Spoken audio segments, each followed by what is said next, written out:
I have a wonderful electronic invention I want you to see. Show you.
Hello, and welcome. Thank you so much, Paul, for telling me that. Oh my God.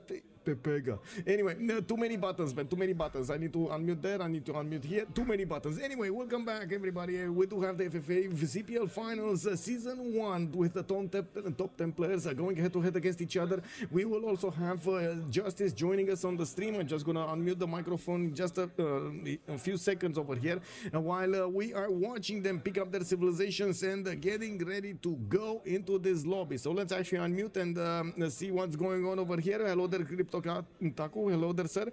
Also, Paul. Good evening. Good evening. Yes, exactly, Crypto. Very, very insightful. It is what it is. Also, good morning, Haring Dave, and welcome back to BZ. Hello, hello. Thank you so much for pointing out that I was muted. I hope I'm not muted anymore, right? I see that but the sound's going up and down.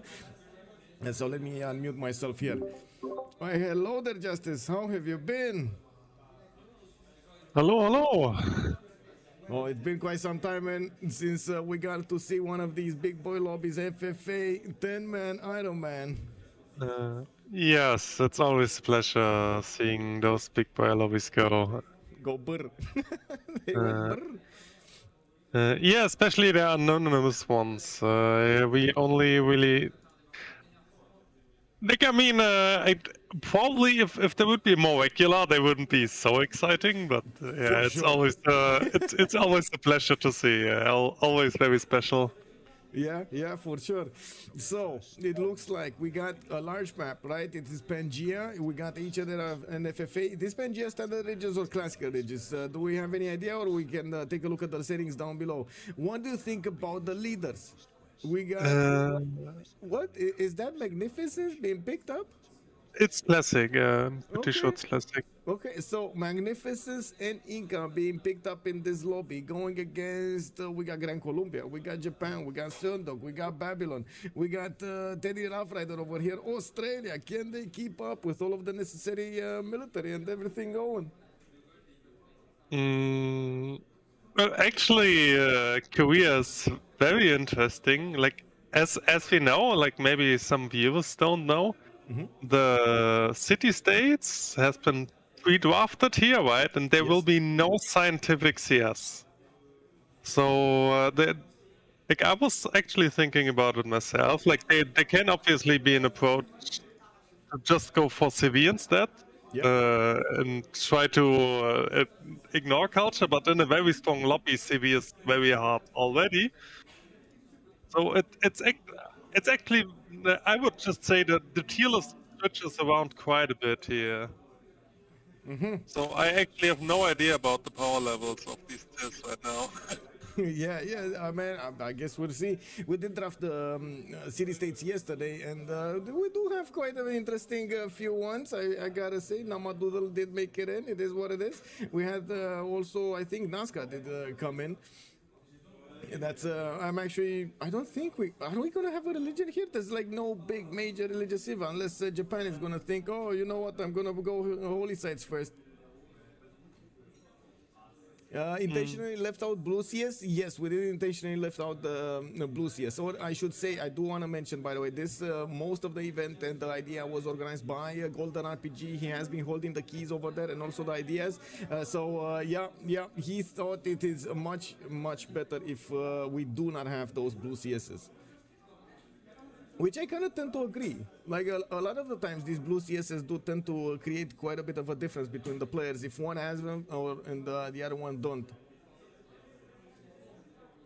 Yeah, totally. Chat seems to say I have audio problems. No, it's from time to time I run out of RAM. Yes, if you can send some RAM, that would be awesome. I'm sorry. It is what it is. It happens like for a few seconds and then it's fine. It bounces back. It's not even, I don't even need to do anything. It just happens. Yeah, it's on me. It's not Justice. Justice is feeling fine. One thing that I did was turn you down a little bit because I was feeling like you're very, very high up, or at least in my ear. I don't know if the stream chat over here is gonna feel it's higher or lower. But if it is, just good feedback is feedback, so, you know, it is what it is. Any feedback is good feedback. For me, it's echoing on your side as well, but I figure that's just that's on me. Discord, not Yeah, on yeah. stream, Yeah, right? that's just, yeah. Okay, so we got the first map. Let's see what we have. Grand Colombia on the west side. Henry A. Wallace playing it today. He has... well, okay, I don't think he's actually going to go for the marble, is he? He's just going to settle in place for the 2-2 base, and he's going to get the food. He's going to get the other 2-2s. I was thinking, is this worth it anymore to actually go onto a luxury resource if you actually need to spend one turn? Yeah, on maximum yields, if you have a 3 portal to work, never. Yeah, I was thinking, right? No, it's not worth it anymore. No, like if the 3 to banana is not there, you can have an argument. But like with the 3 to banana there, there's no way you want to move away from it. Okay, so it is capitals only maximum, not the balanced one, so not the 2-2 base I was saying earlier. We do have selected city states, the 15 custom ones. The natural wonders were set to 32, so the extra ones are not in. World Age New, we got the religious definition on classical, just like Justice was mentioning earlier. Standard sea level, not the low one, which I've seen it's starting to pick up a bit more steam in the French community. Yeah, that's about it. Okay. Return to game. So okay, let's you know the works. We go one by one. We see the civilization spawns. We want to see who is gonna be friendly with who. Maybe who is gonna war who. Well, I guess in this kind of an FFA, and this is kind of big, guys. This is kind of big. You rarely afford to war, especially at the beginning. Like if you do not guarantee the total takeover of your opponent's empire quickly, you're gonna be very far behind everybody else in the lobby. And I'm pretty sure these players are not here for just to have fun. They are here to win the game, right?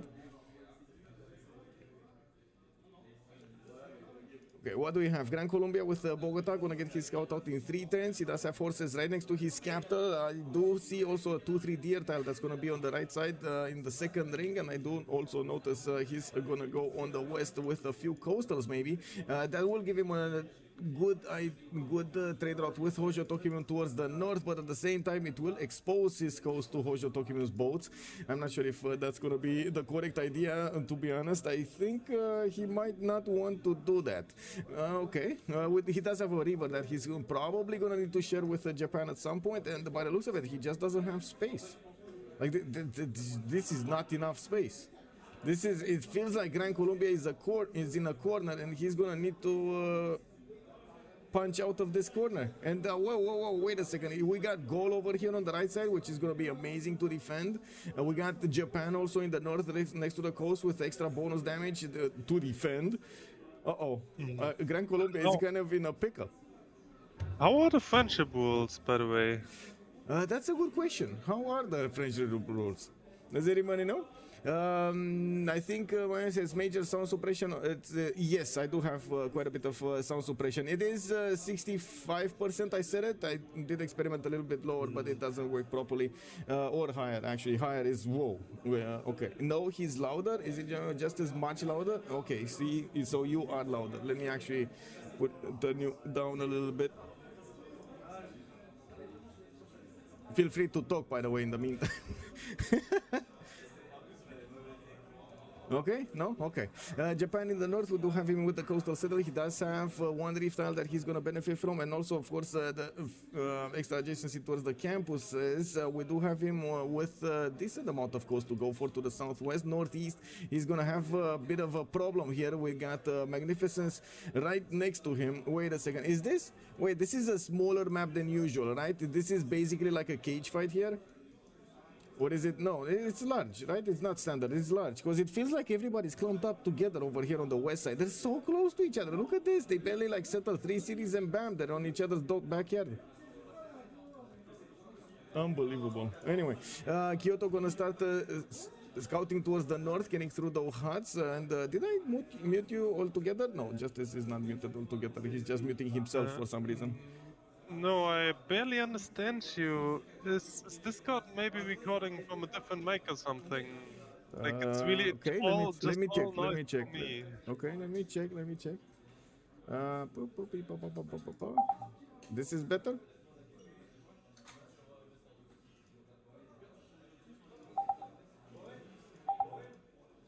One sec, one sec. No, still... Is this better? Oh yeah, now it's fine. Okay, okay. I hear myself now. Oh, wow. I hear myself now, but quality is totally fine now. Okay, so okay, I can explain what happened here. How they set up the sound settings over here, they actually took everything into one single line. Like every output is going into a single line, and that is causing a lot of issues. That is one of the reasons I cannot run good noise suppression or music at the same time, and so on and so forth, because everything is getting mixed up with every other thing over there, and probably that's why you actually hear it. I'm sorry. I don't know if I can put another, like I can use the stream cam one microphone, which is in front of me, but I think you're gonna hear a lot more background noise if I do that. Look, I'll check. Can you hear me now? The last one was way better. I can imagine. Way better. The last one was way better. It's so stupid at all. Okay, there we go. Anyway, we're getting through. France over here with the city of Paris. He's gonna get his settler out in 610s, and we do have him also with Barbarian camp to the southwest, where it looks like he's just waiting there to play chicken with the Gaul to see exactly who's gonna get the last hit on that Barbarian camp. You can see them just waiting, watching the barb, not actually doing anything. They're just waiting. Okay. I mean, that sounds like they're gonna have a bit of a problem scouting around here. Japan is also coming on the west side of Paris, so he's gonna see what's going on here. France did get 2 scouts out, one going towards the north where he does have Zanzibar. Zanzibar, I don't think he's gonna get killed, but it might get killed by Japan at some point. If somebody just uses it and Japan doesn't like it, he's just gonna take it out. I do want to also take a look at their strategics very quickly, more to see if they need to invest a lot into their strategics or it's cheap. So horses cheap, we got iron very expensive on Grand Colombia.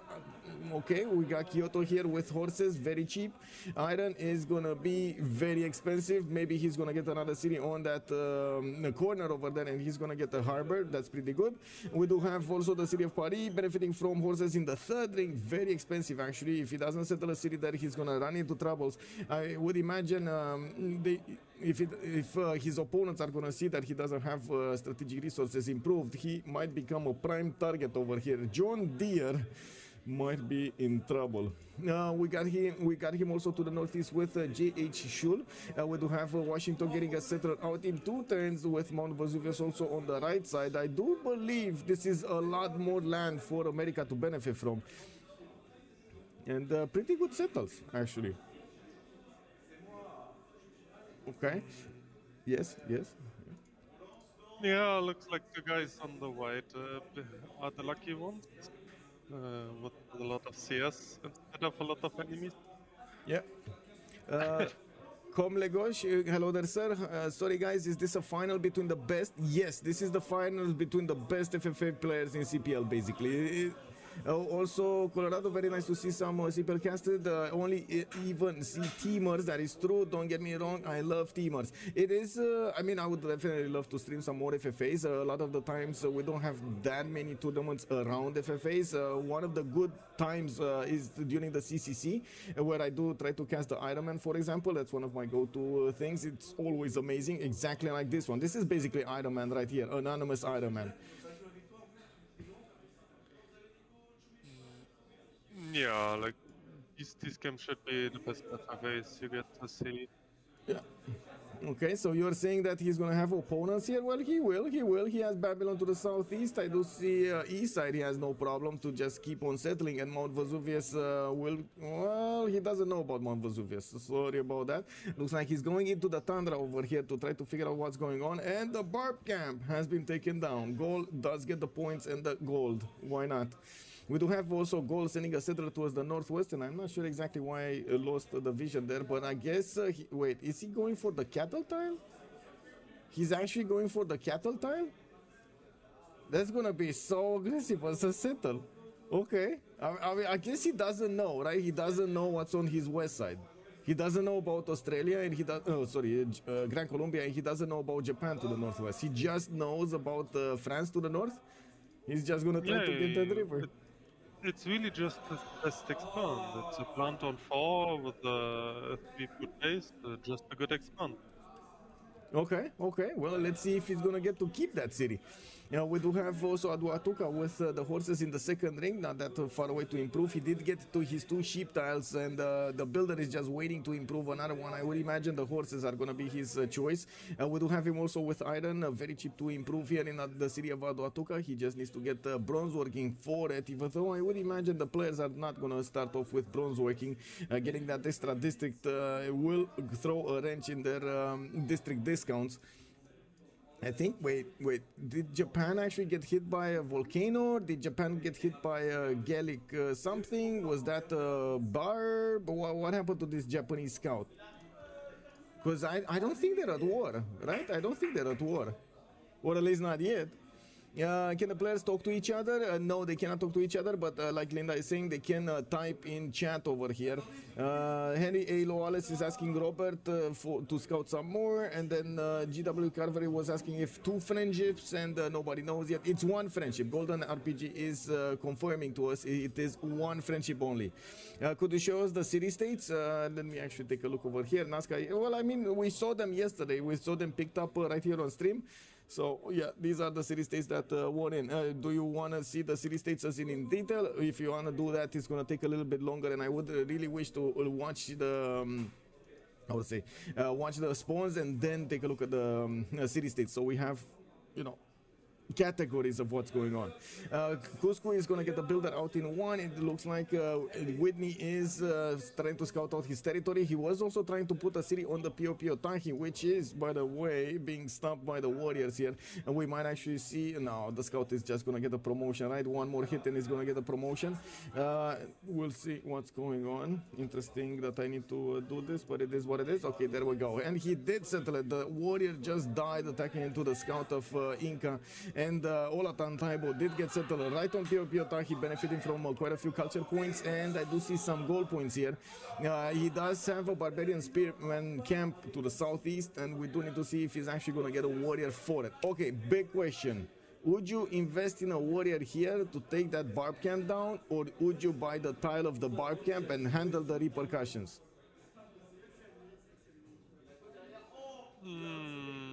It really depends if you need the arrows or like figuring it's an Inca. Never mind. Okay, there's the answer already. That's my answer. He got it. Okay, he got it. He was just okay. Yeah, no problem. You know what would be funny?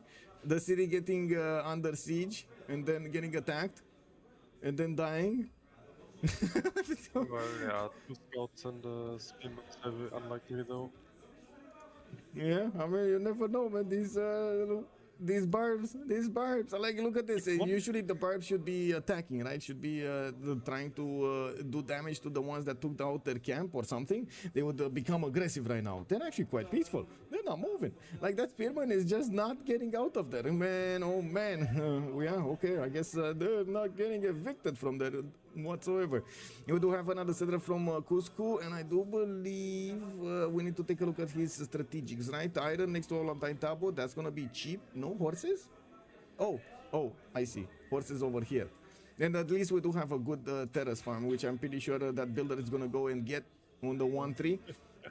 That 1 terrace farm. Yeah, I mean, it's 1 terrace farm. There's no other terrace farm.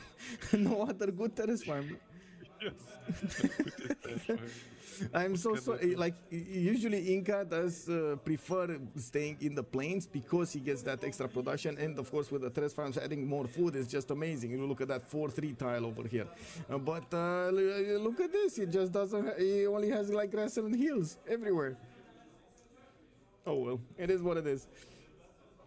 Let's take a look at who do we have here. Babylon, gonna get Mount Vesuvius to the northeast exploding. We're gonna need to see if he's actually gonna send a settler there. He does have 1 coming up in 3 turns, and he's gonna have a lot more gold than everybody else here, with Coco tiles at the beginning of the game getting some upgrades here, or will get some upgrades. We do have next to Borsipa also 3 Coco tiles in range of that city center, but they're quite expensive. I would imagine he's gonna settle this cattle tile to the southeast also, and he is gonna get more gold from the Coco tiles. How many Coco tiles does he have? Look at this. 1, 2, 3, 4, 5, 6, 7 Coco tiles, with also truffles in the north. I mean, this guy doesn't need commercials. He just has Coco. It is what it is. Am I right to say that they... Sorry. playing for Plantation Pantheon right now?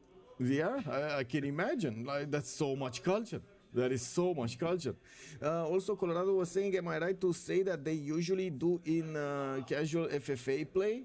They usually do, as in talk to each other. Yes, they do usually talk to each other in casual FFA plays. Not always, as in some of them do prefer to be muted, to not be distracted or something like that. Some of them are streaming and they do want to talk to chat more. They do want to talk with the other players in the game. But when it comes to trying to make friendships, see, like judge if you're gonna get attacked, you just casually ask somebody next to you, hey, do you want long-term friendship? And if he says no, you're gonna need to know, you're gonna know what you need to do, right? Let's. Ooh, he got Faith. Faith Hut? Who? Babylon? Yeah, Morabi. He will probably pick up Plantation Pantheon this turn now. Let's see. Score screen. He has 20 faith. Yes. And he just bought a warrior. And we got the war. Old McDonald had a farm.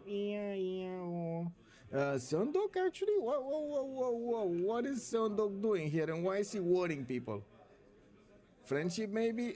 Shull is asking. Okay, so Gyeongju is gonna get a trader out. Did he manage to take a settler or something? Why did he get this? You wanna join? Just looking. Okay. The farmers, we got the farmers here. Pompilite is over here just watching, joining us. Distoria Pompilite. I don't know exactly who is playing who because it's anonymous, but we're starting to see the early moves and we already have a war. CPL final. Yeah. Oh, nice. Okay, so we don't know. I was trying to figure out why Korea declared war on somebody here. Who did he declare war against? Let me actually take a quick pick over here on Old McDonald at the farm. Okay, there we go. Who's he at war with? Kublai Khan, China. Why is he at war with Kublai Khan, China? Oh, I see. This is why he's at war with Kublai Khan, China. He got the second settler. Yeah. Oh, that looks kind of bad, and he's never gonna get it back, man. That's very big. Yeah, that is a big wolf over here. Rachel Carson. Well, yeah, I don't know about this. It feels like we will have an Australia with a few Chinese cities at some point. Looking at how Australia is getting his things done over here, he's gonna have he's gonna have more than decent production to go against these cities on the coast. Yeah, Australia with double hosting cap. Looks very high tempo. Yeah. Oh, he's trying. Yeah. Not for the lack of trying. Look at that. We might walk this back. But if Australia and Korea alley up here, there's no way Kublai can come back from this. Yeah, it's extremely punishing to you to lose your first two settlers. But this, I guess, brings us up to another subject. And in a lot of the games, we do see the players ending up facing this question: do you escort your settlers, which will mean bringing your warrior back, keeping a scout out, investing into another unit, which could be, of course, a scout or a slinger, or which I don't recommend, by the way. Do not escort settlers with slingers. This might have been what happened to China here. Or getting a warrior for that, right? So, how do you judge as a player in FFA if you want to take that risk of sending a settler alone, even if it is only for 4 tiles? You never know exactly what's behind the forest or behind hills. So most of the time, if you don't have the vision, it is a big risk to do that. And this will impact all of the game. How do you judge this? Is it just casino? Like you're gonna understand that, okay, I throw a ball, we'll see what happens, and we're gonna come back when it is?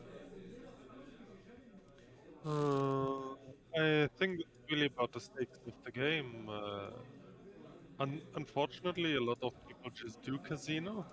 And, like under the logic, if I lose the settler, I will just be allowed. Which is obviously not a very good mentality in my opinion, but people do it. Yeah.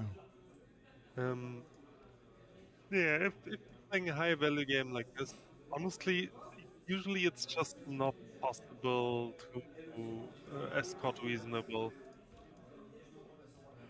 Like if you just want to go towards the second settler like this and Korea last in, it's really just unlucky. You can't do much about it.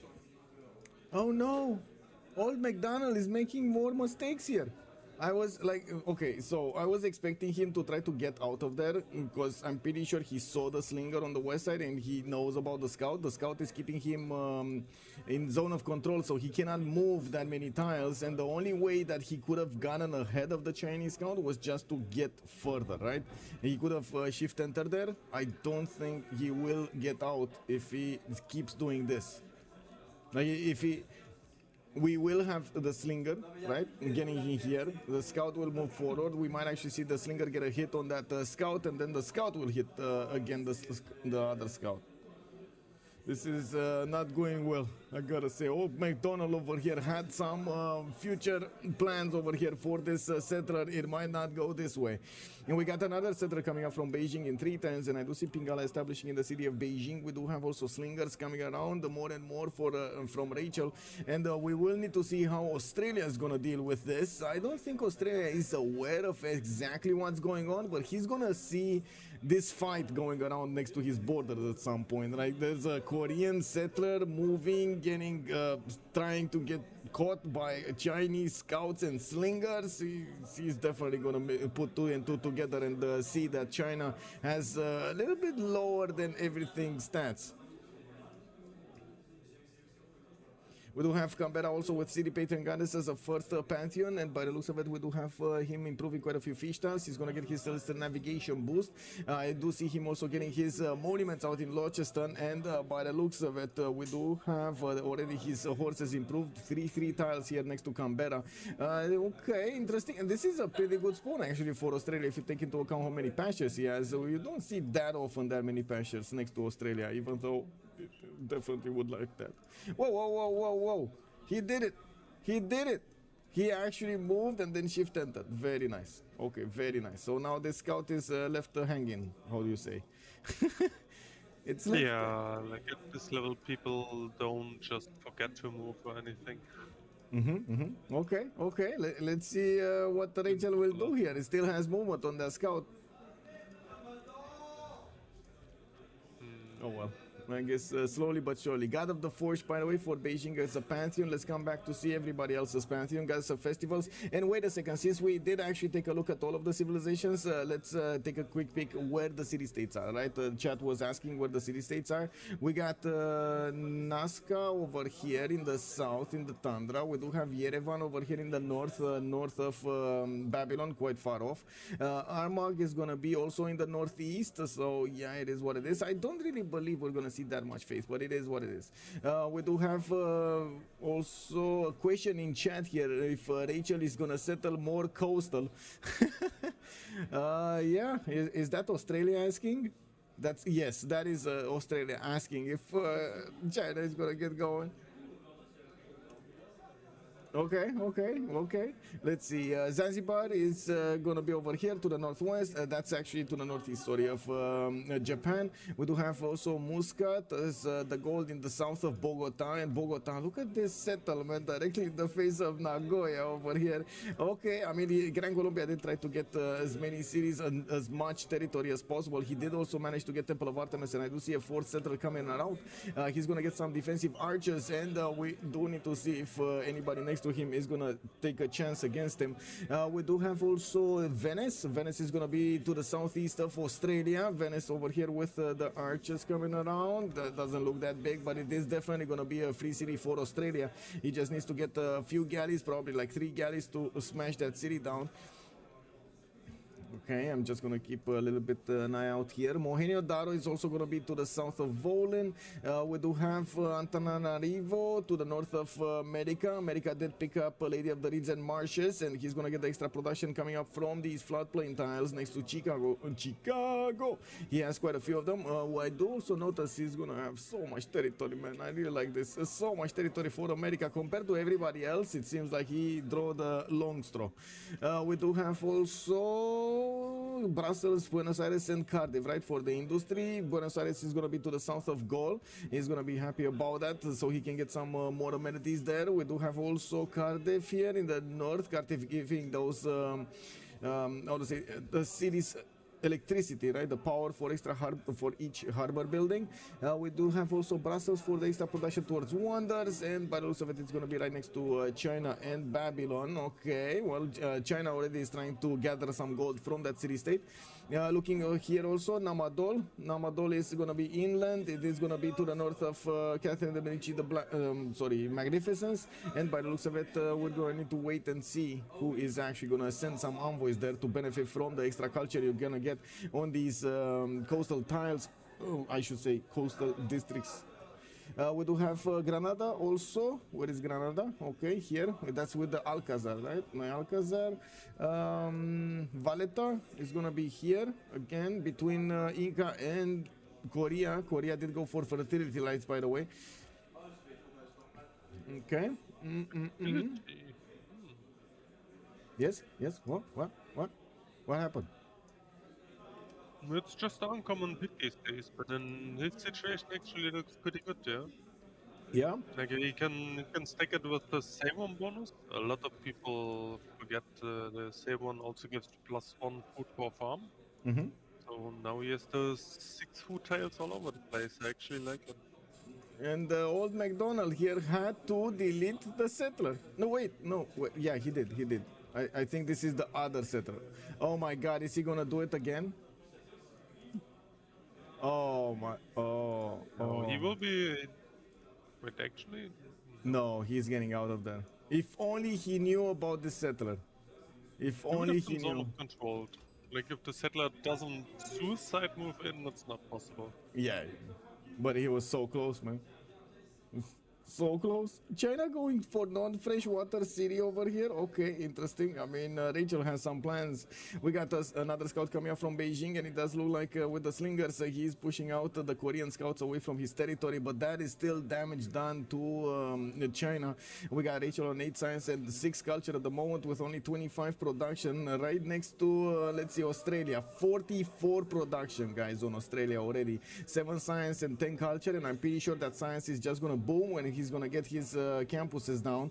We do see him choosing to go for harbors first, which I gotta ask, is this new meta evolving over here on Australia, getting harbors first? It's really not about meta, his appeal is just bad. The appeal is just bad. Okay, so he said, okay, I don't need to actually chop this forest, I don't need this over here, I don't need this over here, I don't need anything, I'm just gonna get gold. There was, like, generally speaking, an FFA setting. Yep. The campus opening, or like generally going for high stats early, is usually disadvantageful, as you just want to have a lot of traders and have stuff later to scale. So yeah, generally speaking, in FFA, the harbor opening is much more attractive than campus opening, unless you have a special case. Special case. Define special case. Actually, this could be a special case. He sees a weak neighbor. Yeah. And you kind of want to have science kill the guy fast. Yeah. But still, if you look at it, the good campus is under stone, so you would need masonry first. The other campuses. You just need mining for this one.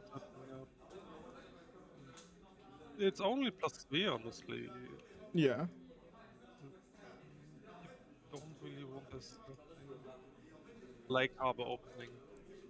As like in teams, you usually have a defined wall as Australia. Just get high science and kill a guy or whatever. Yeah. While in FFA, you usually want to build up your economy first before you actually get the real stats to do anything. The gold is just more flexible. Also, lower stats allow you for lower district costs, so you can build up more organically. Yeah. I do want to mention over here, because I was watching the era score quickly, and it does look like they have problems getting everything done. By the looks of it, for example, old McDonald is going to be 12 out of 19 era score points. We got Rachel here, 16 out of 19, but I think he can get a boat, and that's exactly what he's doing. I don't think it's going to be the first one. Oh, there we go. He got 17 out of 19. That's fine. That's fine. He's just going to get a boat, and he's going to get his golden. Still, old McDonald, Saneok over here, doesn't look like he's going to have a golden age. Wait, what? Yeah, I mean, it's 12 out of 19. Where is he gonna get 7 points in the next 3 turns? Wait, what? Oh. Okay, I guess this is the other side of them going for settler steel. You just used your unit for war purpose, pretty much. Oh yeah, he didn't find any wonder. He didn't find the hut. So like even with +4 for the A1, he's still stuck. That's actually this is, I would say there's always a chance, whatever you do in an FFA, to not actually get the golden age because of the positioning, because of how far away or how close those wonders will be to you, how far, how many, how does the land look like? Does it actually take you too long to get through hilly terrain, for example, through mountain ranges and so on, so you can discover more territory, discover more enemies, or I should say the civilizations on the map and so on, to get a vision over them and get the ENA score. And it looks like Korea just got the short straw in this game. It is what it is. There was another one that was having problems getting the golden age. That was John Deere over here with 18 out of 19 points. What is the Big John? Where is the Big John? Big John is here, right? He's getting his commercial hub already down, and we do see him with so much culture, by the way, so much culture. We got him on 19 culture at the moment with 7 science, and he's getting so many gold points coming out from his series, and I do notice he's getting all of those culture points from these pastures, from the improved resources in his empire, basically. He didn't get even a pantheon yet, and he's getting so much culture. Whoa. If he's going festivals over here, this is gonna be an, oh my, 1, 2, 3, 4, 5. Isn't festival 6? Babylon?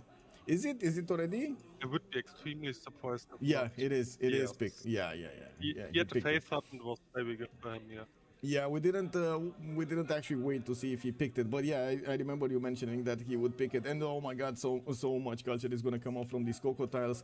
He's also gonna get an extra city towards the southwest of his capital. I do see he's keeping his northwest also open. We don't have anybody going towards Mount Vesuvius right now, but America is gonna settle a little bit closer. I'm pretty sure he just wants to get the benefits of all of those mountains and also these geothermals in the meantime, and this is one of those, I guess, cases where we do have America going for campuses instead of going for his commercials here. He did put some down, pre-place them, and now we're going to see him get them built. Oh wait. China is actually on the offense against somebody? What is this Korean archer doing here? Are we actually going to see China try to take over Australia? Lol. I don't think so. I really doubt that's gonna happen. But anyway, let's actually take a look, keep on watching the era score, because this is the last turn. Is he gonna get it? Old McDonald had a farm and he's 1 point off, guys. 1 point off. He had a farm and is 1 point off. Yeah, you know? That's an interesting sentence. Yeah, 1 point off, man. 1 point off. Let's see. Can he get it? Does he have a city-state Sus or something? No. Oh, he did. He did Sus Valletta. That's how he got some of the points. Okay. Can he levy Valletta? Wait. Can he? No, it didn't update, but only he's on 20 now. He's on 20. Okay, good. Okay, so there we go. We got him. We doubted him for nothing, man. He did it, and everybody actually in the lobby did manage to get the points. Very nice. I mean, it's old McDonald after all. yeah. I mean, old McDonald, man. Yeah. Well, okay, so let's see. What do we have here? We do have a fourth city from Grand Colombia. We do have him also putting down some campuses. Japan is getting his religion. So this is the first civilization in the game with a religion, Sikhism. He's going to go for the extra amenities and stewardship. The campus and commercial hub districts in a city will provide him with a +2 science or +2 gold, respectively. We do need to see if he's actually going to want to spread that into his allies' territory here, because it kind of feels like they will benefit a bit too much from his religion. We do have him also with a pantheon in the water, goddess of tides, actually, for these extra points. No. Sorry, I'm wrong. This is god of the sea, not goddess of tides. God of the sea. God of the sea. He just has a lot of ember. I saw a lot of ember, and the culture just poked in my mind. It is what it is. Never didn't have it, never in question. Exactly. He has government. Farshet pointing it out. Good evening, sir, and welcome. Muzrath, welcome back, sir. MS Doll, if you want to win, you cannot afford warrior escorts. I would escort with a scout in an FFA. Well, okay, yeah. I mean, is it, sometimes you need to get a warrior, or sometimes you want to get a barb camp so you can get some more escort, some more gold, and so on. And if it is in the same way, the path of your citra, you might, isn't it worth to actually invest into a warrior to escort it there, and then use the warrior to kill the camp, get some return?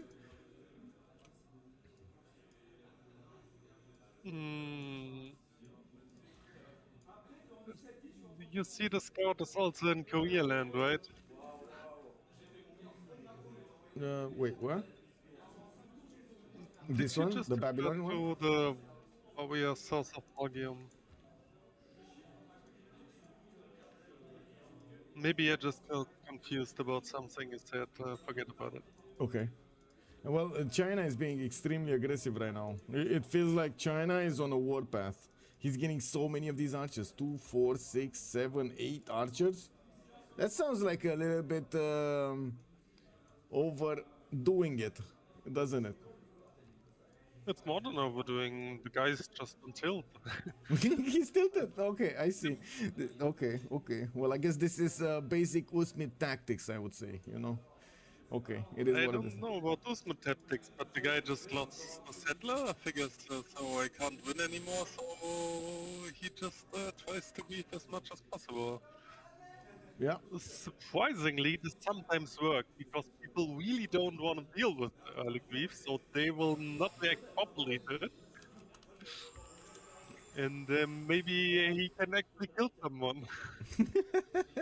Hello there, Amir. Good day, sir. This is a free-for-all and IRONMAN. So basically, the players, even though they have played with each other for years now, they will have their names changed into farmers, into very, very known farmers here, and they won't know exactly who is who. That's one of the big things over here. They are playing to get the first, the second, and the third slot in the CPL Season 1 final for the FFA seasons, for the rankings. And there will be quite a bit of a cash prize for them also at the end of the day here. I do want to take a quick peek from the left to the right. We're going to take the civilizations to see what kind of choices they did in the Golden Ages, and then we're going to talk about some more conflicts here. We got Korea going for a Paintbrush and Voice Golden Age. It looks like 15 science and 20 culture with only 7 gold at 10, 39 production. We do have him still on 3 cities, and it does seem like China is betting down on him with quite a few units. Now we do have also Hojo Tokimune with a Paintbrush and Voice Golden Age, 9 science and 24 culture. By the looks of it, he is gonna see this Grand Colombian. I think he's gonna see that Grand Colombian horse very close up. We already have Jose Antonio Perez right next to his doorstep, and Robert Fairley is gonna need some classical units to defend himself. By the looks of it, he's getting his audience chamber in his Gavron Plaza, and he did stay on 3 cities while his neighbors are on 4. We do have him with a religion, which is gonna wait. So he got a religion, but he didn't go monumentality. So he got a religion for those district discounts, I guess? Is it for anything else? Era score district discount? It's common on Hojo. The holy sets are so cheap, honestly. You just got double holy site for harbor discount, yes? Yep. And look at that, he actually has the lighthouses coming around, another harbor from Nagoya, and I do notice he has a few builders, but I would fear that Simon Bolivar would like to do some pokey here in Japan's territory. Or at least that's my read on this. There are quite a few builders exposed, and I do see the scouts are trying to figure out exactly where they need to go here. We do have the horses also coming out from Grand Colombia cities, from Quito. I mean, you don't build a military for nothing, especially when you go Waller's Throne here. Ooh, yeah. It has to be said, it's a small window though. Yeah, like it is. Once Japan gets the samurai, Grand Colombia won't do much here. Yeah. But maybe if we act quickly on it, and gets a city rather quickly, it can be very deadly. Yeah? I am a bit surprised about Japan's choice to not actually make a military, especially since I'm pretty sure he saw Simon Bolivar to his south, and not only that he saw him, but he also sees the Pantheon initiation rites. He sees the military going higher and higher. He's already on 200 military strength, and Japan just is not doing What it. about the friendships? So He's a Japan is friend, friended yes. to Simon currently, yes? Yes, but it's probably gonna go off. Like, it's probably gonna go off in like a few turns. I would imagine that's why the horses are staying a little bit out of the vision of the Japanese units, so he doesn't give a heads up to Robert. But there's like, at the moment, Grand Colombia won't do anything else. He's committed to war. Wallace Throne, initiation rites, units coming out. He's committed to war. Oh yeah, the other obvious choice would be going to go on Gaul, obviously, but Gaul already paid to his back. He has a sort out. And 5 he also cities, sees this. actually 6 cities. He's gonna have 6 cities in 2 turns. Yeah, also, he knows Gaul will have a free friendship, Yeah. because Magnificence says he's switching to Rough Rider. Yeah, it seems very likely Grand Colombia trying to rush down Japan here. Yeah, likely. looks like. Okay, let's see. Gaul did go for a pen brush and voice Golden Age. He's on 11 science with 27 culture. We do have him on 61 production at the moment. He's getting some swordsman out of his capital city, and I do see some swordsman in the recorder on Spearman also. Interesting choice. We don't have him with that many improved tiles, but we do have him placing down his Gavron Plaza here next to Duatuca and getting quite a few Opidums. I see already 3 got put down and finished. We do have a +4 over here, with another +4 over here, with another, what is this, +2 over here, which, by the way, he doesn't know it yet, but this is going to be a +6, +7 actually with the Gavron Plaza, because of the coal tile later on in the game and the niter tile next to it. It's just a matter of discovering these technologies. Okay. What is the relation between Inca and Gaul, by the way? Are they friends? Inca and Gaul. Well, this would mean so much economy if they are friendly here. But Yeah, this is why I'm doesn't look, wondering. it doesn't appear. It does not appear. No, I don't think they're friends. It should have appeared already. No, I don't think they're friends. Anyway, we got Henry Simon Bolivar Monumentality Golden Age, by the way, another one of these pieces. He's so committed right now to warfare. Yeah, just spamming units, getting the faith, getting to use that faith into builders, or well, I guess storing enough faith to buy a settler, even though we haven't seen players do that in a long time. We don't have Pingala getting established in Cuenca. He's getting quite a few culture points anyway. Did finish that Temple of Artemis and will finish Wallace Throne next turn. I do have to point out, Japan usually next to the coast is quite defensible if he is gonna have units. If he doesn't have units, well, yeah, well, anything can happen, right? Anyway, now we do have also Cyrus to take a look at, 12 science and 21 culture. It looks like the horse, by the way, of Grand Colombia has appeared right next door to Japan, and it does seem like he might declare war next turn. Is this the turn the relationship falls off, breaks apart, it gets torn? Yeah, There we go, war declaration from Grand Colombia going against the units of Japan. He can take out one of those, first of all, the warriors and one of those slingers by the looks of it. Took out the warrior first and almost took out the slinger. He does have a scout here that could actually take it out as well. That's 2 units that won't get upgrades. He is going to go for the Government Plaza pillage on Japan, so he denies that and gets quite a bit of culture extra. We got so many horses coming around from Grand Colombia with his dedicated general here, the Commandant General, which he got for free at the switch of the era. We do have some archers also getting out from his other cities. Bogota will need to figure something out, and he did choose to go for 2 of these campuses using his Government Plaza to give extra adjacency to them. Let's take a look at Australia here. While the war is raging there, we do have another war raging. China is pushing very hard into Korean territory. It's very hard. Oh my god, this is an expensive setup. This is basic Usmit tactics. You have somebody grief you, your full energy goes into griefing him back. You know, like there's no... If you want to call it like this, Yes, no mercy, man. Early words in FFA, they are going to be all IRL. Yes, exactly. Good day, sir. It seems Bob is his uncle. Star Junior, hello there, sir. Welcome. Korea, Australia, dead maybe. I think Australia over here is going to be definitely fine. He's getting his pyramids up, and by the looks of it, he does have irrigation coming up in 1 and 18 science and 30 culture. He did start to put down some of his campuses, and you do see a +5 over here. Adelaide put 1 down, and it is going to be what, +4 should be? Yeah, +4. We got lighthouses for the extra trade routes, and next to him, the war is raging between his next door opponents. I do have to say this is actually helping Australia so much here. So much, because his opponents are warring. Like, he might get 2 free cities here, Changsha and Beijing, if he's gonna go towards the top 3, or just wait for both of these nations to just kill each other here. Run out of steam. yeah, of course, Korea as well. Like, if Australia just up here, you can easily clean up them. Yeah, exactly. John Deere, let's see. Babylon, by the way. Pembrasian voice. What's with the Babylon? Sorry. Like, he's looking at this quite the same, right? Oh yeah. Like, if you have 2-year-old neighbors, yeah, you're very happy.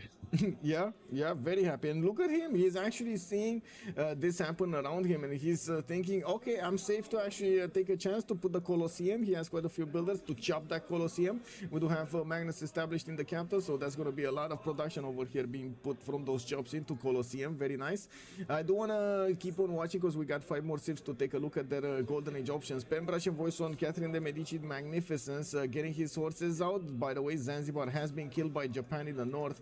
We do have audience chamber coming out from the city of Paris, and I do see him following up with commercials here. He's getting pushed out quite a bit from the south here. Gaul coming right in his face with so many cities. By the way, he settled 2 cities worth of territory towards France. Wow. Okay, Gaul got big, and got big quite fast. It does seem like we will probably gonna see Japan fall way before we're gonna see China fall or Korea fall. This looks like it's a very over for Japan here. I don't know.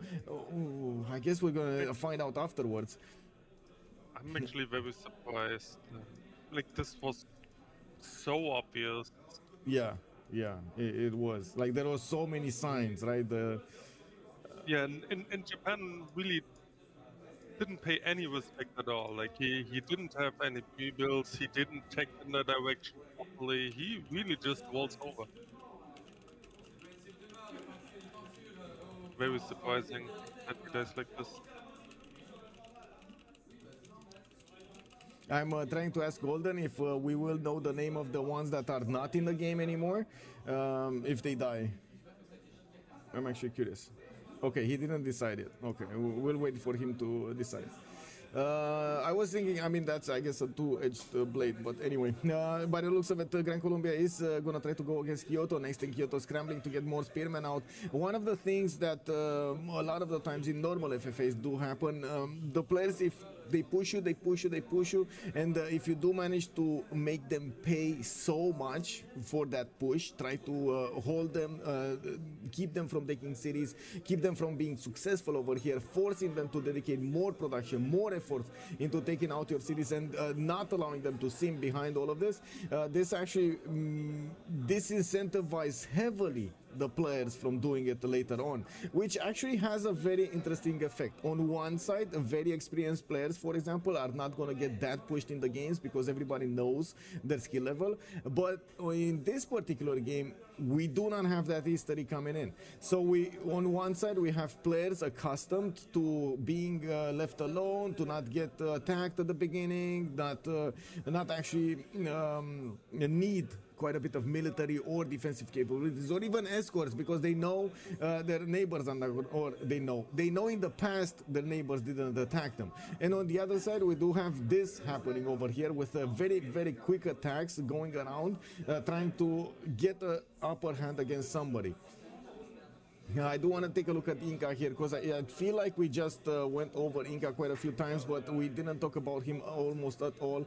We got Whitney here with 21 science and 36 culture with 43 gold a turn. He's getting more of these campuses going, and I do see markets coming around from his cities. He's also choosing Wallace Throne, so it looks like he is reading the map that this is going to definitely go toward at some point. He's going to need to go toward at some point, putting a few more of these terrace funds for the extra gold, and deploying an encampment towards France. France is also getting some of his sources towards the south. I would imagine he's a little bit uncomfortable with Gaul being so close to his borders, and he knows how far away the Gallic capital was. This is what happens in these lobbies. That's very interesting. Look, like Gaul pays respect to Colombia, Yes. because he sees Colombia's strength rising. Yeah. So Gaul figures, I don't wanna get killed, so he builds what, 2 swords and a spearman. Yeah. So now the neighbors Gaul, namely France and Inca, see, this guy is classical strength, I better get some units. So it keeps walling over the map, and everybody is afraid of each other just because one guy and the other guy of the world started it, right? Yeah. Yeah. And this is also why I'm so surprised that Hojo just dies here. I mean, it's still going to be painful. He's getting walls. It's not going to be as easy as we thought initially. He didn't have any units to attack Kyoto or Fukuoka quickly, and he also has Zanzibar in the north. I'm not saying that he actually has a very powerful empire. It's just going to be a lot more costlier than we initially imagined for Grand Colombia to take over these Japanese cities. The spearmen are actually very weak, taking hits from the archers, and that's exactly what Grand Colombia is using right here. And I'm pretty sure he can actually get the damage done with his horses also, especially because of that Commandant General. Needs to be careful about the coastal tiles where Japan does receive extra bonus strength. You see the +5 combat strength on coastal territory over there. Also in chat over here, we do have MS-DOS saying China be like, this is going into the book, okay? Also Moonstrath, free pickings for Australia in the aftermath of the Chinese and Korean War. Yeah, with Australia picking up the pieces over here. I do have to say that at the moment China ended up hitting a wall of Korea's cities, and yeah, I mean, nothing that much is happening here. Korea did manage to get a general, China didn't, so yeah, a bit of a, oh, wait, he did, wait, he did, we got Borica over here. Okay. China, 15 science and 9 culture. We definitely see that he's far behind. He's getting his World Throne finished up in 1 turn, and he did get that God of the Forge going. Non-freshwater city on Chengdu, and we do have Governor of Magnus established in that city center. We don't actually have that many housing points here. He's gonna get an encampment from that. He did get another one from Changsha. His points are definitely a problem here. Oh, he went actually for Exodus of the Evangelists. Okay. I mean, this is Rachel embracing Irel, basically. Yeah, he did since he lost to Settler, obviously. Like, Yeah. None of what he does is... Now we do have Colosseum finished. Like this. it's not gonna make him win the game. Oh, for sure, yeah. Oh, look at Babylon. He got a Temenanki also, which is, I guess, gonna give him some points here. He definitely needs more farms. And we do have new settlers coming up from Babylon, but he did also finish Colosseum in his cities. He's already +6 in multiple cities here. In all cities, actually, he's +6. Very nice. We do need to see him also improve all of his plantations. He does have a J-tile also on the west side as a third type of amenity. We do have him with a... What? Triple continent split in the middle of the map here for Babylon? He's gonna be so happy. Like, I saw these cocoa tiles everywhere and I thought he actually has like one single continent, but no. So many continents. He's gonna be so happy. He's so big later on in the game. He's already on 33 science and 48 culture with 92 production points. We do have him in a Penbrush and Voice Golden Age, and by the looks of it, he did go into a classical republic government. Not that much tourism. We do have him with like very little faith, and by the looks of it, the military, well, he didn't really need that much military to begin with. Now, we did also bounce around America here because of the Colosseum. Looking at the Lady of the Ridge Marshal's Pantheon for America, he's getting theater squares out. He finished quite a few campuses. He got quite a few commercials, and now going for some culture from the theater squares.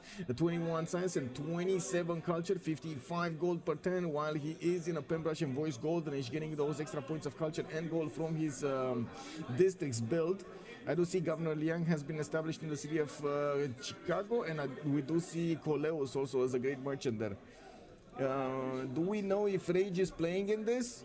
I can actually take a look at the player count. Yes, give me a second. I mean, so first of all, I would suggest that we don't do any predictions about who is who in the players. I would want to stay away from any kind of like information leak and so on and so forth. Let's just let the players be.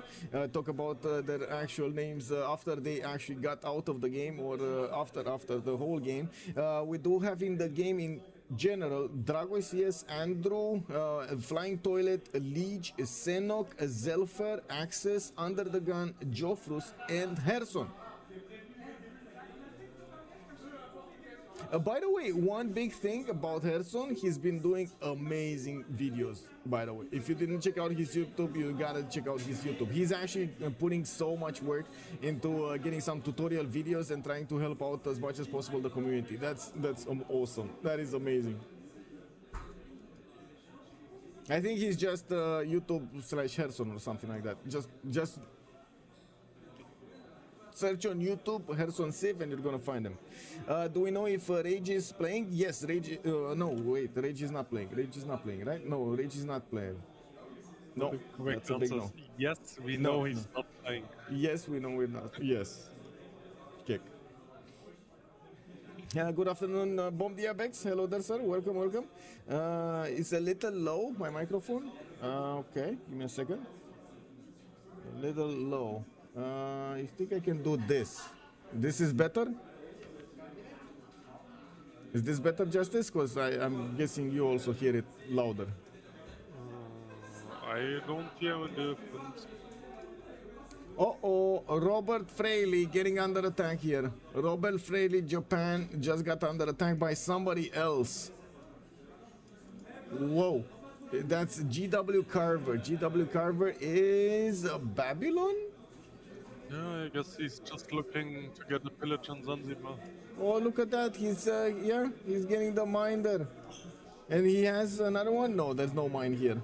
And he's just watching the war, how Grand Colombia is smashing through the defenses that Japan put up. We do have quite a few of these archers coming out from the Japanese territory, and you do see he's trying to defend himself with these spearmen. Some of them do have promotion, some of them did need to resupply here in the government center, and I do see the archers will need to keep on coming. We got also a boat coming around the bend over here to get into the borders of Kyoto. He might actually want to do some damage here of Nagoya. No, I don't think so. He's gonna do that. I don't think so. It doesn't seem like Grand Colombia is gonna get that easy victory that he first wanted to. This is all gonna play into Gaul hands actually. If this keeps on going and Grand Colombia cannot figure out a way to try to get these cities faster and slow down his war efforts, Gaul is just gonna run away with the game here, right next to him. We got Gaul with 21 science and 41 culture at the moment, 95 production points. It seems like he's missing a few science points from Norman. Okay, since when do FFAs have classical words? That's a very good question, buddies. Very good question. First of all, welcome, sir. Second of all, that's exactly what we were, how to say, not expecting in this one. Honestly, when I thought, okay, I mean, everybody's gonna have that pressure in their mind. Everybody's gonna feel like they should actually catch up to everything else that's happening in the game. They will try to get ahead. They will try to get advantages, maybe from some wonders and so on. And then, boom. Grand Colombia comes in, and then boom, we got Korea taking a settler from China. China just fully rel over here, just not even caring about left, right, and center. He just started making units and sending them towards the Korean territory. Oh yeah, he's angry. He's angry. Rachel is very angry. Very angry. Yes. Yeah. We have a very screaming Rachel here.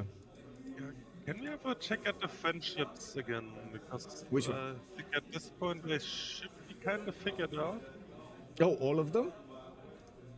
You wanna bounce through each of the visions? Okay, let's see. So, did Korea get a friend? No, he only has a war with Kublai. Did Japan get a friend? Probably not, to be honest. Like, he's down quite a few units, he's down a city, he doesn't have a friend. We do have ambiotics. Let's see. It takes a little bit of time. So, ambiotics is allied with the allied, friendly with Simon Bolivar. Yes. That's the price that Grand Colombia paid, by the way, to attack Japan. He needed to friend the other guy so the other guy doesn't backstab him. Remains to be seen, of course. I mean, at least he's gonna have, 15 turns? It is what it is, right? Yeah, of course. If you can't kill the other guy fast enough, you may as well. Yeah, tick tock, tick tock. I'm pretty sure Simon knows. The ally, you may maybe not in LA. Yeah. Let's see, Cyrus 38 science with 53 culture. We got him on 80 production here, getting those campuses chirping, and we do have a +7 in the capital. By the looks of it, he's also going to get that builder into from Adelaide, and getting a new campuses here in the other cities. Geelong also putting down a harbor, and did build the pyramids. Wait a second, wasn't somebody else building the pyramids, or was it actually Australia? I don't know why I was remembering somebody else building the pyramids, but I think I might be mistaken here, and it was Australia, the one I saw. Yeah, I think it was Australia, the one I saw. Anyway, now we do have quite a few Chinese units just attacking the cities of Korea on the west side of Australia. Australia just doesn't care about this. He is going to try to get as much science, as much culture without looking around him. He's also going to need a lot of production, so he's improving his styles. We got him also friendly, declared friend with Kublai Khan China. He's actually... This is actually big brain. This is very big brain. He is basically egging China. He's pushing China to attack Korea, telling him, yeah, no problem, I will be friendly, you have nothing to worry about, I will even send trade routes to you.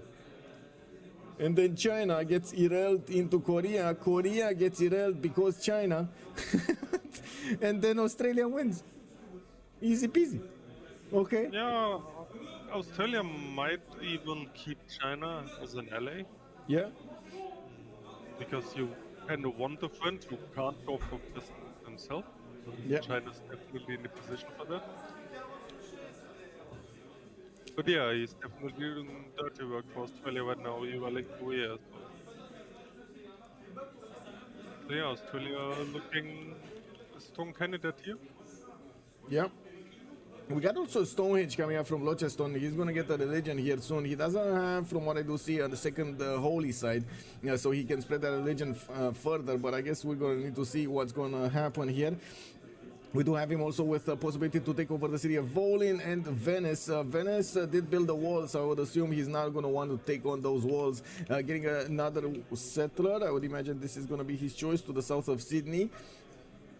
while there's no military to speak of in Australia's territory.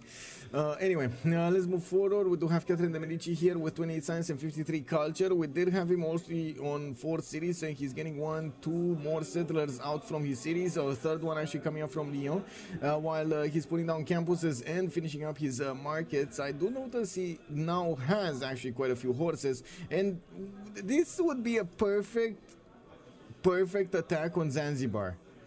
This would be like perfect for him. I don't know why. Well, maybe that is his plan. Maybe. Why is he not attacking? Should be kind of feasible. Oh yeah, he's gonna take Zanzibar.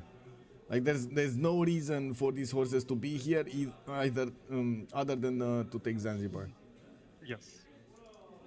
We got builders coming up from Rouen, traders coming up from Lyon, campus in Paris, and it looks like he's going to use the Gavron Plaza to increase the adjacency. He did manage to get that religious settlements going, and I do see some of his stars are actually benefiting from that awesomeness culture over here. So many points of culture for Catherine de Medici.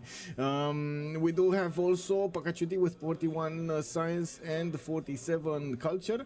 I do see, by the way, Catherine de Medici was friendly with Teddy. Yeah, he was allied with Teddy. Well, friendship with Teddy. And wait, is this Inca pulling off a night attack? This is Inca pulling off a night attack, isn't it? And okay, it's not gonna be the goal. I swear it's not gonna be the goal. Who is gonna be on the wrong end of the stick here? Babylon definitely not. Babylon is friendly. But America too far away. So it's 1 or 2 choices, right? It's either France or Gaul.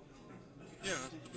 Yeah, but Gaul, look at that 150 fortification strength wall, man. He got James of St. George helping him out with the wall. Remember the Oppidums also? Yeah, are getting improved by the walls? Yes, sorry. I just said Big Jimmy building the walls. Yeah, exactly.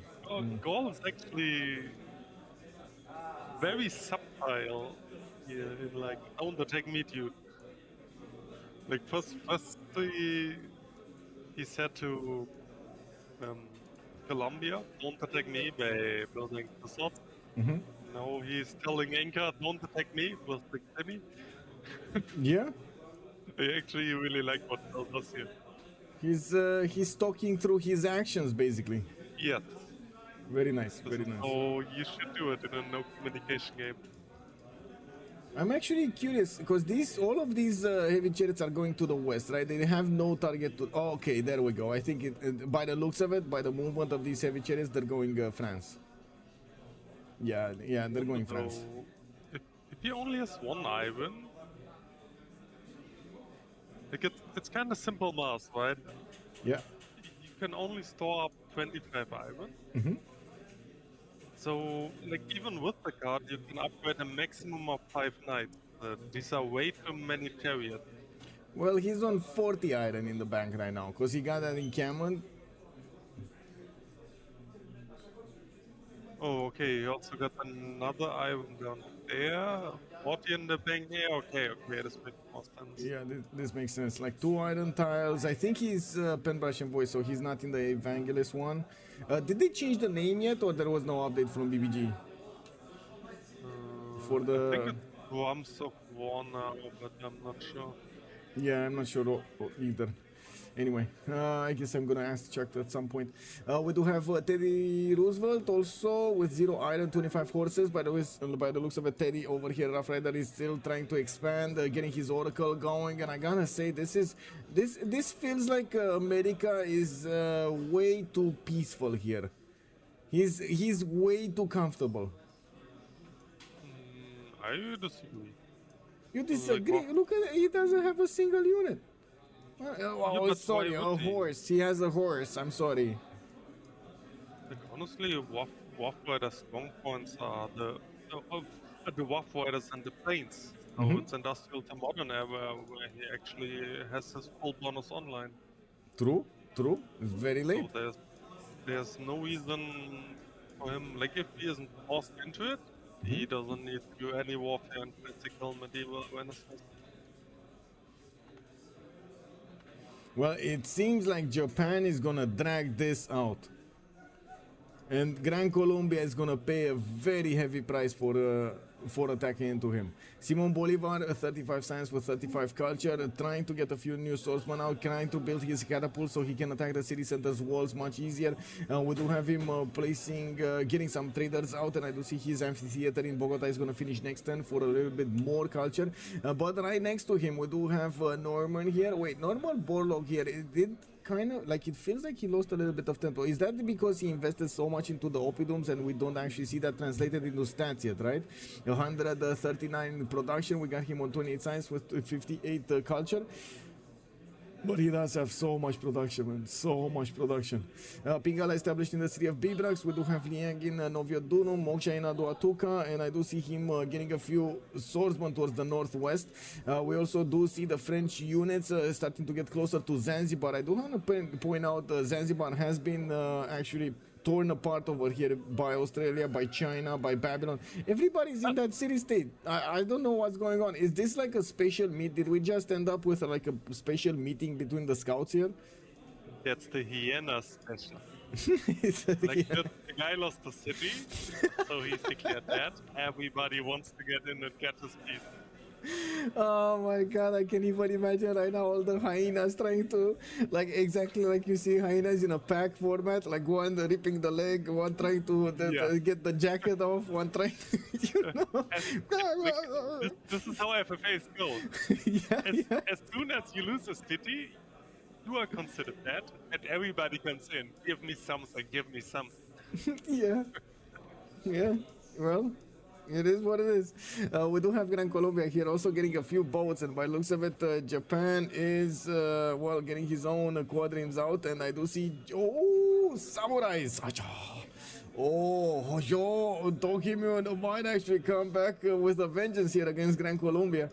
We do have these amazing units that do have a big specialty. Whatever the damage on them, like however damaged they are, they still do the full damage. They don't have any penalties on the low HP, which is amazing. There's like so much HP lost, or I should say damage lost, whenever you have low HP. War. I also feel like Grand Colombia did a big mistake here, committing way too hard into this. Like, I think if you want to play like this, you just get like 5, maximum 6 horses and a couple of archers. If the guy was over good, yeah. If not, you just keep standing there, leveling the archers and him behind it. But he just keeps building units which do nothing. This is where he loses out big time. Well, I see something else. China declaring war on Babylon. Even though I think China declares on everyone. Yeah, I was like, initially I thought he actually declared war against Australia, so Australia like takes him out quicker, but no, he didn't actually. Okay, I'm pretty sure Australia is gonna be the big boy that's gonna take these coastals. That's how, at least how it feels to me. I don't think Australia is gonna be that incentivized to letting Korea get to Hawacha's and take over the Chinese territory. It also will put Australia in a very bad position long term if these cities are gonna be Korean cities.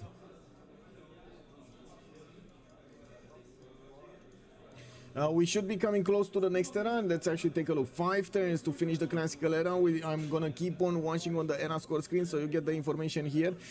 For whoever is gonna get the next gold, and it looks like another declaration of war. Whitney declared war on John Deere. John Deere, Catherine de Medici, Ellie Whitney. Where is Ellie? Inca. Yeah. The night okay. The night push. There we go. Yeah. It's happening.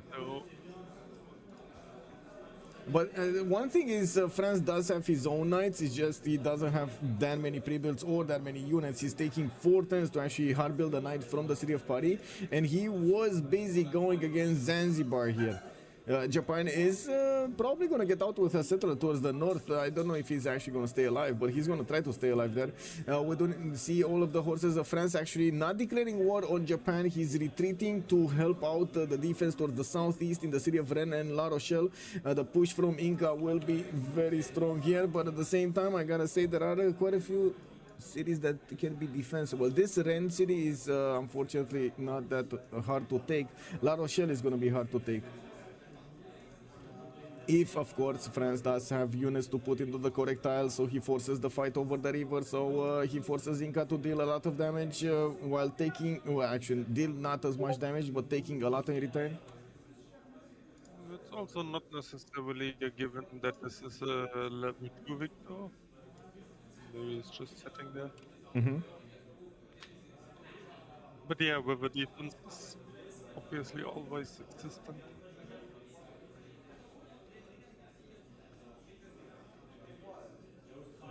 I wonder if the Gaul warrior is modified there with the intention to slow down Inca push.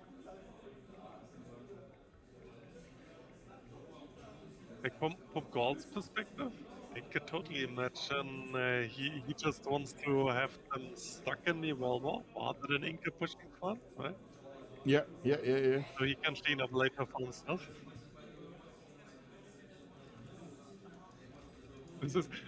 These are actually the evil little things. Gaul blocking for France here to slow down Inca push. To well them off. Just by standing there. That one guess at it. Yeah, I could totally imagine he does this on purpose. Yeah, Norman over here. Anyway, Japan getting a few more samurais, and it doesn't seem like Grand Colombia can push until he's gonna get next technologies. And I do have to say, Grand Colombia has done his best to try to get more points out of his empire. He's on 38 science and 44 culture. He just didn't sit idly by and not get stats. He did get some stats out. We do have also him getting the catapults on the front line, and it's gonna take a little bit more time to actually get in there. And he needs to find a solution to deal with the samurais. Now the samurais, okay, maybe they cannot push out, but they're gonna have so much strength to defend. Look at the horse just attacking into a samurai. That guy is not even on the coast, and he's 64 damage defense. Yeah, as Pig said, I don't like Gran Colombia cap building units. That's the thing, you just pick Nagoya and level your archers and kill and go sim.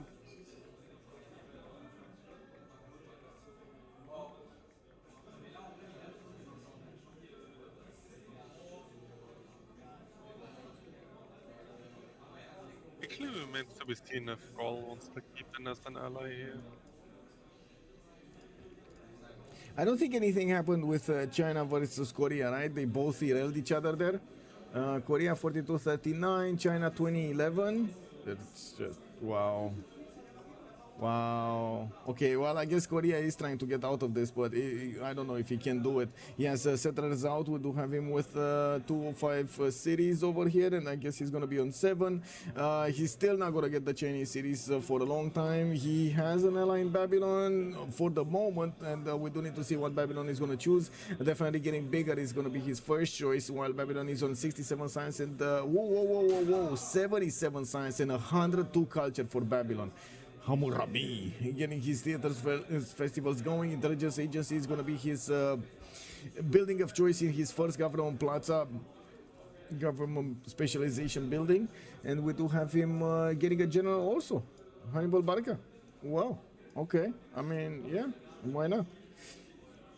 Okay, anything happening here? No. Grand Colombia tech side. Where is Grand Colombia on the text, machinery, and the civil service coming up in 2 turns. Okay, another big question. Are they allowed to do military alliance? Like, usually in FFA, this is always been banned. I would be very surprised if they can do melee. Yeah. I mean, I would be too, but I would rather ask than talk about it and then figure it out they can. Okay, that's a big no. That's a big no. Okay, so no military alliance, no extra +5 for anybody. We do have, by the way, Inca managing to get 3 tiles next to the city of La Rochelle, and is going to start shelling that city with the catapults. Wait, where did the Gesate go? You allied Teddy. So Babylon now wants to ally Rough Rider, implying Rough Rider dropped Magnificence here. Uh-oh. This is so wild. Yeah, I mean, there's quite a bit of change going around everywhere, right? The players are Yeah. trying to adapt with the new situation, with the new best situation they have in front of them. People changing their friends a lot. Yeah. What is it worth? I mean, I guess there's a very big reward at the end of the game, right? So everybody is gonna try to use any little bit of help they can get from anything, right? Anything they can actually put themselves together, they will do it. Oh yeah, definitely. Oh, it's very understandable that it's like played with how do you call it? Like just trying to get the best for yourself. It's still very amusing to see if it gets not so much around. Like everybody betrays each other, just waiting around the corner. Yeah, I did notice, by the way, and Jet was noticing the big forest fire in the city of Ren, just taking down the population of that city center. Why went that? I mean, my mind was, where are the Inca Knights to actually relieve the city of its, borders? We do have La Rochelle getting attacked in the meantime, and yes, there are no walls actually getting up there. There are 2 catapults that are taking down the city slowly but surely, but there is a knight inside of it pushing that city's defense to 57 plus. That is a bit of a problem here. We got intelligence agency also finishing up in your dear's territory, and 2 turns for the golden age to switch. Old McDonald is going dark age. We got Hojo Tokimune actually 3 points out from getting a golden. To be honest, he might actually get it. We got Normal also over the necessary threshold to get the golden. Henry is with Simon Bolivar is going to be 1 point. We got John Curtin also 7 points over. He got it. John Deere is going to be 54 points. He got it. We got Pakachuti also 2 points over. Rachel is 10 points away. Rachel here on China. Well, I guess he doesn't care that much about a new golden age. He's just getting more horses. But look at that. His units are getting slaughtered next to the cities of Korea. And he's not like, it's not like he will have a lot of production to come back, rebuild. Yeah, we do have also GH Shull with a 58 out of 56, so he got it, and GW Carver did also get 73 out of 58. Hammurabi here, okay, guys, let's actually do the poll. Okay, I will ask for names in chat, and the first 5 names that you guys put over there in chat, I'm gonna put them as prediction, like for the prediction names. Who is most likely to win this game? Let's see what chat wants to have over there as options. So I would say we do have Babylon, we got Inca, we got Cyrus, Cyrus is in Australia, and Gaul. I'm very confused about Catherine the Magnificence. Very confused. Because, well, Inca is already eating at his cities, so he's slowing him down, and Inca is gonna get more stats. In the meantime, he's like, look at this war effort. Look how many units he has. He has like 20 units. It's a lot. Okay, so we got Babylon, America, Babylon, Gaul. So we got 4 right now, different, right? Babylon, America, Gaul, and Australia. So we got 4 different. We need one more. Come on, guys. Who's the 5th one? Who do I put as the 5th one? Sorry? Rough Rider? He did say America. So America, Gaul, Australia, and Babylon. Those are 4. We need one more. We need a 5th one. No 5th one? You guys want to... France, wildcard Japan, kick. yeah, he's gonna win the game, man.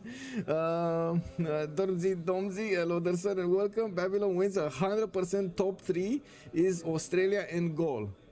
Korea, okay, they want Korea and Inca. Okay, Korea would be the 5th one. If you want a real wildcard, yeah, roast him on. Like, he has so many pre-builds, and Laneros can do stupid things. Yeah. If people will just write him off, maybe there's an outside chance he can make something happen. Yeah. Let me actually put up this prediction over here. Guerrero la prediction. Who will win? So we had America. We have, what was it? Gaul, Babylon. I'm paying this from memory, so I would welcome the help, by the way. Who was the first one? So America, Gaul, Babylon, Australia, right? And then the fifth one, you guys said Inca or Korea. You actually mentioned Korea as the fifth one. Yeah, chat says Korea. Okay, Korea. Let's put Korea. I mean, if chat says, chat does, right? Actually, Also- only one guy said Korea, but whatever. Well, yeah. Commencer la prédiction. By the way, my full Twitch is in French, so excusez-moi if I make any mistakes over here. It is what it is. Name it a wild card or kick W. Okay, well, the prediction is up, guys. Put the points in and let's see who's gonna get all of the points from here. Come on, let's go. It's the finals. I'm pretty sure you guys have a lot of points. Let's see them in. We got the New Age started off, and by the looks of it, we do have old McDonald here with Dark Age. We got Japan going Normal Age. Gaul is gonna go with Golden Age, and he's yet not choosing. We do have also Simon Bolivar Golden Age, and he did go for a pen brush and voice Golden Age. We got John Curtin still needing to pick, but he did get a Golden Age. Free Inquiry Golden Age also for Catherine de Medici, the Magnificence, while John Deere over here is fighting to get back his city center. He still has to push back so many Incan units from his territory. We do have also Inca with Golden Age, and he did choose pen brush and voice. Kublai Khan is going to go normal, and we do have Teddy Rough Rider with a pen brush and voice, and Hammurabi with a Free Inquiry Golden Age. Oh my god, wait a second. Hammurabi, I think, just got 150 science or something. No, he's 115 science and 125 culture. He's the only one in the game that has both stats over 100. We do have, of course, John Curtin here next to him, 146 science and 82 culture, which is just going to go higher. I'm pretty sure we're going to have quite a few libraries coming around and universities next up. I don't really like the production, but it is what it is. Gongju is about to go down. Whoa, whoa, whoa, whoa, whoa. Rachel actually found the weakness, the chink in the armor of old McDonald. And we actually, no, I don't think that city's going to go down. But it was good for effect, you know. Yeah, this is why I stayed silent. Yeah. Anyway. Go B. Serve.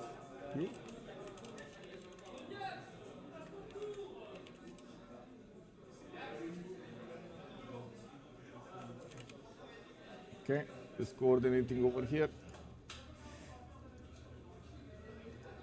Okay, so what's happening over here on the west side? Grand Colombia getting his crossbows. These are going to hurt the samurais, but not that big, especially with the garrison commander deployed over there in the city of Kyoto.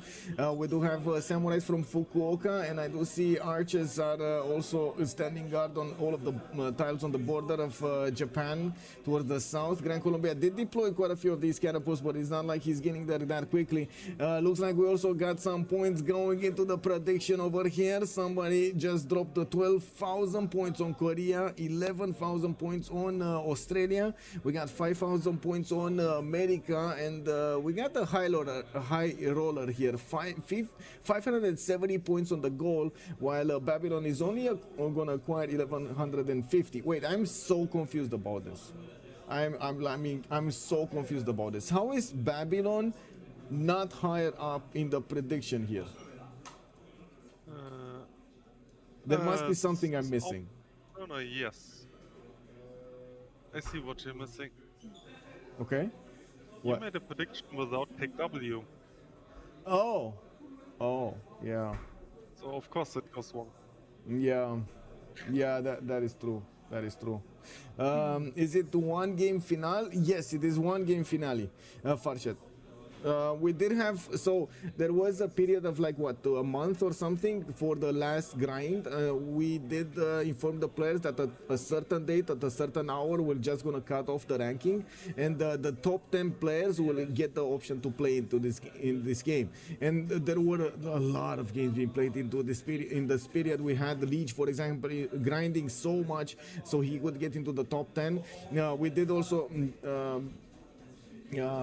Afterwards, we did get that ranking stopped. Whoa. The players will have the chance of going first, second, and third. Even if they got 9th in the ranking before this cutoff, now they get the chance of winning this. It's 100% campus Congress. Uh-oh. I mean, yeah, it is what it is. It's actually interesting how it turns out that people just don't care about those things. Yes, they just through it by building plus universities, I guess. Yeah, but yeah, everybody will have that choice, right? Versus the city-state that you don't always have that choice. I mean, if it's Congress, you don't have a choice. You just build a campus and the university. You just do it. Yeah. Yes, everything else is just losing. Yeah. Well, you know, if you have the population count, if you have the cities, you know, like yeah. Anyway, we got France over here starting to upgrade his the majority of his units. I do have to say he has more science than Eli. Eli here does seem like he entered the war that I don't think he can win. Like, he got the city of La Rochelle, which, to be honest, he could have just razed to the ground because he's going to give it back to Magnificence anyway. And by the looks of it, it's just a matter of time until John Deere is going to push back. We do have the city of Zanzibar, because of his action, actually surviving, but it's rebelling. What? Oh my god, man. Oh my god. I don't want to be in Japan's shoes right now. I don't want to be in Japan's shoes. Like, imagine taking a city-state, doing, like, taking it, making the sacrifice of getting it. You're happy that you have it safe somewhere, and you're still getting attacked. You're successful in defending yourself against a very aggressive neighbor, and then the safety city flips. What? What? Well, at least he's gonna have another one. It's not Zanzibar, but you know, he's gonna have another one in the snow over there.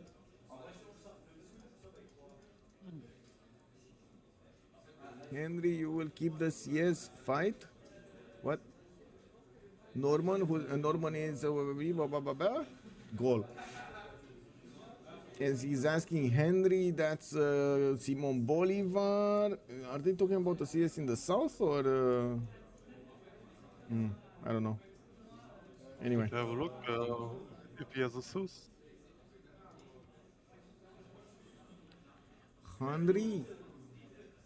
Henry for one. Buenos Aires, I guess.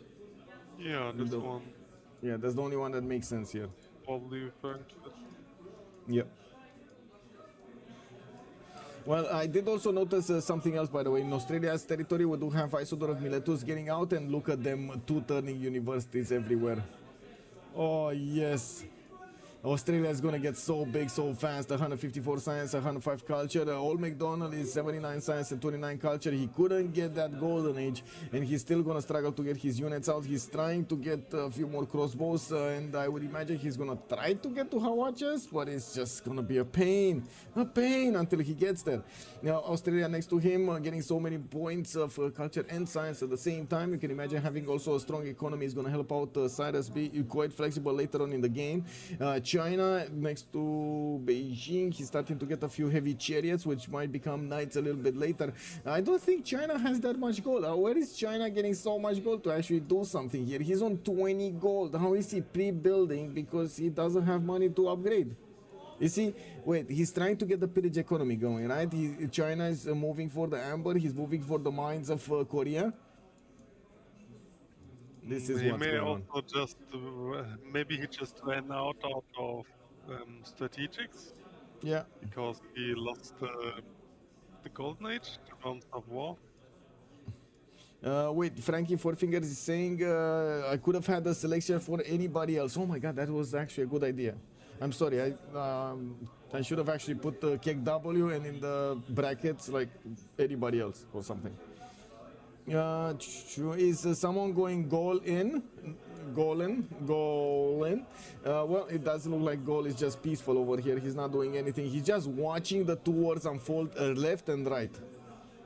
Just standing by. He's a watcher. He's popping seeds over there every time and watching how the units are dying next to him. Which is usually a winning position, right? Yeah, just like Australia, right? He stayed away from the war. He's not modding his waters with the blood of his enemies, and look at that. He's getting the stats up. So we got Hammurabi, 176 science, 148 culture. We got Australia, 167 science and 101 culture. We do have also Gaul with 60 and 110, while we do have America on 116 and 97. Is there anybody else? Because honestly, I don't really see who is the fifth one that would actually make sense to be here. Like Pakachuti, 64 science and 45 culture. Biggest problem with Pakachuti is his choice of attacking his opponent. If he wouldn't have attacked his opponent and put like 3 more cities over here, I would have definitely had a different opinion of how this would unfold.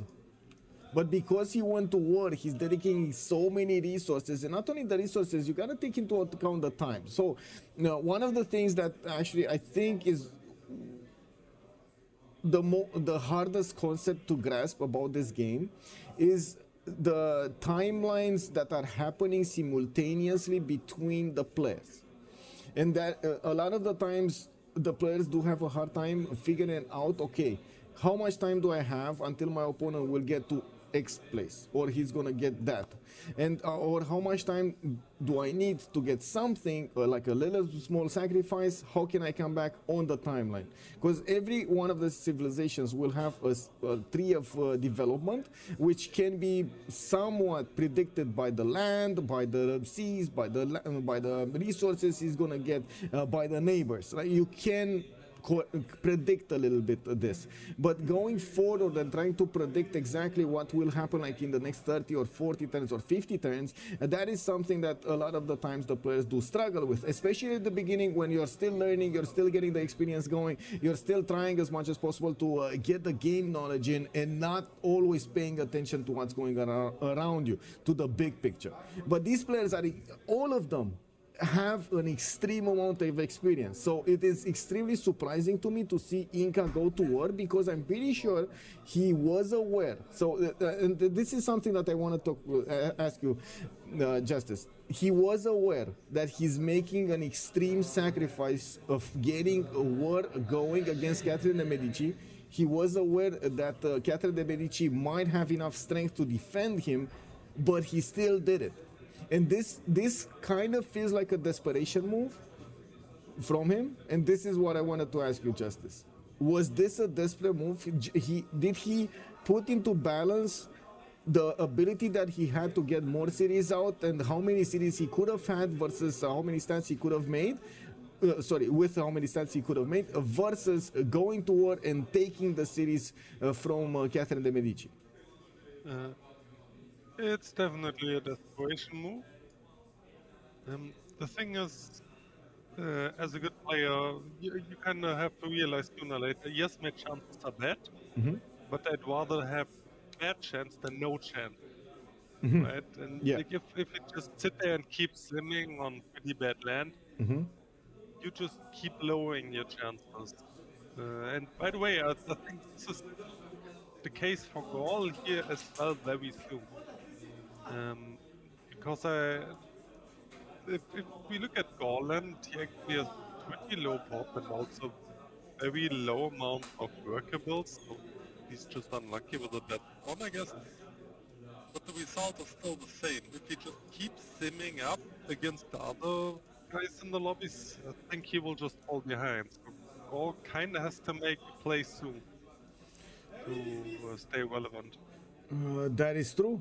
That is so true, and I do see. Well, first of all, it's the normal Gallic problem. We don't have that much science, or you're lacking something. You're gonna lack gold, you're gonna lack science, or you're gonna lack how to say cities. And we do have him 76 science, 120 culture with 79 production here. This is a very good result for him in the production screen. Also, I do want to point out Hammurabi did manage to get to 263. He's keeping up with the goal when it comes to the production capabilities, with much better stats, more than double the amount of science, a lot more culture coming up on Hammurabi, and a lot more gold. Main problem here for Gaul is population. Like I would say, if in a nutshell, I would say population. It's not food, it's just sheer population. And I'm talking in general. For the Gaul in general, population is the biggest problem.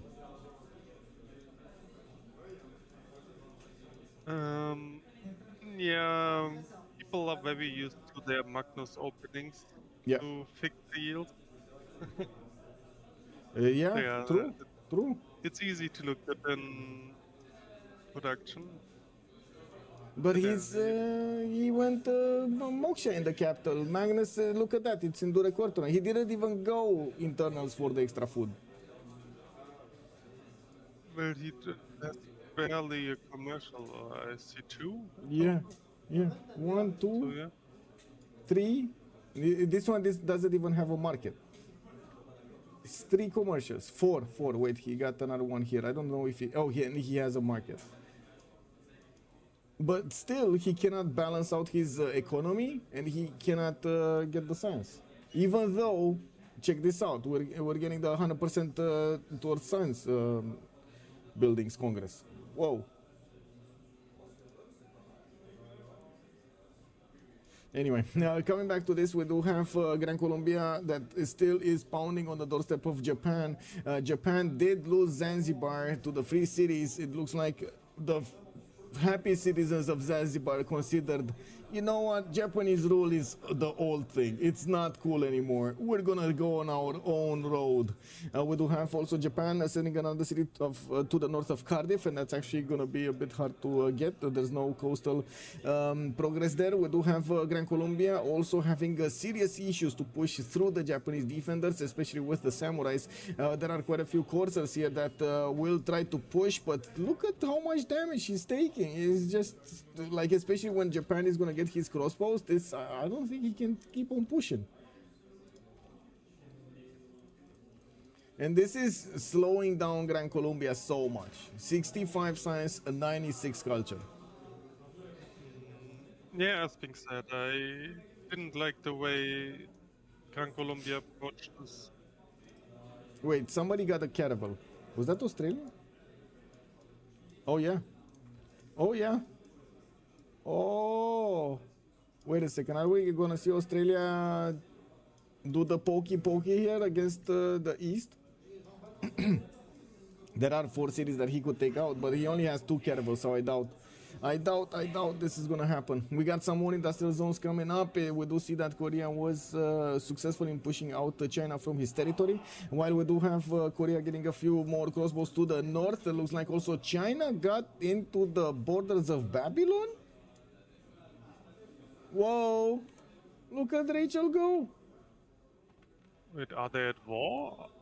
Or does he just have open borders? Yeah, no, he declared war. Remember when I said he declared war on Babylon? They're still at war since then. And surprisingly, Babylon didn't care as much to actually build units. Oh yeah. It's just wasting the grief alive. Yeah, I mean, it is what it is. China being as impactful as possible here. I think I'm going to turn down something here. Give me a second. Same impactful, unfortunately in FFA. Doesn't give you anything though.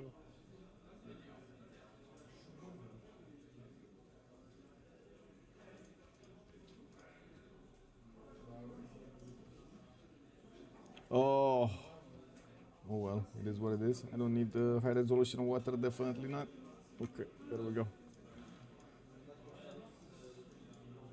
Okay, in Cameron coming up from Los Angeles. America also did not build any kind of units here. We do have him watching the war between Inca and France, his next door neighbors. We do also have Inca managing to push back quite a few units from France. He is slowly taking down the French defenders. I do have to say, Catherine de Medici did manage to get over 100 science, while Inca is still on 59 and 42. It looks like even though they are at war, John Deere is still managing to make more stats than his next door neighbor or his attacker. I do also notice 152 production points on Catherine de Medici cities, while Eli is on 86. We definitely need to see if France is going to have the production capabilities to keep on outputting units here and replacing the ones that he's losing to the Incan offense. We do have coursers coming around, a lot of crossbows also coming around from Rouen, from Lyon, and I do notice coursers are also coming out from the city of Paris. France did get a spy, and he's using it in the city of La Rochelle to steal stuff, or what did he do there? No, how was that spy over there? First of all, there's nothing there. Is there something? Must have been graphical glyph. Yeah, like that was a campus with something. Kick. The loon, thank you so much. Much appreciated, sir. Where's the hat? I left it at home. I just couldn't get it, man. I couldn't get it. And I couldn't get my microphone either, and I'm quite sad that I couldn't install my headphones and so on, because like the microphone, I'm always getting stopped at the airport, because how it looks when you actually take it out from its whatever it's called, from its arm, it looks like a gun, basically. So if I go into, I don't have, I have, how to say, I don't want to take the risk to put it in the luggage, because I don't trust that the luggage will actually stay, how to say, not that I don't trust that it's going to be open or something, but I don't trust that it's going to be handled properly. You know how those guys handle the luggage? They just throw it, you know, and I don't want that to happen. So I need to take it in a backpack, right? So in the backpack, every time I actually go through security, they're like, oh, whoa, sir, can you please step aside? We saw something over here in your bag. Can you open it, please? I'm like, okay. Don't point your gun at me. I'm fine. You know, I'm peaceful. Yeah, 2 times it happened to me, and I said, okay, no, I'm stopping. I couldn't even, like the first time I got it, I didn't even get the opportunity to use it, because the arm, I should have gotten the arm also from my PC, how to say, from my PC, because guess what? They have like different screws. What the? WTF, man, WTF. Man. I really don't like, I gotta admit, I really don't like the idea of too much diversity in screws. It sounds such a pointless idea to me. Anyway, it is what it is. I guess everybody wants their own screws names. Maybe he has an underground investor. Who do you think would wait, into whom? Into Gaul or something?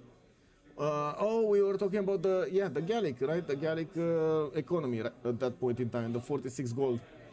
No, we were talking about China back then. Can they trade gold? No, they can't. Yeah, they cannot trade gold. That's another thing. Yeah, I mean, it is what it is. Oh, China's actually getting more cities and trying to get more libraries. Do we have any units coming up from Australia on the east? No, not really. It looks like he is actually taking a look at Venice. Maybe he's going to want to take that city down. He does have the Sahara to get some more era score points in the southwest, and if he does want to try to get how to say, Petra over here, this is going to be amazing. We do also have him with the workshops from Perth and getting his factories out from Canberra, Adelaide. He did reach that industrialization. You can see the extra points of production coming up everywhere, and Hammurabi, by the looks of it, is about to hit that 200 science mark, while Cyrus with Australia passed it. He's on 211. So I would say right now in the lobby we got 2 possible contenders for first place, around 3 contenders for second place, and around like The rest, no, well, not the rest. It's like 1, 2, 3, 4 contenders for third place.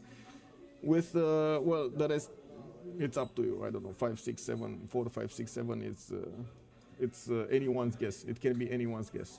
But I find it very hard to believe that anybody's actually gonna take on Hammurabi and slow him down well enough, so he's not gonna be in the top top 2 places. While we do have Gaul here, way too slow. Korea is way too slow. Only Australia can keep up with him.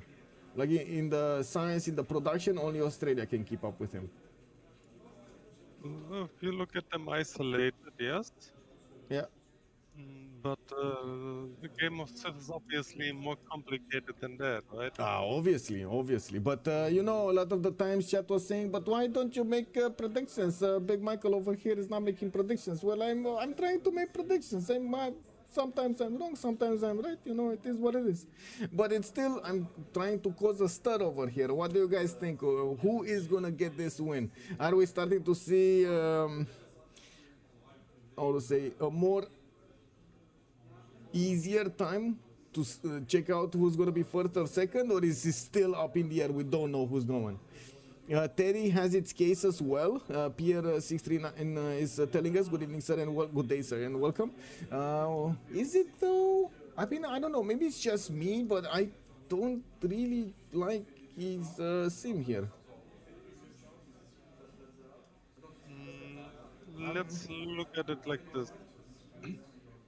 He's behind the other two in multiple regards, but. Babylon is kind of in the most difficult position because in every direction he wants to go, he kind of has contenders. Yeah. This is what makes his position actually pretty hard, I guess. Yes, but I do want to point something out. He will, if he goes for the path of least resistance, he might actually just take out China here. Yeah, but then Australia comes. And Teddy. Then you have your units in directions you don't like. And Rough Rider make them. Look at Teddy. 6 already pre-built for after. Yes, 7, and this once again made a difference. Yeah, for sure. Like, this is what I'm pointing out. If you just look at them isolated, yeah, sure, those two look the best. But as soon as someone starts the action, it changes the dynamic on the map. Yes. Like we already saw that multiple times, where like one guy is doing something on the one side of the map, and then the other side of the world something happens because of it. Yeah. Like this butterfly effect is so beautiful in these lobbies. Yes, it is. And I gotta point out, Inca still didn't get another city from France. He still has La Rochelle, but couldn't push forward. He is doing damage, don't get me wrong, but France is just repairing, or replacing those units as quickly as possible. And I would imagine France is gonna get there first for field cannons. It's just a matter of time. His siege tactics in 1. Looks like he's actually eyeballing to get cabs here, military science, and not field cannons first. He does have level 2 crossbows here and there, which are doing massive amounts of damage against the pikemen. Not so much against the knights, but still they're good. We do need to see if France is going to manage to successfully keep off Inca. If they keep on warring here, and we're going into the next era, where nobody's going to get pen brush and voice free inquiry and so on, it kind of feels like they derailed each other here. By the way, I want to add one more thing. Yes. A lot of these guys came here because they just go for first. Yeah. Right? So, like, from a rational standpoint, people should play for position.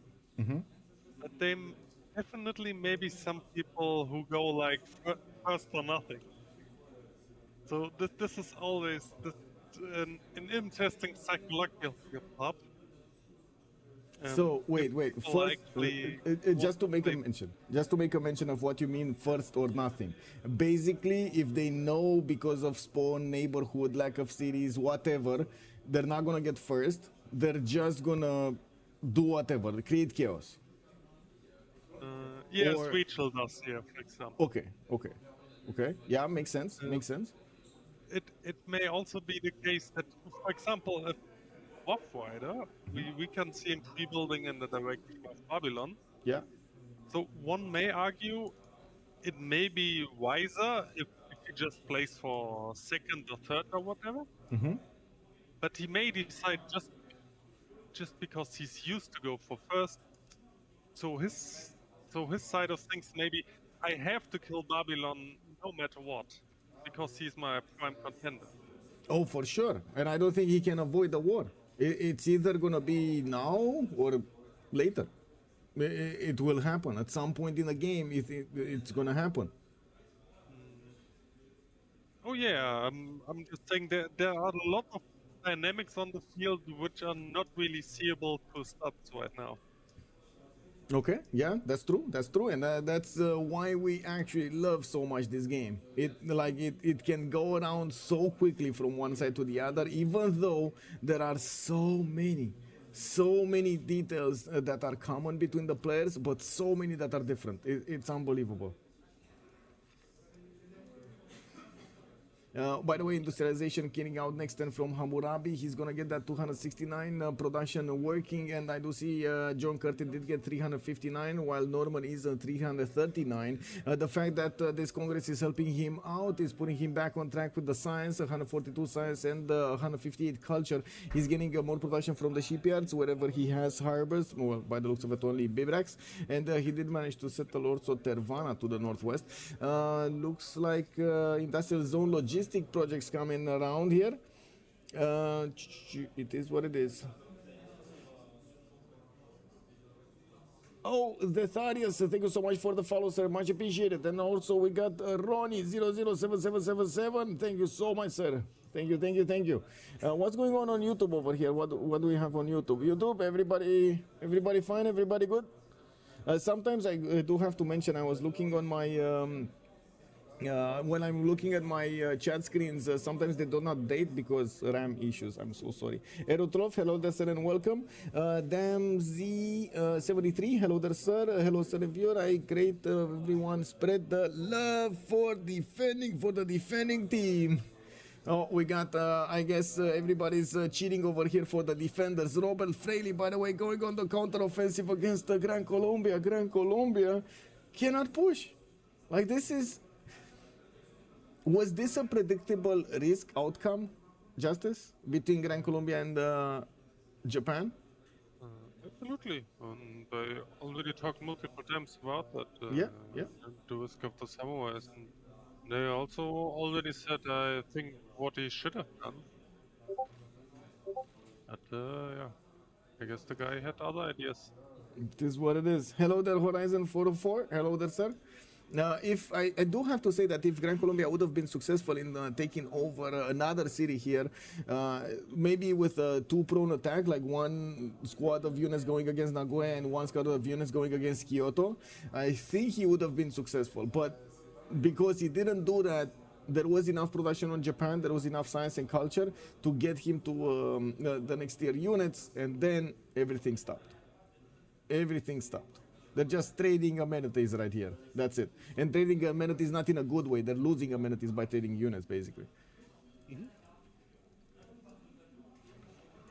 But I gotta say, Inca somehow is getting France to not have any more units. Look at this. This is like, even if France has so much more production, France did choose to not kind of irrelevant himself, and instead of putting everything he had into units, he started doing some projects, he built some markets, he got some libraries, he got a builder, and then his units disappeared slowly but surely, while Inca, well, he is still building units, even though he clearly has the majority of his army intact.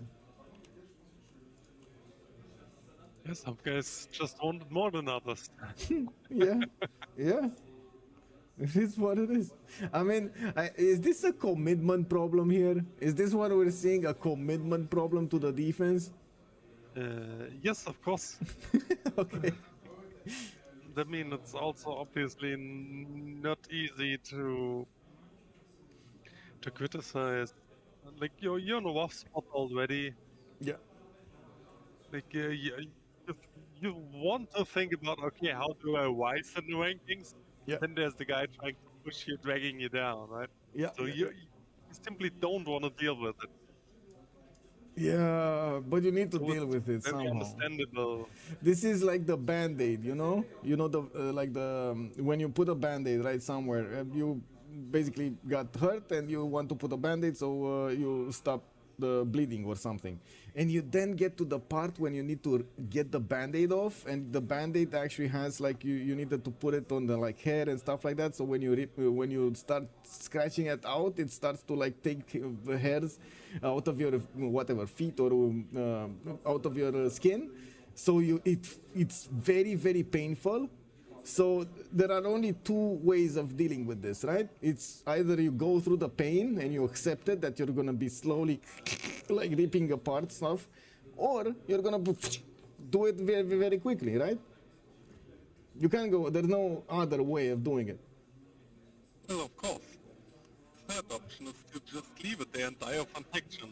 And this is what he does. Oh my god! Wait! Who's dying of infection? I want to see this. Who's the one that got infected and is dying of infection? Like, come on, let's point him out. Who's In this? the picture with the bandage, Yes. you just saw. Yeah. Obviously, France is dying of infection right now because he didn't deal with the dirty bandage. Yeah, he did it. Yeah, he did not.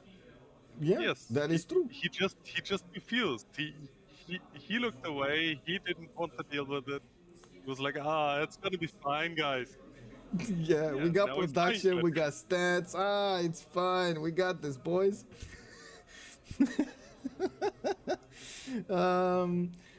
This is exactly how it looks if you don't deal with your problems. Yeah, letting them just pile up over there in the. Guys, I only lost one city. It's gonna be okay. We got this. Guys, we don't need more units. I didn't need that pantheon anyway, right? Yeah. That's my teammate when I play team. Okay. I didn't want to be mean. I obviously don't know who Magnificence is, but Yeah. I mean, I yeah. think fun is fair enough. I mean, I remember, if I need to name names, I remember Pro P getting grief quite a bit with Russia. Like, he was playing Russia and everybody was taking away his wonders, his pantheon, his religion and everything. At the end of the game, he was like, I didn't need that anyway. You know, like no Fiddle World in the Tundra, no Temple of Artemis, no Hanging Gardens, no nothing. He was like barely scratching 4 population in his capital. Yeah, unlucky. Yeah.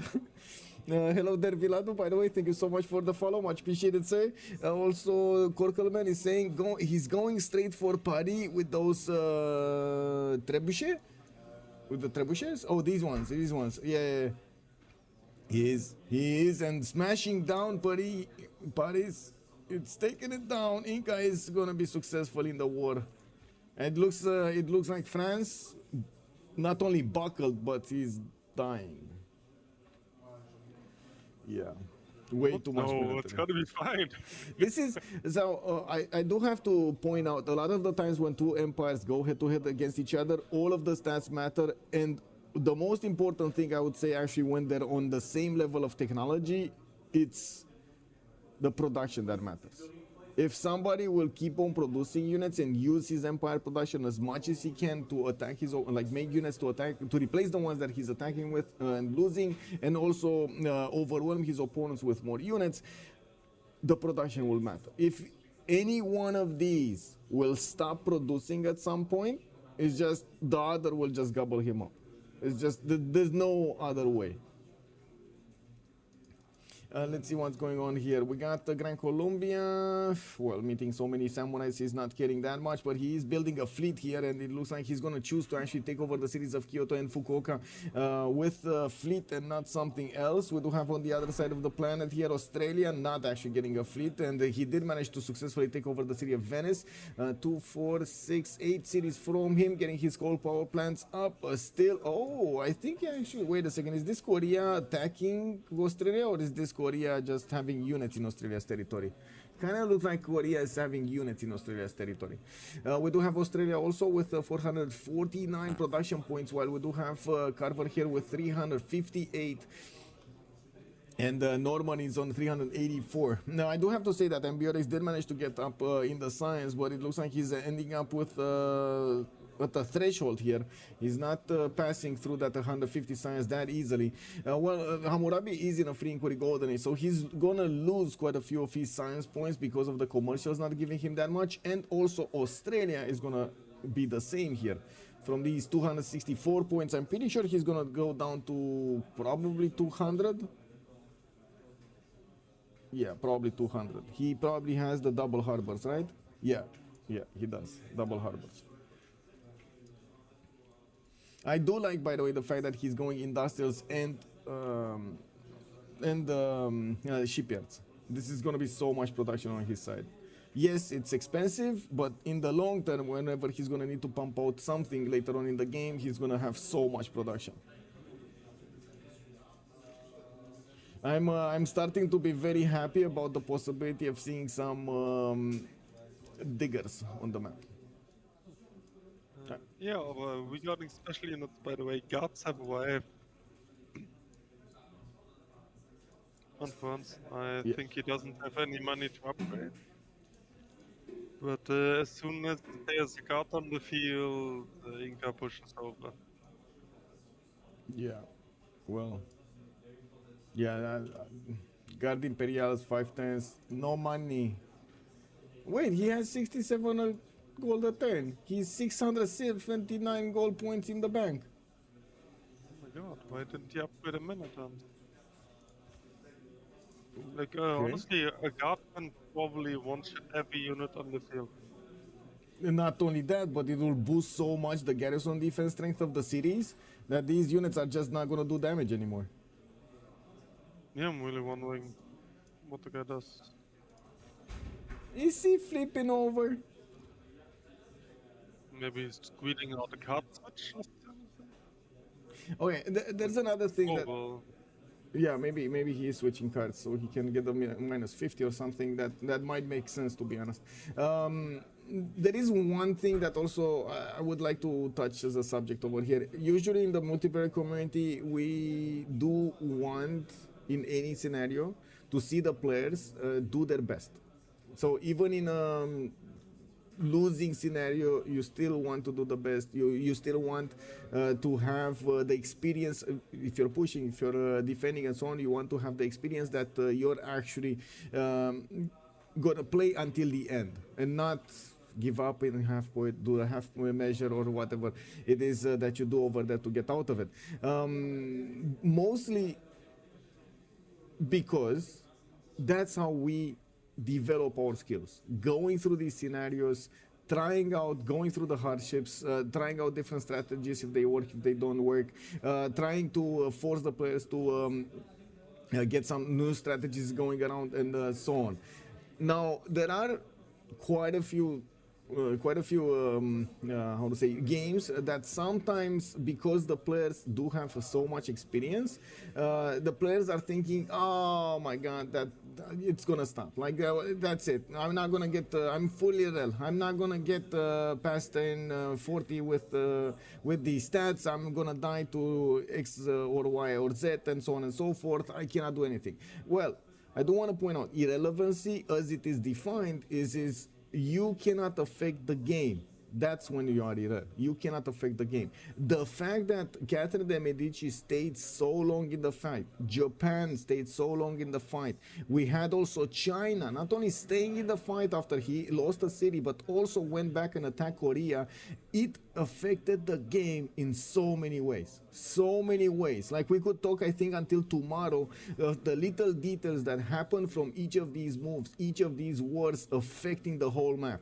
And this is something that a lot of the times maybe it goes unseen in the big screen, like in the big games if they're not casted, because you don't see the dynamics following the waves of their effects, their choices of effects.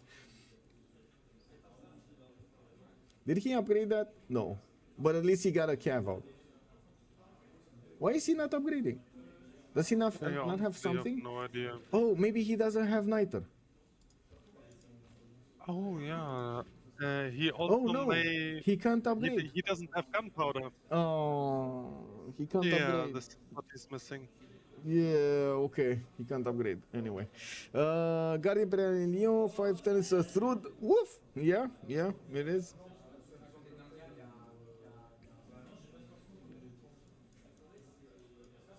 Also, I want to drill the point. I'm sorry. I'm gonna go on a quick rant over here. Only one phrase. Only one phrase. I swear. Only one phrase. Please do not join ongoing games. You might think it's funny. It's not as funny for the players as it is for others. Unfortunately, joining by mistake or joining on purpose a game over there, an ongoing game, creates a lot of instability. Please do not do it. It is something that. It's creating a lot of problems throughout the lobbies for a lot of players. Please don't do it. Just don't do it. It's much better to don't do it.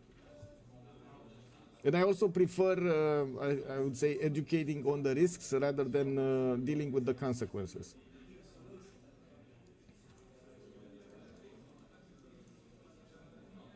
Okay, so what do we have here? We got Babylon getting quite a few knights on the east side. He did manage to recruit Ethelfled. Oxford University is going to finish in 610s. We still don't have Rough Riders, by the way, from America. And it looks like America is not really convinced what he should do with his army. We were talking earlier that he didn't really have that many choices, and he needs to fight Babylon at some point in the game. If it's now, if it's later, it's still going to need to fight him at some point. And it does seem like he still cannot find a target. Is this gonna be him backstabbing France? Weren't they allies? I think they were allies, weren't they? Or was he with... Yeah, they're allies. Is he gonna backstab France here? Well, remains to be seen. Australia and Babylon racing for Oxford. Where is Australia at? So we got Australia on 5 turns Oxford University, and he does have Isodor of Miletus with another charge over there. That's gonna put him probably on 2 turns from finishing, and this is 6 turns Oxford University. So I'm pretty sure Babylon is not gonna get it. Even if he chops, he's not gonna get it. Okay. Any others? No. We got also America starting to get his production points up. I do see also 217 science and 202 culture. The science is his, no free inquiry golden age. He's in a pen brush and voice. A decent amount of gold on 90 per turn, while for example Babylon is only on 62, and also will lose a lot of that extra science he has over Teddy Roosevelt, because he's going to lose his free inquiry golden age, just the same as John Curtin. Now I do also want to point out Ambiorix here is getting quite tough to handle. He's 165 science, 200 plus culture, and 72 gold a turn, 423 production. And just like Justice was mentioning earlier, it does seem like he kept on doing his thing, and he is managing to be competitive right now. What did chat say, by the way? What did chat... no crashes today? No crashes today, yes. We got a much more easier time, I guess I would call it. Oh, on the prediction, I didn't pay attention. Yeah. Let me take a look on the prediction here. What did happen? So it looks like the players are saying, like the viewers are saying like this: 44% of the points went to Australia. Babylon is coming up second with 26 of the points, 26% of the points. We got America third with 17% of the votes. Korea is gonna have 12%, and Gaul 1%. Only 1%. That was the vision that happened like what, 15 turns ago, I believe. That's when we put it up. Okay. So I guess Twist Chat knows this. Well, let's see. Let's see. I mean, to be honest, I was just thinking, can you imagine if the 1% is gonna win? Oh my. I would say the farmers are gonna start turning into gatherers of tears. Well, let's put it like this. Gaul is not my favorite here, Yeah? but I certainly put him higher than Korea. The Korea, okay. Really? I mean, didn't you just say Korea is on 4th place despite that? Oh, yeah. I mean, yeah. It's close. Like 12% on Korea, Gaul is 1%. Yes, that's 4th and 5th.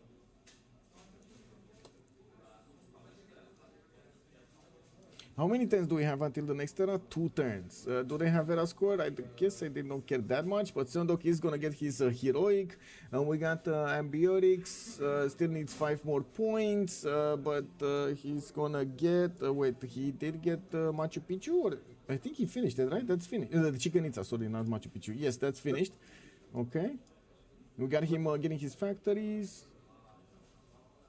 Korea is almost certainly gonna die. The actual trump card of Gaul is actually he has the most amount of weak neighbors. Yeah, you're So not wrong. Yeah. it's actually kind of likely that Gaul may get highest score. Well, right now in the score screen, we do have Babylon, Australia, Gaul, America, and Korea. Yeah, but honestly, the score right now doesn't matter. Like, I'm talking about once people kill each other. Yeah. I mean, I'm sure, but you can still see the available pool of points that can be gathered from other players. Like, for example, if you're taking into account Gaul taking out Inca that's next to him, that's 327 points that he's going to take off the board, and he's going to acquire, let's go for the half of this, even though I think it's like between 50% and 75% of the points. I don't know about the conversion, but either way, just for map positioning, one can see that Korea is very likely to die, right? Yeah.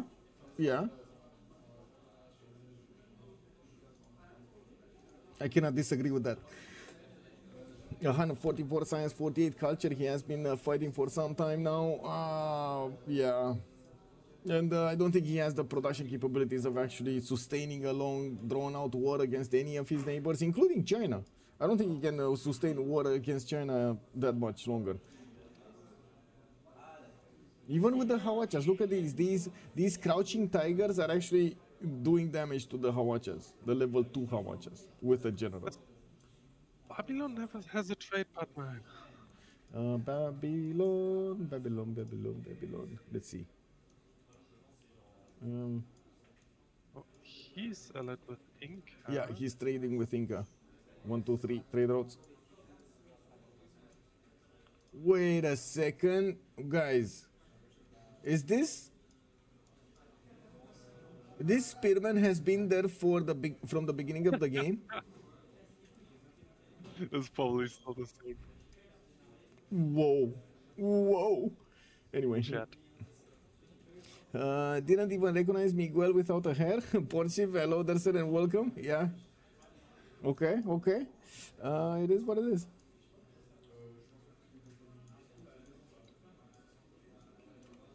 Yeah, looks like the units of Inca are pouring through Rouen. We do have the French Garde Imperials coming out, and by the looks of it, we do have them doing massive amounts of damage against the units of Inca.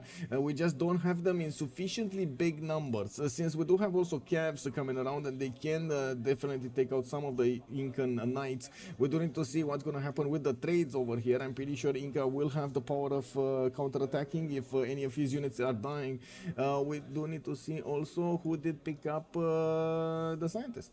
Let's see, do we have the scientist, or is it even that important? Leonardo da Vinci on gold, that is pretty big for so much culture. He didn't, I don't think he got the mausoleum, right? The mausoleum was built, if I remember correctly, in Australia. Australia's territory? Wait, What is it? Yeah, it's here somewhere. Right? You see the points of science? Here. Yeah, there we go. Lochester. Arguably, with no science here in the game, Newton has the most amount of value by far.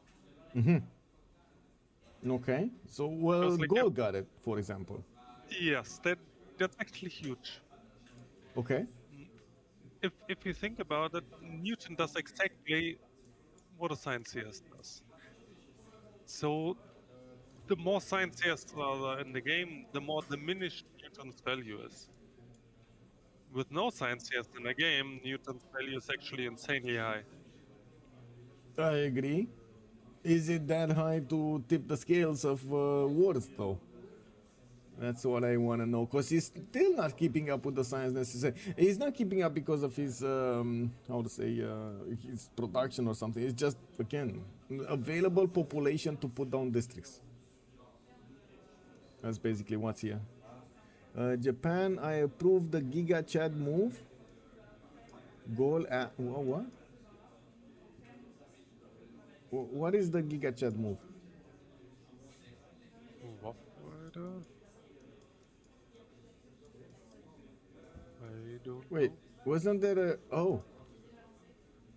WTF. What is this Japanese settler doing here? I think this is the guy who landed north of Cadiz. He just keeps walking. Okay. I mean, there is a Gallic scout over here. Norman is going to get a vision at some point from that. And I guess that's what Shull was saying, that he approves of the move here. Oh my. Oh my. Ooh, wait, this is actually huge information in it. Warfighter is gonna ally Babylon. Oh, wait. That's actually two of the big guys that will ally here. And Grand Colombia with Australia are so far apart from each other to help in any way. Faith. I mean, if Australia just protects China as a trade partner, this leaves Gaul without any trade partner. So even if Gaul may have the weak neighbors, he actually doesn't have a neighbor to trade to, other than Grand Colombia, but these traders are probably useless. He also doesn't have a lot of them.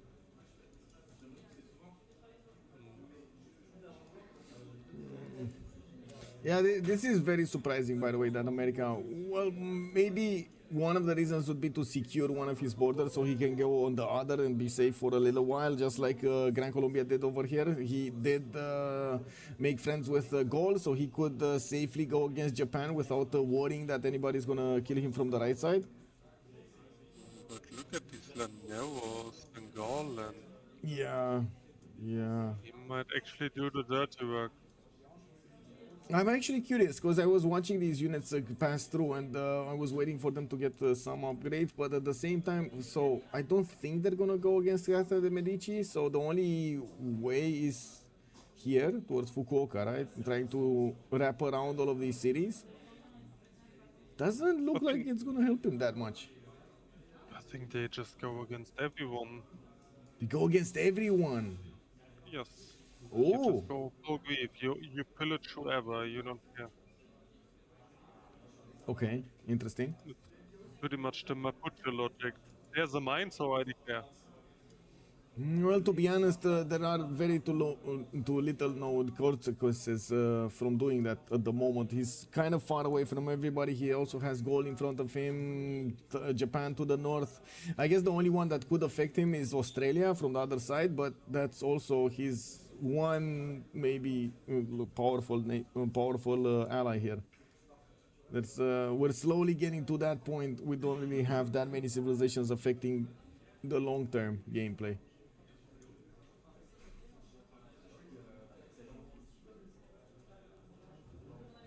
Shufron, Teddy RR, Australia, and Ambiotics. Hello there, sir, and welcome. I'm not sure exactly what the list are. Oh, wait a second. Good news, everyone. Good evening, sir, and good day, sir, and welcome.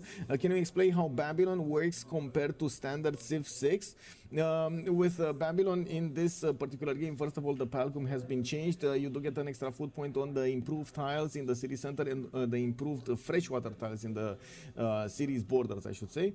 You do get, whenever you're going to build a district, you're also going to get the first production building for the first time. That's it. So basically, you build a district for the first time, you get the library for the first time. If you build the second one, you don't get the library anymore.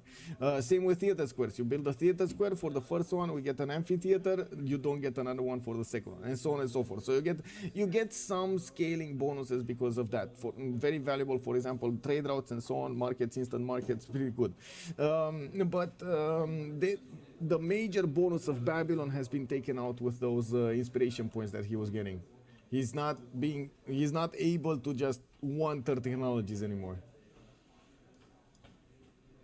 Rule Valley is also 3 turns in Belgium, getting out, and I do want to take a look at the chat here. Free first building area, free Eureka's on each library built. Babylonians is preparing. Oh, that's I forgot. Thank you for reminding me. Free Eureka's on each library built. The Babylonian is preparing his army, so he's not currently in war, but he is getting an army out, and I don't think he has any other choice than actually attacking China. Or Korea, for that matter. But I think we'll attack Korea, and he's gonna need tanks here to successfully, get this done quickly. Saneok is gonna get his ballistics in 1. I do notice on the other side we do have France actually pushing back. Finally, Inca. He got his Guard Imperials and he's pushing back. Actually got quite a few of them.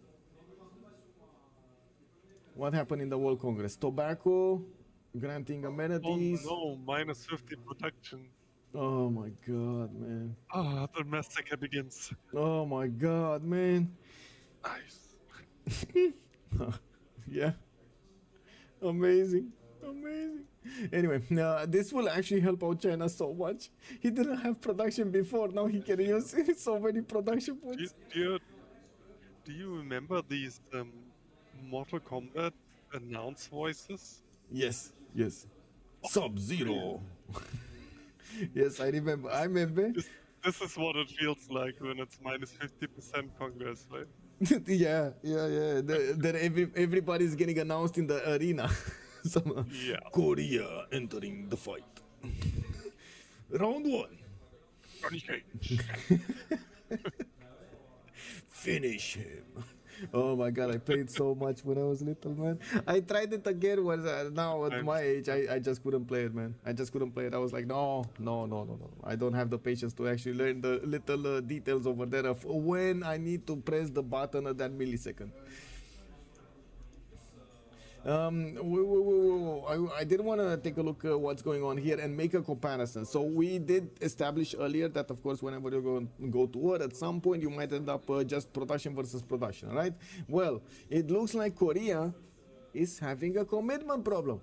Even though he's pushing back China and he's doing damage, he's taking down units, he's not rebuilding. He's building markets and he's getting monuments, and his units are starting to run out of steam. And look at that, China is just replacing the units he's losing here. Did Inca do the same? No. Look at Inca. He's committed, fully committed to this war. There is like no city of his empire that is doing anything else other than war.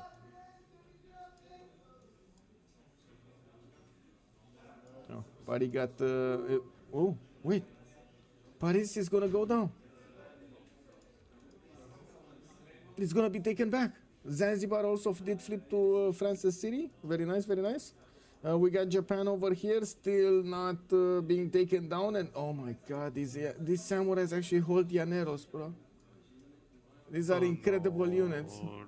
This is the Llanero without friends. Well, yeah, true. Llanero without friends, but there aren't that many, you know? Like everybody knows, one guitar player is not good enough. Yes, that is true. One is never good enough. They are really only amazing if you come in big groups. where they are also Berry. very toxic. Yeah. Sundog reformed the Queen Age Golden Age, Exodus of the Evangelist. He's getting a Monumentality Golden Age. Oh wait, he actually picked up Exodus, and we do have the minus 50% Congress. Okay, I guess, oh my god, again, half committing to this. 4 of his series are starting to build units, and yes, he's getting quite a few cuirassiers, definitely strong enough units to go against his opponent here. China is gonna have quite a bit of time to wait for his units to upgrade. He does have a lot of knights, and he still has a lot of crouching tigers, which are doing damage counter-attacking to the Korean units. These crouching tigers also do have a bit of a problem. They actually need to be, to do the full damage, they actually need to be next to that unit, which of course exposes them since they are ranged units. It used to be that you didn't need the +7, but oh my god, pushes with crouching tigers were so toxic.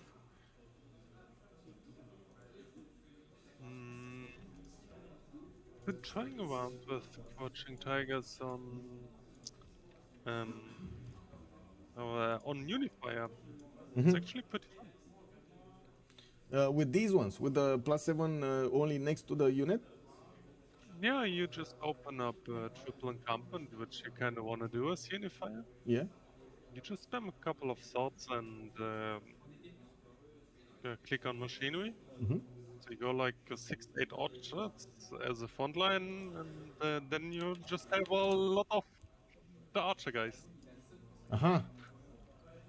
Okay.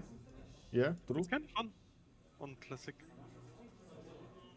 But that's Well, obviously a teamer thing, not FFA. okay, I do see another mention here. Babylon is making so many encampments, and it does seem like he's preparing for war. He's going to get extra production from the Ruhr Valley, and since he did lose his Free Inquiry Golden Age, he went down to lower than 200 science. He's on 195. He does have more than enough culture to actually get to fascism in a good enough time. Right now, he was getting natural history. We do have Cyrus, 323 science. Not only he kept his science, but he kept on going. We do have John Curtin here also with 627 production points, while Norman, which is Ambioris, is on 231 science, 172 culture, but 682 production points. So my questions are, who is gonna die next? Or, well, who's gonna yell? Henry declared war on Eli. So this is Henry, this is Grand Colombia declaring war on Inca. And he's going for the pillage. He's going for the pillage. Okay. Yeah, very unsurprisingly. He's gonna pledge whatever. Oh, we got Rough Riders. One American Rough Rider here. Lol. One American Rough Rider. What is America doing?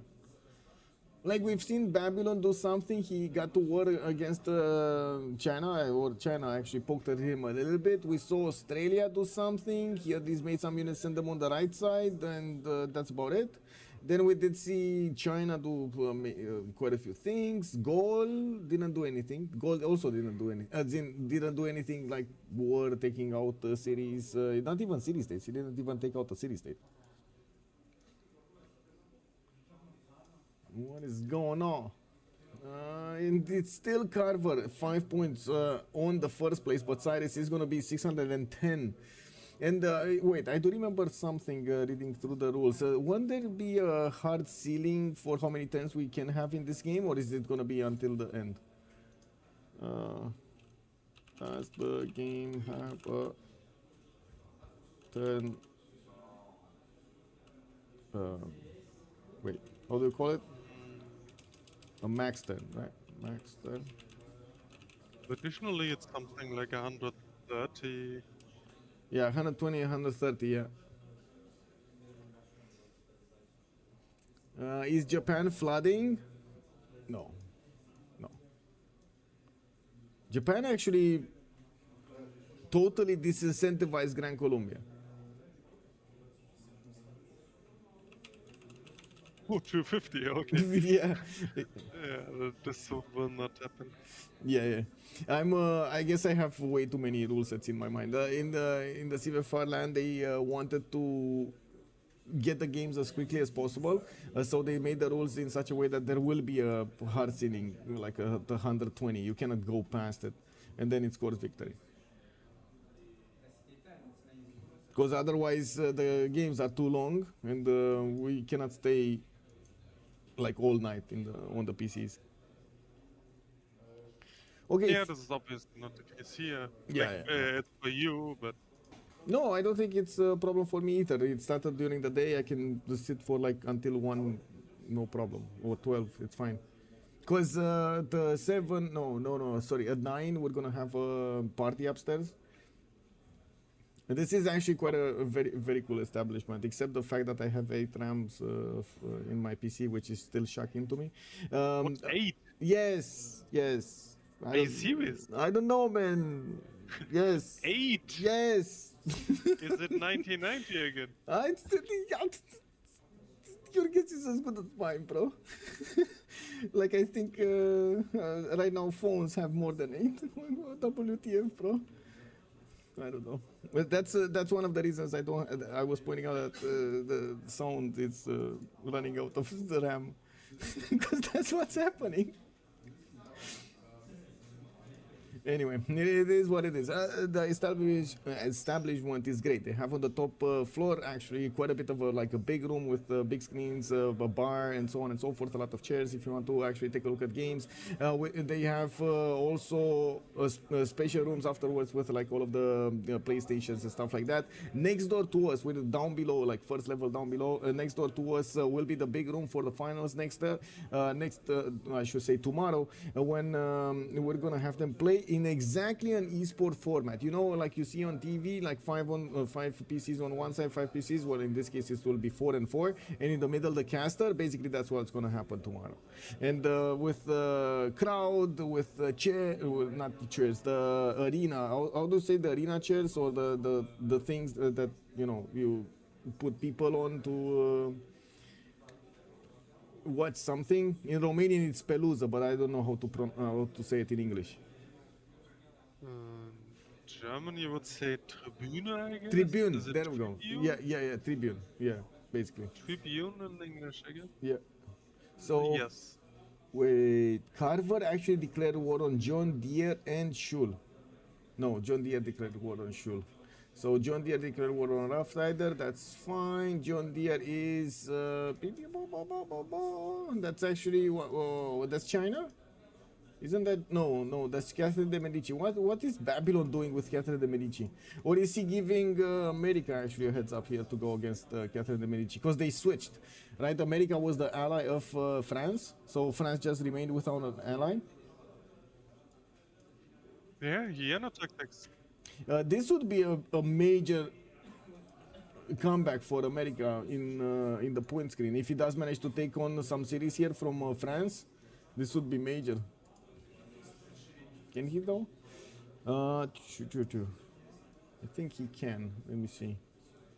Well, I'm pretty sure the damage on the... Yeah, it's fine. 73 against 78 of the Guard Imperial.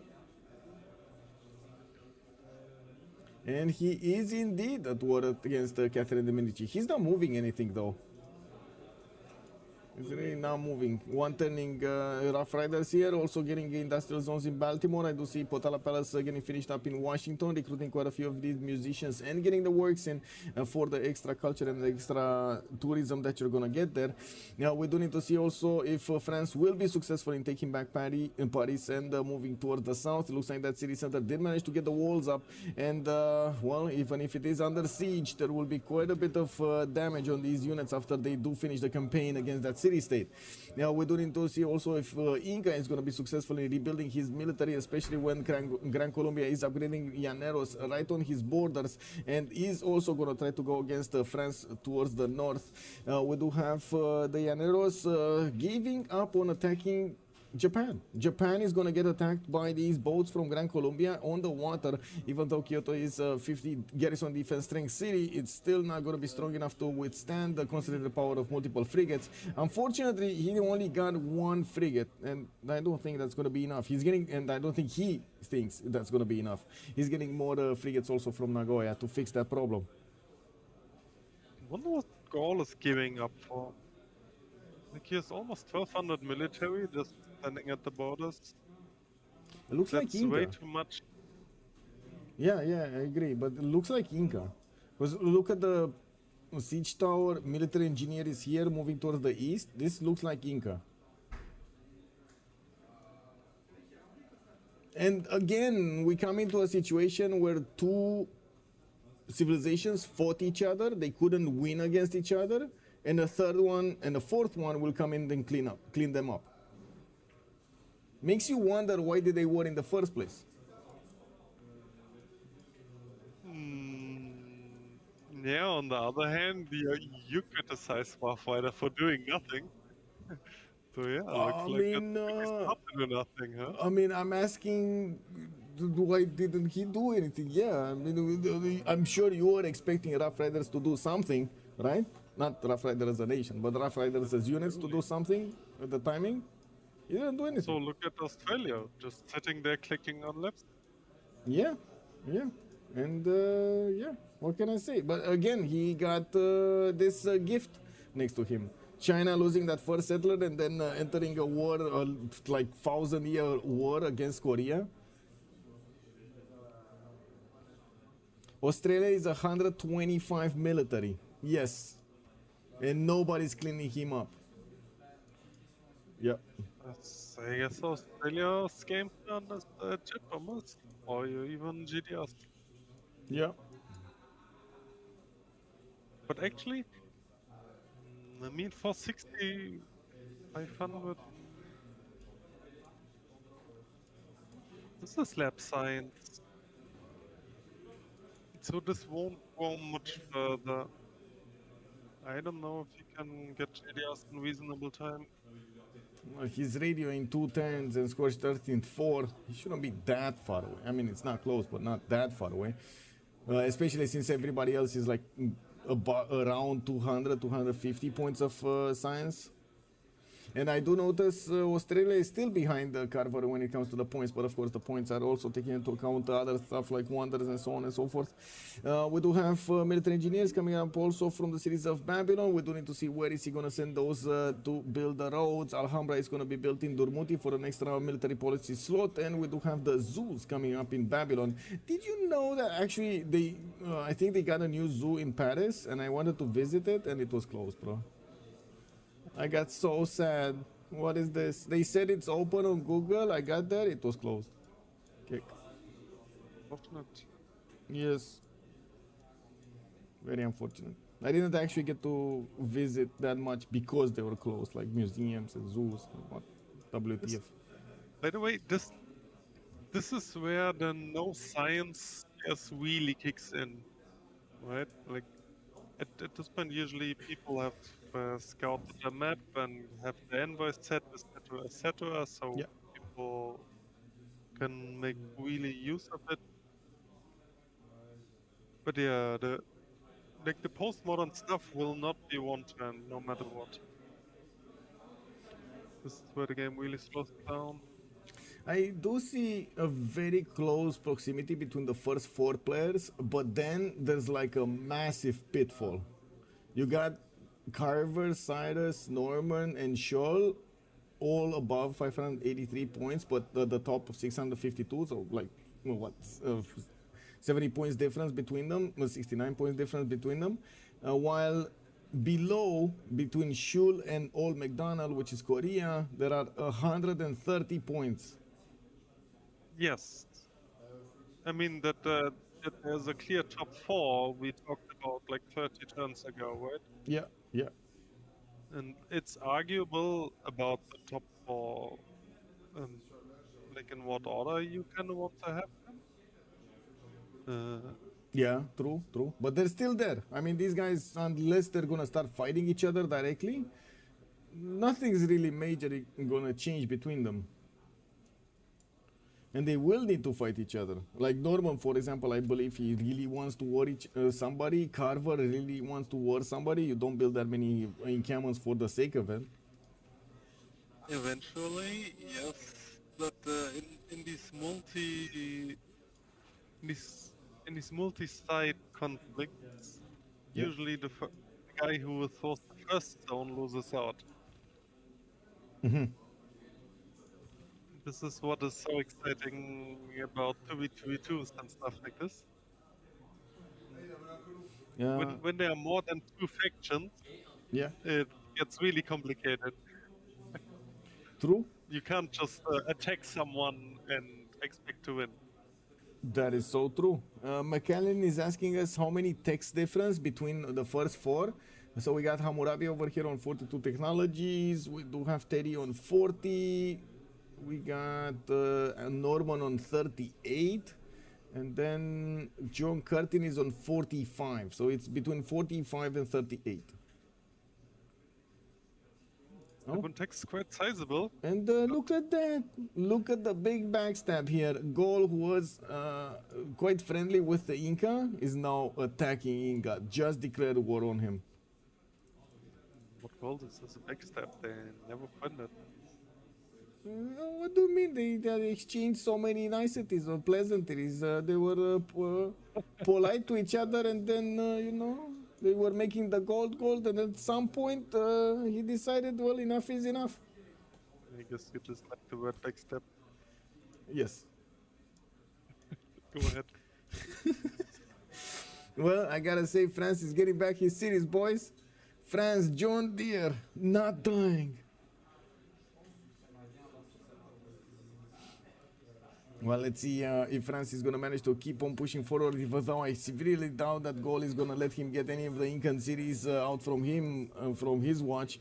We do have the Samurais of Japan also going towards the south, trying to push a little bit Grand Colombia to upgrade more units here while his cities are dying.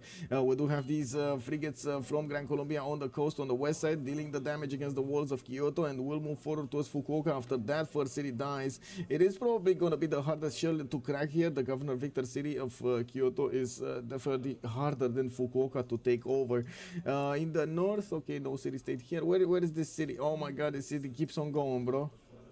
This guy keeps on going. Where is he going? Is he going Aflyingtoilet? Oh my. He might get in there. I really don't want to pronounce that word, by the way. Aflyingtoilet or something. I think it's Aflyingtoilet. What? Aflyingtoilet. Efeakul. Okay. Like, I mean, I'm obviously not Icelandic, but Yeah, me neither. Like this. Salty knew, but she told me, but I totally forgot it. Like, phew, went out of my brain. If I don't use it often, I don't know it. Eflyingtoilet.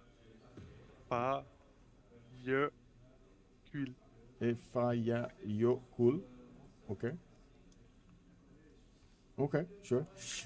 Cyrus McCormick, Shull declare war some. Oh, he's moving. Teddy Rough Rider is moving. He's doing something. Who's he declaring war against? Is this still China, or is this on the west side something? It looks like he might do some pillages here in the John Deere continent. Yes, he did declare war. He did declare war on John Curtin as well. And looks like Kublai China. Just to see what's going on here. Not much. Cities of Xi'an are getting taken down. Looks like old McDonald is getting into that border, and China will need to do something to push him back. It looks like it's not enough strength on the Crouching Tigers to push back these scavs of Korea, and we do see Korea is starting to get a lot of these Korea cities also on the front line, getting a bigger economy with his harbors and putting out more encampments. We do need to take a look at his stats here, but I would imagine Korea is not doing that great. Refining in 1 ton, alignment in 1. We do have 601 points from America, while old McDonald is 468. It's still very far away from anything. Even I would argue that even if he takes the Chinese cities, he's still now not gonna make up the difference to Shull. Yeah, but there's actually another thing arising. If Korea is actually on tanks here, he's definitely not easy cleanup anymore. Yeah, So that's Australia and Babylon actually may scratch their head that they didn't do any effort to get beforehand. rid of him. Yeah, Like you know, in elections, it's usually the little parties who make the difference, right? yes. Korea might actually be the tip on the iceberg. The throwing the big guys around. It might be. What was it? I think Potato had um, an expression about this. What was it? The Kingmaker? Yeah, that's a good one. Yeah. Yeah. Korea could be the kingmaker or the kingslayer in this regard. Yeah. I mean, maker or killer of the kings, right? He's either making them Yes. or killing them. Yeah. Interesting. So we're gonna need to see. I guess I don't think even Korea can affect the game consciously. It's just his effects on the game are gonna have repercussions. Possibly. Remains to be seen. No, I did see planes, by the way, coming out from Australia. Looks like he's getting his flight in 2 turns, mobilization in 2, putting down aero. No, wait, that's sorry, that's Teddy Rough Rider. I did already see Cyrus on rifling in 1. Wait, he didn't get advanced flight yet. Anyway, Teddy Rough Rider here is gonna get his own flight soon, and he is over here to the northwest getting a few more culture points. We should actually see the fascism timing coming up soon here.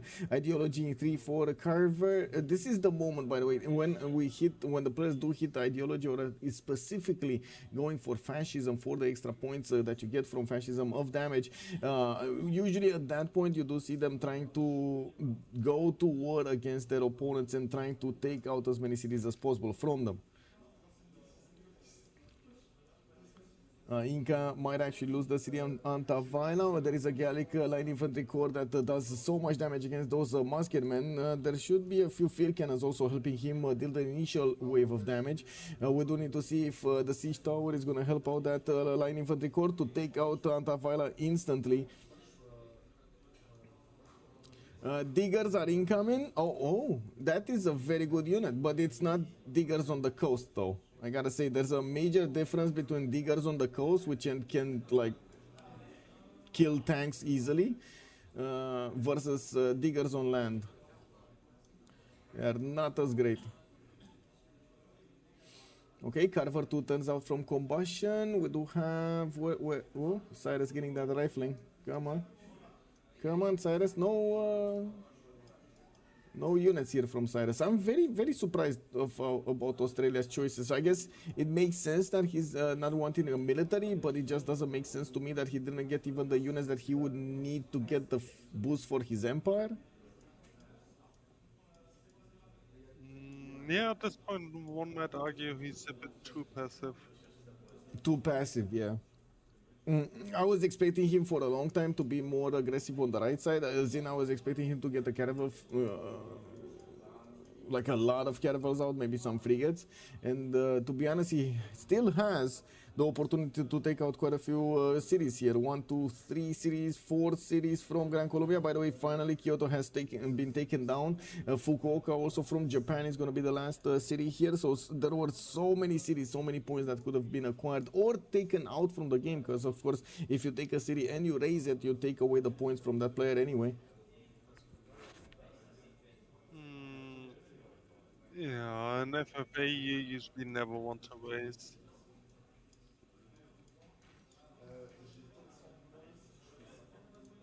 Well, Japan, he's on his last legs. Did he settle city? No, not yet. This, can he? Oh my god, he did settle it. Well, it is what it is. Rebelling very quickly. At this point he should rebuild to Antananarivo. Much bigger than him.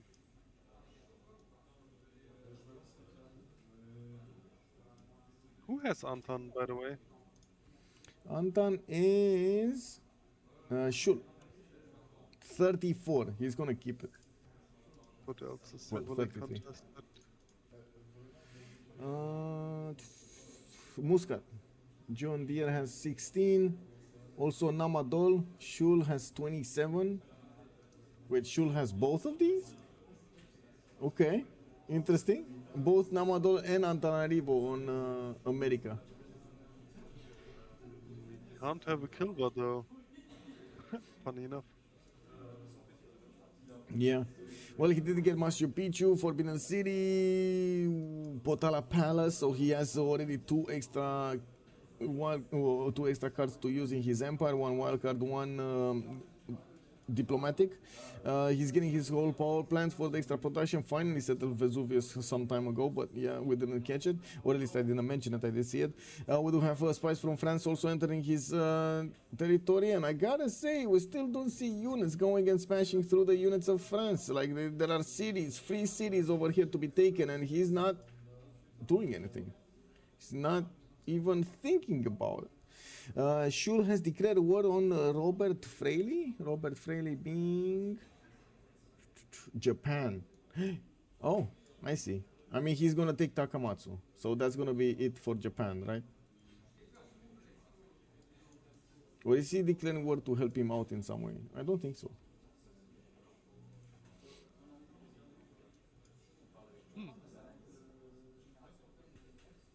Yes. No, I was just wondering because this is kind of the hot phase here, right? The hot phase? Yeah, I think these players got so used to, quote unquote, just pick the low hanging fruit and just always play efficient. Yep. That it like it turns out right now. It's like, okay, everybody fights back. Yeah. So we just do nothing. Yeah. And interesting.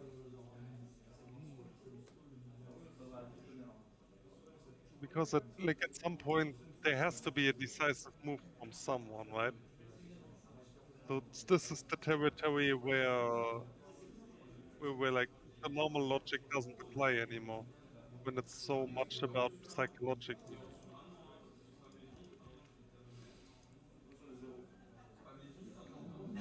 Well, if all of the players are accustomed to getting that low-hanging fruit and none of the players are actually going to be low-hanging fruits in this lobby, you can imagine all of them are going to have the same problems. Yes, exactly. And this is why suddenly the first guy doing a decisive, inefficient move actually wins out. Yeah. Wait, did you say finger fishing? What, finger fishing? I don't know. I didn't catch what you said. He's doing the move, but I didn't catch what the move is called. What move? Just the decisive move. Decisive move. Okay. Decisive move. Okay. Okay. That makes sense. Much more sense than what I understood. I was like, what the fuck? It doesn't necessarily have to be the most efficient one, it just has to be decisive. Yeah. Well, we do have Korea finally actually doing the damage against the Chinese cities, even though they are getting walls. It's not going to be a problem for these units to smash through. So many camps are coming up and pouring through the north here, and those would be 4 cities that China is gonna give to Korea here. Babylon have tanks now. Yes, he should have tanks, or no? Let's actually take artillery armies. We did talk about him building up very, very quickly, and yes, he does have tanks. He's going for plastics in 4, ideology in 1, his totalitarian, his fascism in 2, guys. And I think the big question is, where is he gonna go with all of this military? He's allied with America, so that means he has 2 choices, right? It's either Inca or Korea. Inca or Korea?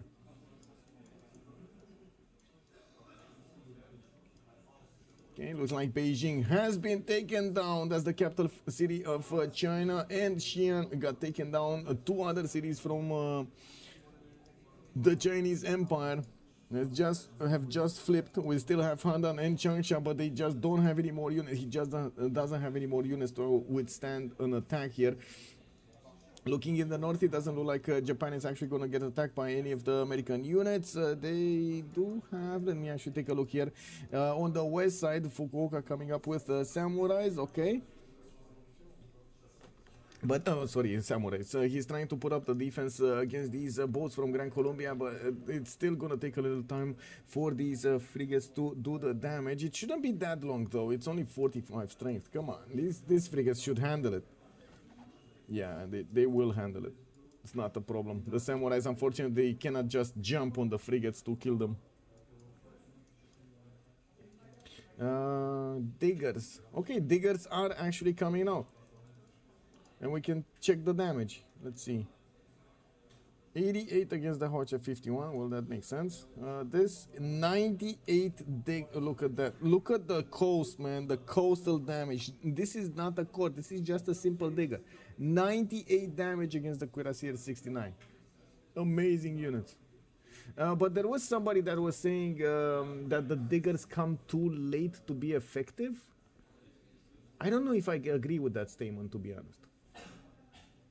I'm just wondering why they are called diggers and not swimmers. Yeah, that's also They true. want to be on the coast, right? Yeah. Oh, Carver just declared war on Korea. So, okay, there we go. So Babylon is going to do the cleanup, and he's also going to get right in the face of Australia. Now, I think the big question is, will Australia also want to attack into Korean territory to take as much as possible from him and also push out the war? Deal next turn. I don't know if Korea is that easy to kill. It's not that hard to kill either. It's still next turn. So the 3 Cavs and 1 RT will not do much, honestly. It's They not will one barely army. scratch the city. Oh, are talking about Babylon? Babylon is just gonna get so many units here so fast. He made the infrastructure and he is getting direct armies already. So like artillery armies are already coming out. Yeah, look at that. The artillery army is almost one-shotting the city. It's a 58 defense strength city, that's why. He doesn't have the higher strength units. He only has he doesn't even cuirassiers. have units in, that's true. I was copying a bit here. Yeah, copium. It is what it is. Do we have generals also for Babylon? Because I do see one over here. It's Dandara. Yes, we do. Do we But have the RT generals just on moved and Australia? shoot. Sorry? I just pointed out that we saw the RT move and shoot, so we can assume Babylon has it.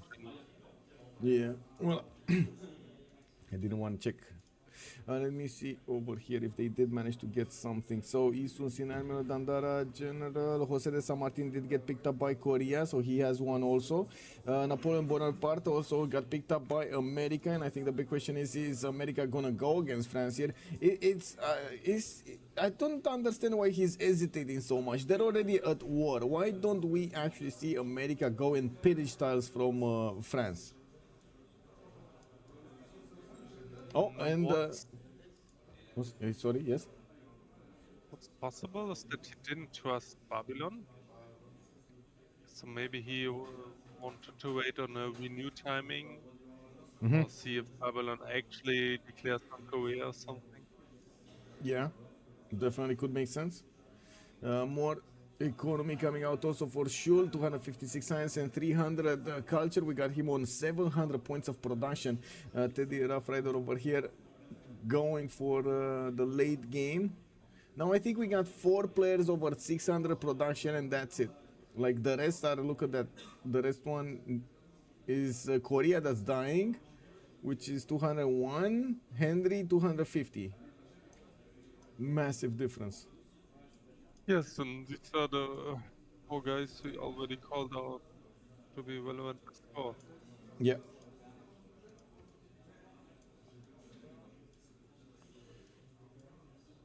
So we can take out Korea from that map over here. Let me actually take a quick peek what we did have in this prediction. So Korea not gonna be there anymore. Gaul is gonna be 4th. So we do have Babylon, Australia. Actually, sorry, in order: Australia, Babylon, America, and then Gaul. The 4 remaining ones. Australia did receive not only the most votes, but also from the most people, the most number of voters here. Interesting. Okay, we got the fighters getting out from Locheston. I do see AT crews also coming down from Cyrus. These units are going to be very, very, very good against tanks. We do need to see if Babylon is going to keep on pushing and how many cities and how fast he's going to get them away from Korea, especially with artillery armies and tank armies coming right behind them and a general. I'm pretty sure Korea cities are in definite trouble here. It's just a matter of time until he punches through. He does also have a railroad, so these are definitely gonna move very quickly from his cities towards the front line if the railroad is connecting those 2 points in time. While he is seeing what's going on here, Korea was taking over the cities of China while he got rudely interrupted by Babylon. Going to need to see if there's going to be any repercussion to this. It doesn't seem like there's going to be any repercussion. We do have also Inca losing one of his 4 cities, 5 cities. Did he have? Wait, he stayed on 4 cities for so long? Oh my god, Yes. he stayed on 4 He was cities. on 4 cities all the time. Wow. Wow. How is it going? Look at this, man. Oh, we got 4 civs, right? We got, let's see, Norman, Cyrus, Gaul, Australia, Babylon, and Teddy. They're all fighting in the mud. This is like they're tearing each other apart over here. No, we got Korea being taken out by Babylon, but then Australia needs to pick up. He's getting AT crews and fighters. Everywhere. War everywhere, like Korea taking out China while he's getting attacked and he's dying. That's why Anonymous are the best FFA. Exactly, like look at it. Oh my god, we got over here Inca fought France for 50 turns, then he's getting killed by Gaul. You know? That's why I really like this kind of game, you know, Anonymous. Yeah. It happens and there is no, oh, it's Legos. I'm not doing it. You know, Yeah, of course. Everybody does what they need to be doing. Yeah. and I don't care who it is. Yeah. Best games. Best games. We're coming to the end though. Like we're turning 90 right now, and it seems like we're coming to that fascism timing, to the tank armies timing. Like Babylon already got all of the infrastructure, is just pumping out units right here. And I guess the big question is when the 2 sides clash, when Australia clashes with Babylon, what will happen? Who's going to win then? We're gonna see. Yeah. Enjoy the cast. Thank you. What do we have here? France getting still a few more guards, and I gotta say I'm impressed by the Catherine de Medici comeback here. He somehow stayed in the game. Well, that statement is very arguable. I mean, he's not dying, okay? He's not dying. He's actually, his aggressor is dying. So I would say that mission accomplished, you know? Like, he's not going to win the game. And I think we kind of knew that he's not going to win the game from quite a bit of time. Especially, like, the second we saw Inca attack him, we knew. Like, that's it. We knew. Well, okay, the statement you just made also goes for Kublai, though. Like, Korea's dying. Does this make China come back into the game? I don't think so. Wait. In terms I of mean, his aggressive he's not play. dying. Wait, no. I could argue that China's mission to make Korea irrelevant has been successful. Yes. But Like this doesn't make China win the game. No, but he won in his heart. What do you mean? He won in his heart. He totally, like, after he lost his settler and somebody destroyed his game, he just went and took out that somebody. Or, you know, dig his grave, basically. Dug his grave, actually. Different time. Yeah, of course. I'm just saying. Yeah, I think Carson is Korea's dying not fast. much more relevant. Yeah, oh yeah, don't get me wrong. I don't think he's relevant. I think just in his mind he won. Like you gotta, like at these games, right? If you realize you're not gonna win this, at least you play for that little bit of pleasure, right? And what kind of little bit of pleasures will you have in these games? Pillaging, trying to slow down your opponents, especially the ones that cause grief to you.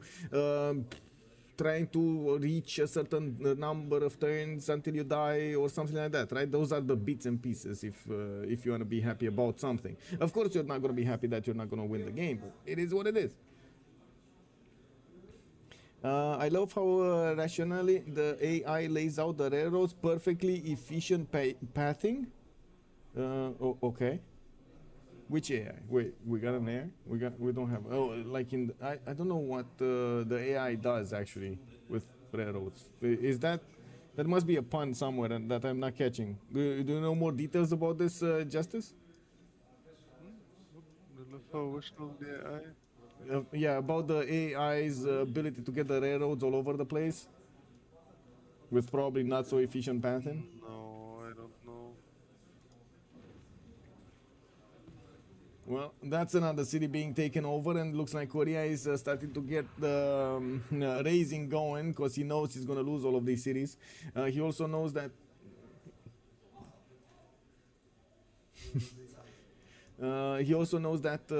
he's probably going to lose his whole empire over here. We don't have any support from Australia from the right side to come and help him, but Australia is heavily building his 80 crew so he can withstand an attack when Babylon is going to hit him. We do need to see how many fighters he's going to get into the air, and if Babylon is going to get the anti-airs going right here. We do have artillery armies. Babylon is still no anti-air. No anti-air. Zero air force. Zero anti-air guns for Babylon. Sending more non-allied traders. Disperge, something Gear is very unhappy about. Like, there's so much going on in the chat. Like, Grand Colombia just realized Japan has actually escaped. Yeah, nice settle, yes. And also, I also love how Hammurabi humbly asked China if they can stay friendly. And China was like, of course, my friend.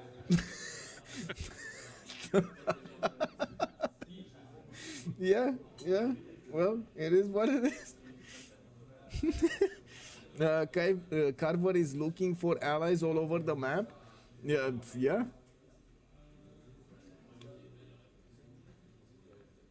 America deal. I sent better deal. Okay, Cyrus and they're fighting for. Well, they're fighting. They're competing for something then. I do see finally we got America with a lot more units, a lot more Rough Riders. Still not enough to actually be a total takeover of another empire, but it's good that he's starting to get more military. Theater Square festivals coming in. We do have him with research labs to get those extra science points. And looking at the screen here, and we do have Carver still keeping his first place a little bit higher than Cyrus. So Cyrus is on the second with 746 points. Normal is coming very quickly behind with 731, and then Shull is 700, 697 on his side.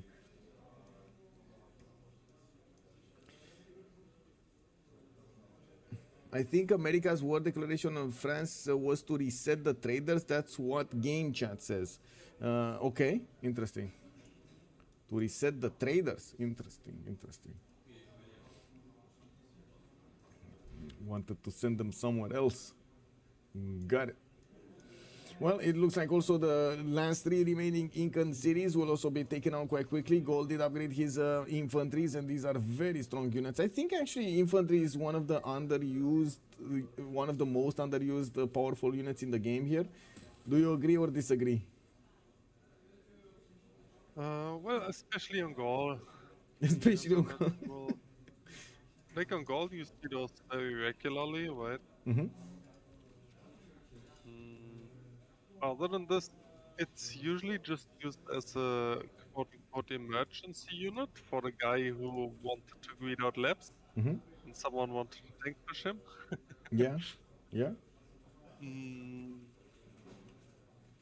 So yeah, basically, it's just at an awkward place because at this timing, usually it's just about speed.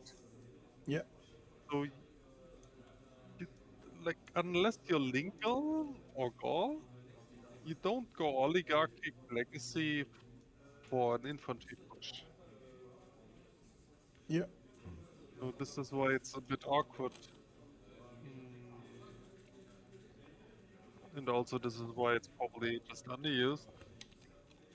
I don't know. guess they are just too slow. Also, it's in an It's a very weird place for them to Yes, discover, right? That's the. I think that's the problem. it's awkward. Yeah. Yeah, you need oil. Oil is bottom. They are middle. You don't really have like the steel to defend yourself. Infantry? No. Infantry is niter. Oh, nitrate. Oh, sorry, I forgot. No, it was. It used to be oil. It was oil. We switched it to niter. Yeah, but for a long time. Yeah, a long time. Well, see, I guess we didn't use it for a long time. Yeah, niter. But yeah, it's But still, It's same not thing. It's bad. top. It's bottom tree, like resource, and not middle. yeah. The thing is, it's not bad, but there's just no reason to go for a push with infantry ever. Well, we do have quite a few research labs also getting spanned here in America's territory, and he's getting his military engineers to get his railroads going. We do have also most of the Korean cities dying quickly over here. We're gonna see Babylon get his camp armies upgraded into helicopter armies, and he already has the button. It's just a matter of getting the gold proper.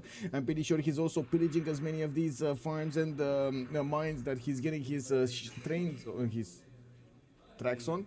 Now, Jeonju just went down. Gwangju, the capital city, is also going to be taken down probably this turn. It's just a matter of time until these artilleries are going to get into position to shoot their shells against that city's borders. We do have a massive army from Australia starting to get ready towards the northwest. It looks like he is preparing for a Babylonian invasion of his territory, or at least wants to fend off any kind of invasion. We do have the ET crews that are actually, let's see, are they capable? They should be capable. Yeah, they're not even armies, and they're holding back the tank armies. Yeah, 80 crews strong over here, not to mention the diggers very strong. We do have of course the fight and the air force that is gonna help him out quite a bit. I still don't see anti-air guns from Babylon. He's starting to get other cities here. For example, another one, Chanchon, got back, and Gangnung flipped to free cities. Unfortunately, it is what it is. It's finding it very hard to actually keep these cities after he takes them down. I'm pretty sure he's gonna want to keep on pushing until he takes all of the cities, and then, well, no more loyalty pressure. Now we do have also Handan about to be taken down, with China remaining on one last remaining city. We're going to need to see if he's going to survive. Japan is also on the same, in the same room, I guess, in the same situation. Inca down to 2 cities. He just lost Cusco.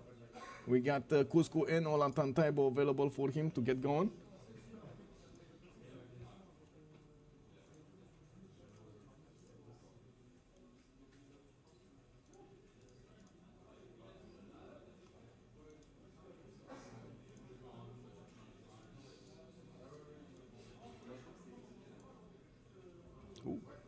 Wait, what?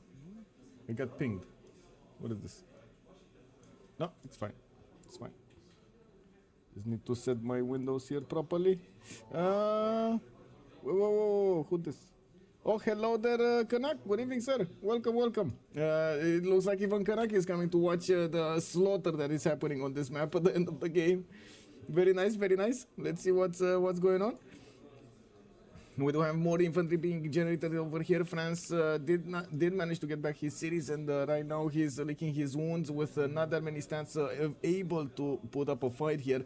We do have Gaul getting bigger, 244 science and 218 culture, not to mention acquiring more points from taking out the cities of Inca. That will also happen on Hammurabi, though. Hammurabi acquiring so many cities from Korea is going to make him very, very big. Bigger than Gaul and bigger than Australia. Now Gaul taking a few more cities, just toppled John Curtin from the 2nd place, and the moment, just like Justice was mentioning, it looks like Cyrus was a bit too passive, and so was, guess what, America. Okay, we're coming very quickly to that P51 timing, right? Well, P51, to the P51. It's not really a timing, it's just P51s. Do you think he's gonna use them in any way, form or another? Because I find it extremely doubtful. It really remains to be seen if people actually are patient or just scared. because there's obviously a fine line between it, right? I guess you can just be passive and sit in your corner and be happy with like second or even third. Yeah. Or you can be the genius waiting to strike and finally going for first. It's hard to tell at this point. It is. He does have 400 science and 400 culture. And he is getting more upgrades here and calling up his units, arming them up on the west side. I do want to also say hello there as Jack. Good evening, sir. Also, all good entertainment on CPL. Yeah, nothing like a good cage match indeed. Also, how did Sirius can lose now? Wait, how Sirius can lose now? Mechanian? Sirius. Am I missing something here? What is Sirius? Because we don't... Oh, Cyrus is in Australia. I think Australia because he has been passive for some time now when he's going to hit the armies of Babylon, and Babylon having quite a few abilities to replace his units, and also will probably get to nuclear bombs first. Well, that's going to cause a stir here. Australia is really going just a Tikus and fighters, which says 99% he just wants to defend. Yeah. Maybe he's actually trying really to go for space. I don't know. Usually in high skill lobbies this is a mistake. Like if you are the first guy who tries to go to space, you usually get beaten out. People will try to kill you. Huh? He's building the Venetian arsenal, but I do have to agree with you. I don't really see him preparing for an offensive move. He's more defensive right now, and to be honest, I don't think I like this that much. Cause whoa, we might see some light at the end of the tunnel. Bombers coming up from Launceston. Okay, that's happening. Okay, that some offensive units are coming out. Let's see them. Is he trying to go science? Do you think we can actually have a science victory in this game? I find it so doubtful.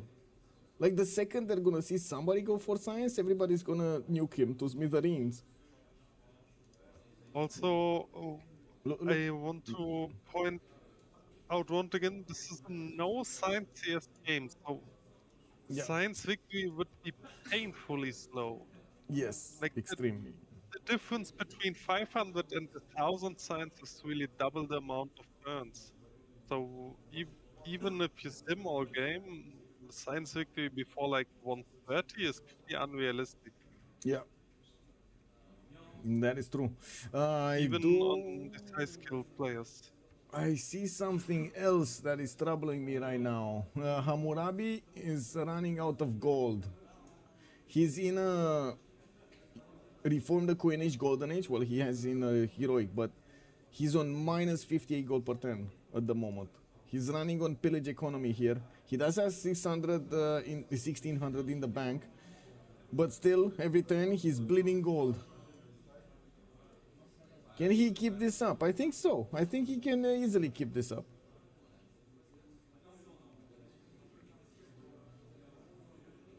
Shull also has 1600. Whoa, okay, the musicians doubled the points, tobacco.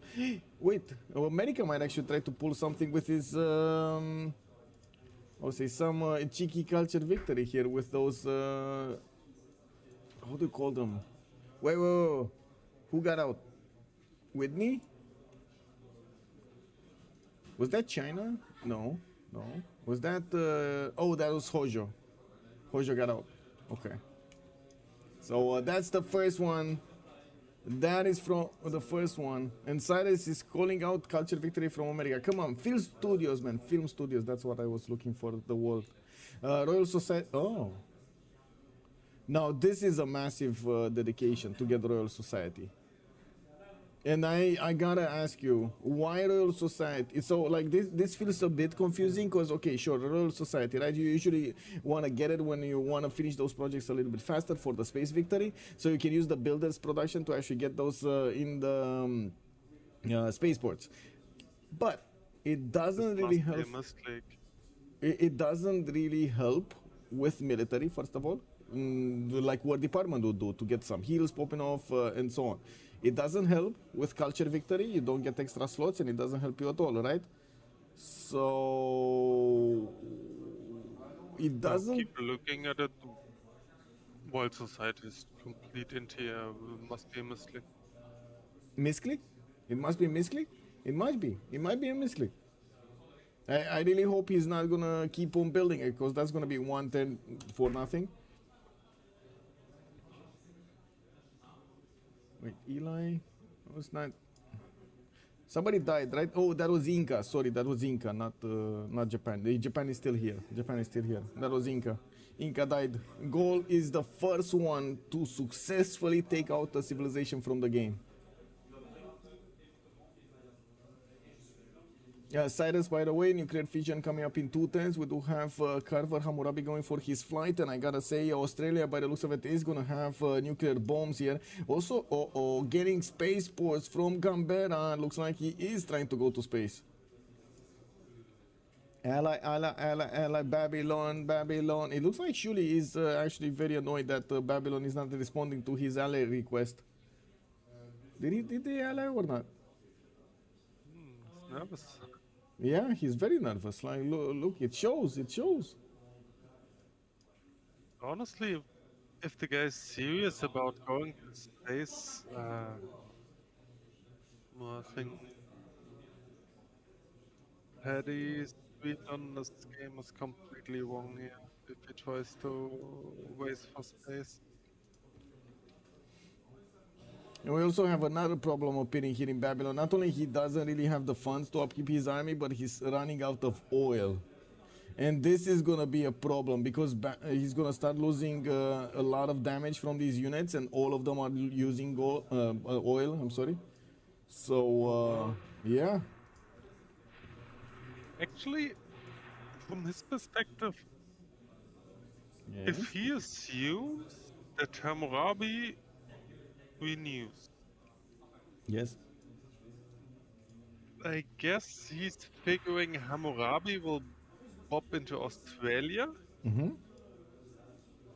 So he has the time to do everything. Yeah. Gaul is not at labs yet, so he may sit there and then get science when Australia dies to Babylon. I guess this must be his logic. I think there are too many ifs in it for it to make sense. This is the only way I can explain this. Well, Terry is getting his film studios, by the way. Look at him spamming them out from every city. And the Royal Society keeps on going. Well, but especially with the film studio spam, why does he not go National History Museum then? It's a very good question. I don't know. Like, I wanted to see, like, to hear also an opinion about this film, like this Royal Society, because it honestly doesn't feel it's good in any case than that late space victory push.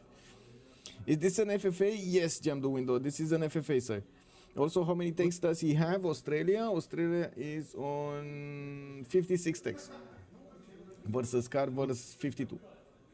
People dying left, right, and center. Severe is a very long shot anyway. Yeah. How is Kublai still alive? He's not gonna be for long. It's just a matter of time until Korea kills him and finishes the job. I don't know if Wait. Is Korea dying first though? I don't know, man, because there are so many cities from Babylon that, taken by Babylon, right from Korea.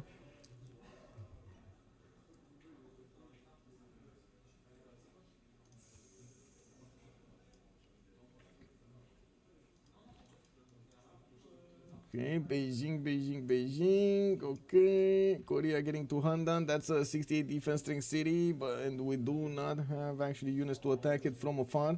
Doesn't seem like he has an artillery or even a bombardier to help him out deal the damage against the walls. He's just gonna need to just face first into these walls. That's just not gonna be ideal at all.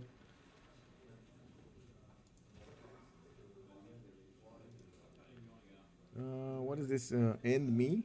What is this? End me? Babylon end me? What? WTF?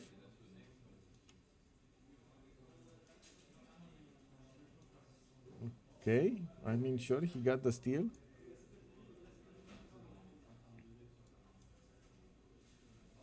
That doesn't seem that good to have, but I guess it is what it is. Terry Rough Rider getting so much science and culture. He does also have a decent amount, more than decent amount of production, 833, more than Carver, but he doesn't have the amount of encampments, for example, that Carver has, nor does he have that many units out.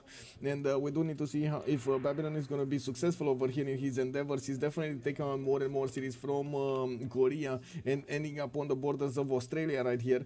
I would assume he's also going to rank up much higher. Carver is 918, and the difference between him and the Gaul is getting bigger. Gaul might actually want to push him. No, he's just standing over here. We do have France. I think France actually didn't really do much other than just keep building Guard Imperials for some time now. Yeah, what other purpose does he have? Yeah, Like, I mean, no options. Yeah, no options. You can just sit there, right? Yeah, and we haven't spoken about Simon Bolivar that much, but he did manage to get a much better, much bigger fleet, even though I severely doubt his chances of actually pushing his opponent over here, Australia, especially against steel wall cities and with like frigates and caravels instead of going for something else. Even with battleships, you will have a significant problem of pushing into this. 7 turns for my Hatta project to come out from Canberra. We do have more bombers also coming out from Lucaston, and Venetian Arsenal is going to finish in Sydney in 1. We get Babylon even offering to liberate China. In an imminent FFA. I mean, 100 Diplo favor is 100 Diplo favor, right? It is what it is. It doesn't matter. Honestly, that's no, really no, just yeah. the guys having fun. Yeah, there's no Diplo victory, right? We don't have the Diplo victory option.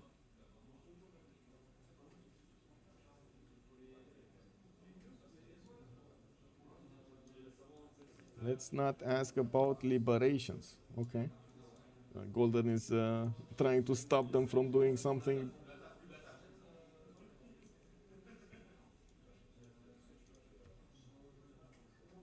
He probably realized he missed National History Museum. Oh, yeah, that might be it. That might be it. What I suspect as well. I gotta say that National History Museum is. Must have been in this league. It's what, hundreds of points of tourism? Yeah. Honestly, it makes zero sense in his position.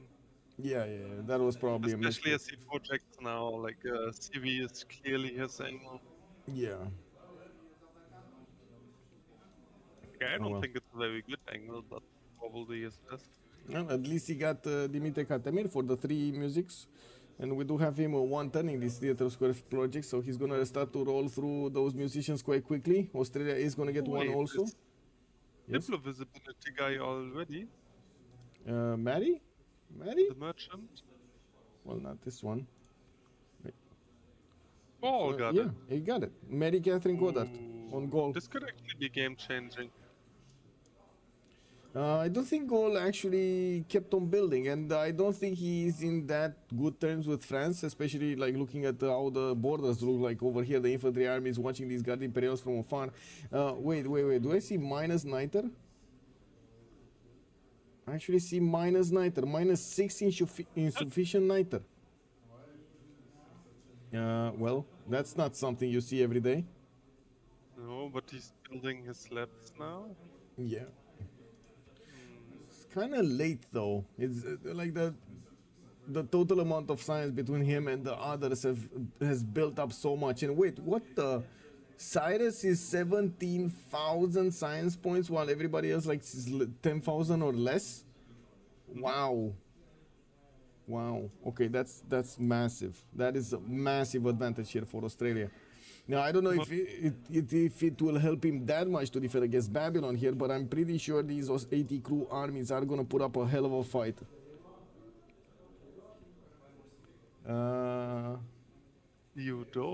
Norman just disconnected. Norman was... Norman... Ambiorix. Uh-oh. Scrap? Wow. Everybody's scrapping. Oh yeah, it's called Woody Seed. So why is everybody calling for Scrappy Doo here? Come on, let's not put Scrappy Doo in the game here. Come on, man.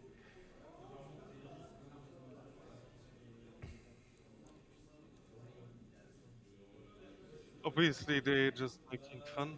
Yep. It's kind of sad that doing a scrap is a meme, but Yeah. that's the way it is right now, I guess.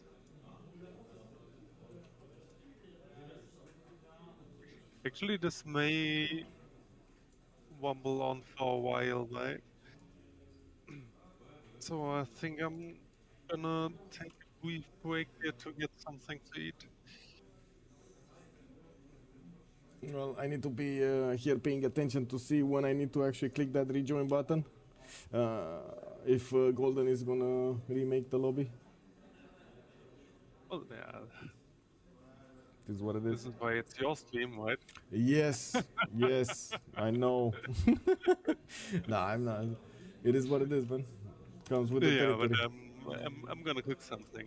Be right back. Okay, okay. Okay, let me actually take a look what did happen during the Civlan. Any new developments over here? We did have a Red Death coming behind us, and as you've seen, we had quite a few people coming in and watching what was going on here, who's doing what. Okay, so looks like the Triple T's did get a CC 1091. Oh, actually, wait, the Baby Sharks did manage to get a victory against TDT. We do have LCCK getting the win. LDK actually reported it. Galilei, turn 102 looks like Fun versus Scar. Oh, very nice, very nice. Prigan with Cyclist turn 70 going against La Retraite. And it looks like M5 did get a very quick victory versus Fun. 1055. We should be coming up. Wait. On the party is in 2 hours and 2 minutes. 20 minutes. It's more than fun. It's all good. All good. Okay, so normally it's connecting. We're gonna see him get in here. And like Golden said, we're gonna need to wait for him to get in here, get a new turn, a fresh turn where he doesn't desync, and then relobby.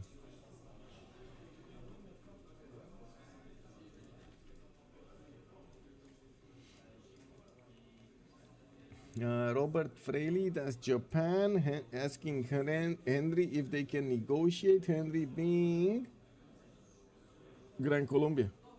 Okay. I mean, I guess, yeah, he wants to take out Takamatsu. Grand Colombia saw where that last city of Japan is.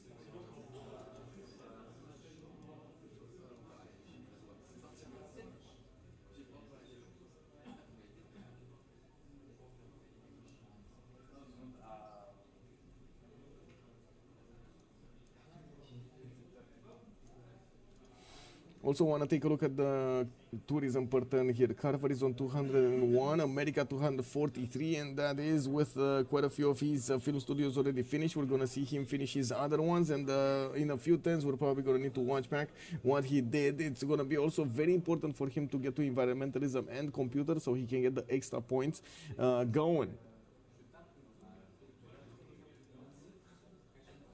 I think the game will end before the party. I'm pretty sure. Yes, Lubens, I'm pretty sure. Actually, this is unbelievable how the schedule without talking actually makes so well. Very cool.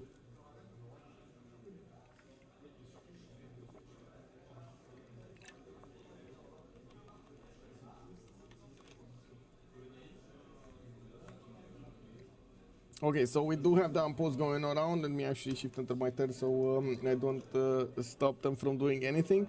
We got some broadcast centers also coming around from Babylon, getting a bit more culture and slots over there for musics. We got aerodromes also being put down from Babylon.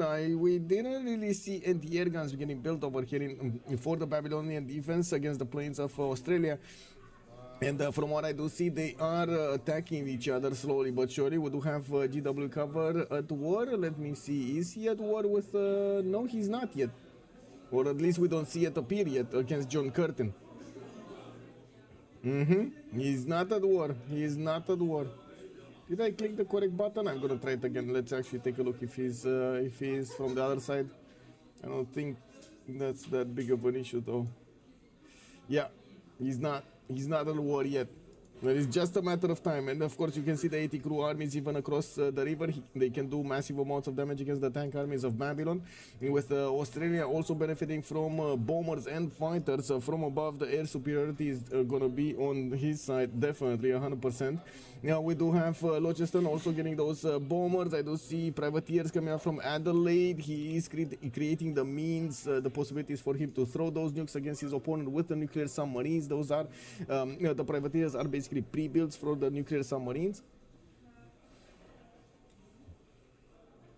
Australia getting engineers for nukes. Yeah.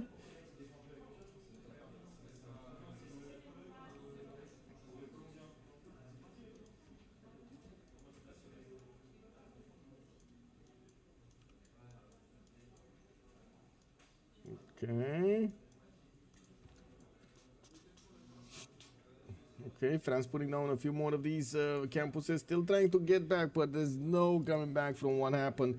We do need to see if the Gaul is going to manage to get back with 336 science and 296 culture. I would have him with more than decent amount of gold, 422. While I do see Carver also did manage to get 152, it looks like he did manage to balance out his economy. We do have him also on 828 production, while Norman is on 918. Now, I don't see that many cameras, but let me count them up on the lands of Gaul. Here I do see 1, 2, 3, 4, 5. Okay, they're more than enough. 4, 5, 6, 7, 8. He got 3 at least from his next door neighbor over here from Inca. It's definitely going to be quite a bit of strategic resource generation happening over there. We do need to see if Babylon is going to also manage to fix his oil problem. It does have it's -7 insufficient oil on these tank armies. Does he have oil in the south though? I don't see oil over here. Unfortunately for him, it doesn't seem like the lands of Korea were that rich in oil. South maybe? No. Oh my god. Barely here he has 2 tiles of oil. 2 tiles of oil past Valletta to the southwest. Well, I guess that is south of Karkar, so it's not that bad. One to the southwest of Nazca. That is a very bad city though. It is what it is. 3 oils in the lake. Plenty. Wait, 3 oils. Whoa. Well, he's already benefiting from those and still minus. Wait, he's already benefiting from those, or did he just take Gwangju? I think Gwangju was taken like 2 turns ago. So this minus is with that. Reloading simulator. Okay, let's go.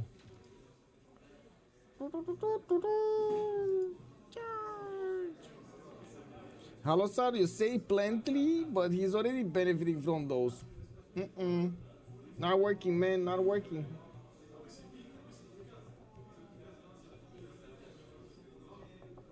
Any chance for surprise biosphere culture victory? Let's see it happening, Iron Class. Good evening, sir.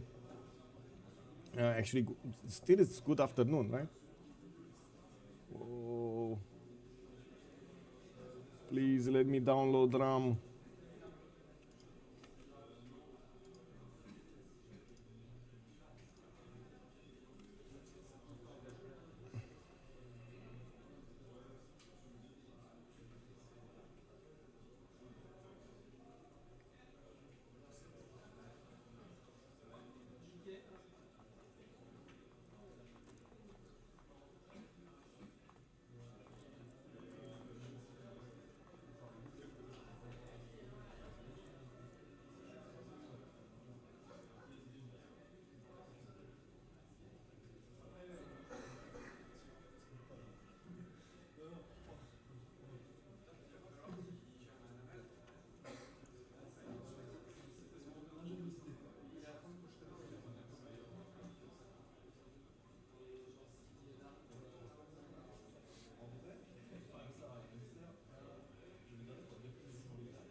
Oh, just needing to get everybody back in, and we're gonna start to see the loading screen. Come on, let's go.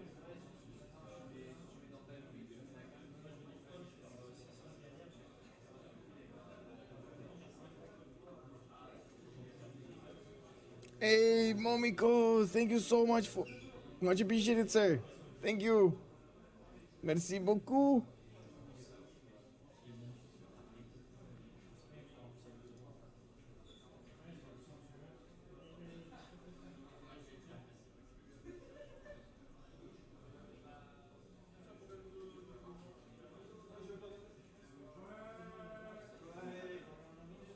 Okay, Golden is the players are asking if they can try CC, and Golden is asking, well, telling them that it should be a unanimous CC if they do get this going.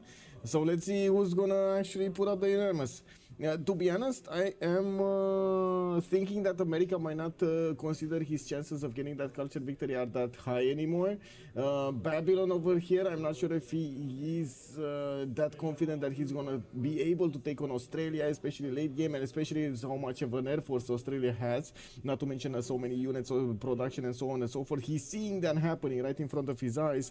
Gaul's very far behind, and there is no fourth. There is no fourth to actually pick up the challenge.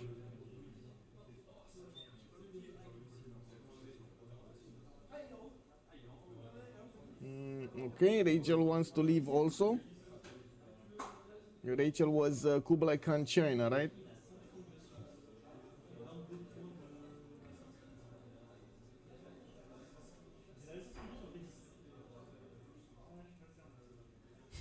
Japan may beat this time. Never surrender. Oh wow.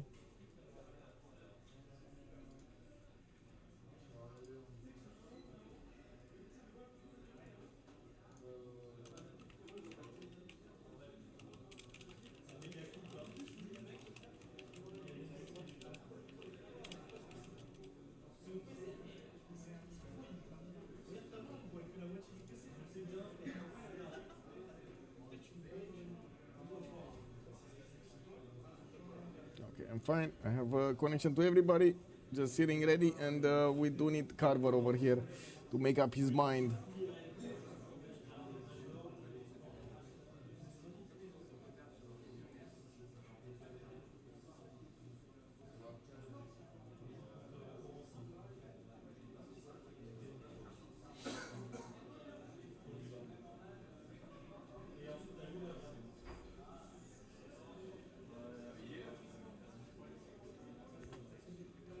Okay, finally loading in. We're just gonna need to wait for the computer to give us the heads up over here of getting in. I'm doing fine, Momiko. Enjoying Paris. And I'm looking forward to the party in just a few hours after this game. We're gonna have above in eSpot. There's gonna be a major party. Big party.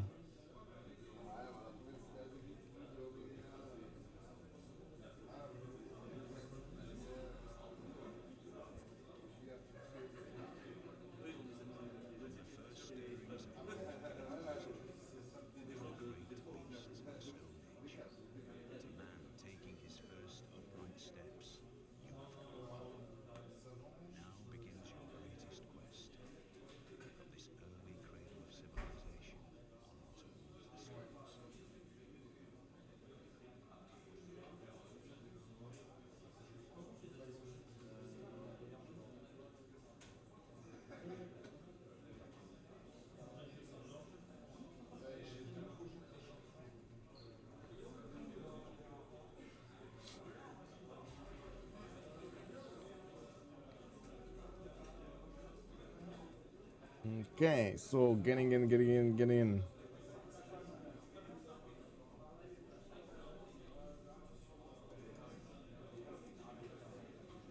Okay, Theater Squares, I guess we're gonna need to wait how far in this is gonna be America. He's 243 tourism a turn.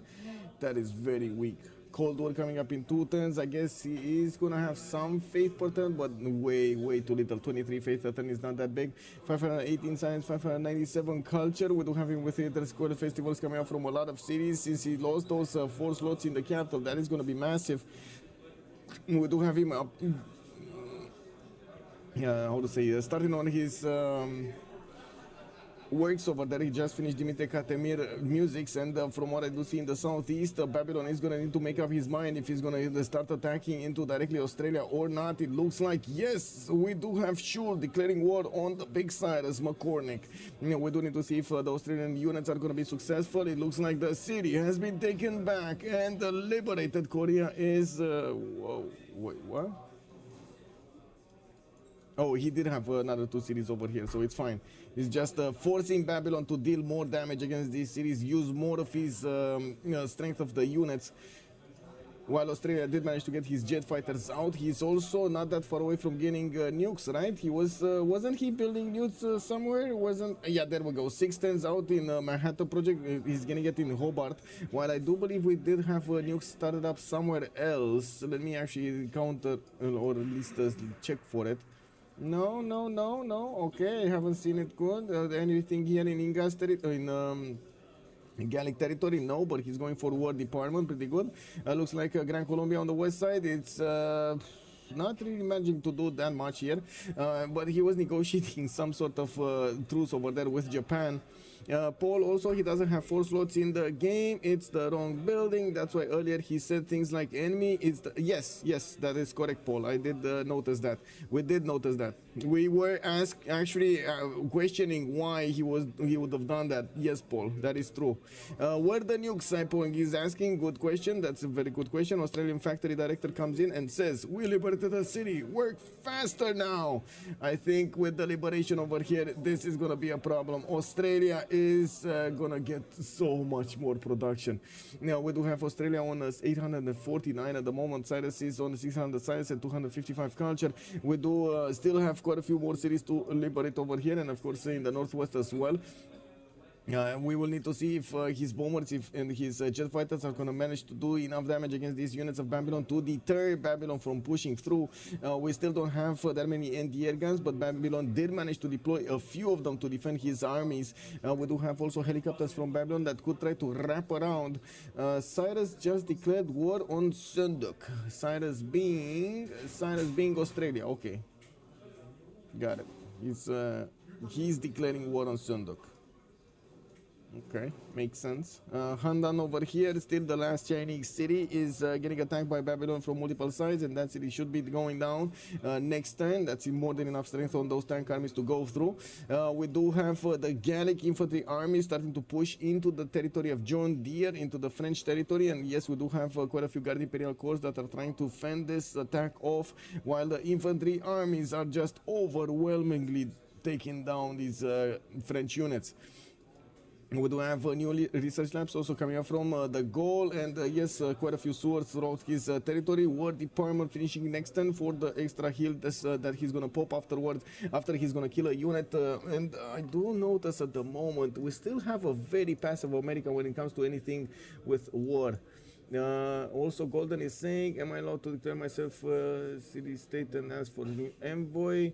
Golden is saying you are allowed to ask for delegations and embassies. Okay. Kick. Japan enjoying the escape life, huh? Yes. He wants to become a city state. He wants city state status over here. I guess the other guys didn't join the lobby because they didn't want to join effectively. Yeah, basically. So no more China, no more Korea. Korea's dead. No more Inca, of course, was dead.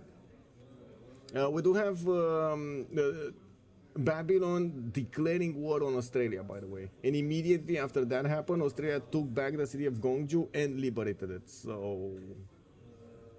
What a stupid production bonus. Wait, he still has so many more cities to liberate. What do you mean? 50% for 10 turns? Yeah. Oh. Ooh. Just casually 6-turning Manhattan project over here in Hobart. Actually, that's a pretty bad city, and he's 6-turning it. I was about to say, 6 turning is actually not fast. No. But wait, it's actually 121? 6 turning a thing?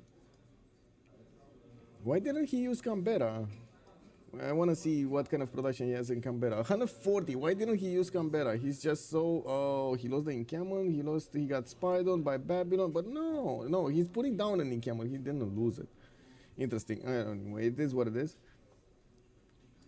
I guess this city, Hobart, as bad as it is, it's one of the good ones of his.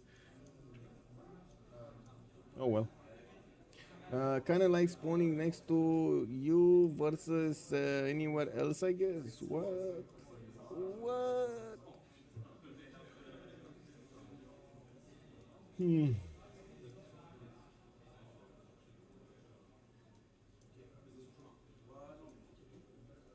Okay.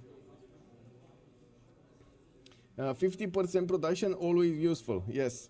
And Sasu is saying that I sound like I have a cold. Yes, unfortunately, it's because of the microphone. I'm sorry, and I'm sorry about that. Zero also, good evening, sir, and welcome. I didn't know gamers like you guys go to Waller's Throne, IRL strats. Okay.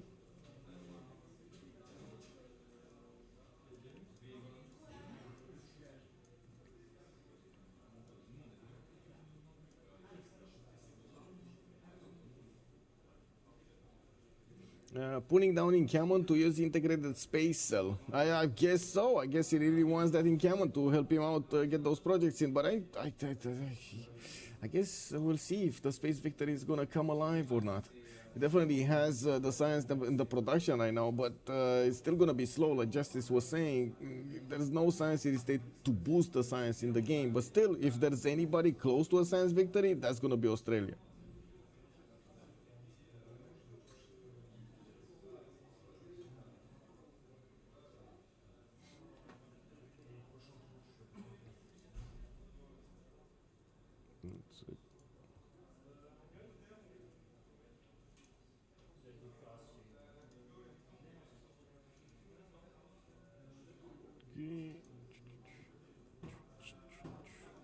There we go. Just putting back my chats over here as they should be. Got word, but I want to drop by and say hi. Hello there, Victor, and welcome. Encampment lower spy success chance in that city, so less chance for industrial pillages. Well, we do have... yes, sorry. I really want to reiterate how much the no science lowers the chances for science heroes. Because effectively all the fighting techs, quote unquote, like they're usually still boostable and also at quote unquote only 1,000 cost or something. But the future techs, they get really expensive and you usually cannot boost them.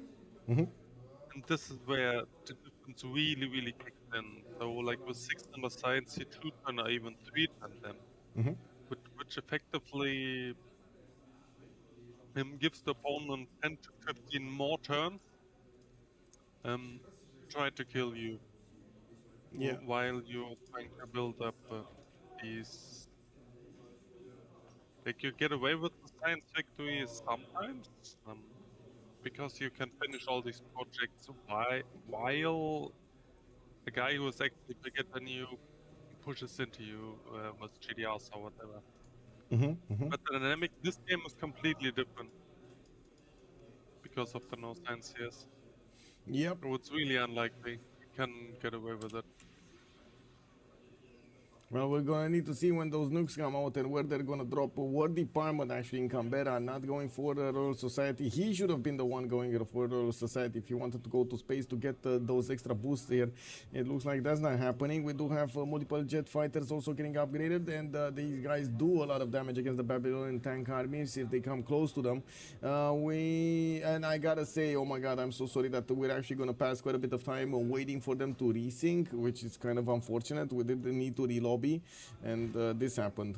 Gaul just I don't know. Did he just exit the game with without saying anything or asking for permission or something? Cause he just he dropped, and then we needed to relobby. He was saying lagging, and then boom, dropped. Level 2 spies also from America in the lands of Gaul, so he gets the extra diplomatic visibility. Quite a few Rough Rider armies deployed on the west side, getting his P-51 Mustangs in the air. That's probably going to keep Gaul away from his territory for a long time. We do need to see if Gaul is actually going to get his own nukes over here, since there are still quite a few things happening. XTKHN, thank you so much for the prime, sir. Woohoo, hello, hello.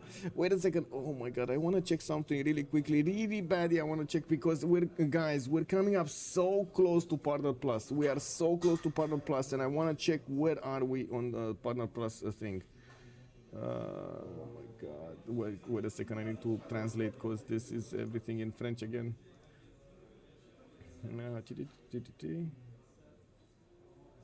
Don't care about that. Partnership. Okay, there we go. Oh my god. Oh my god. Oh my god. Oh my god. Come on, come on, come on. Aerodromes coming now from quite a few cities from Babylon. He's gonna want to match that air force of his opponent here. Let's see when he's gonna get there.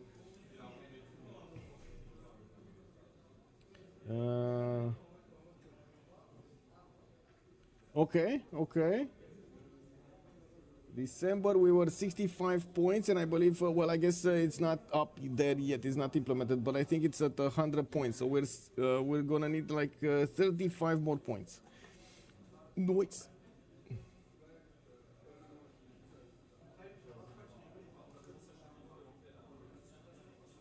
Oh wait, I can. Okay, I think I can. Yeah, I can part the. Oh my god! On every page, I actually need to do the translation. Anyway, you can now share your progress towards the button with your comment by enabling channel, or you will add a tracking indicator to your channel page, allowing your community to see your progress. There we go. There we go, guys. I just activated it, and you should be able to see it, I believe. I guess if you refresh the page, you're gonna see it.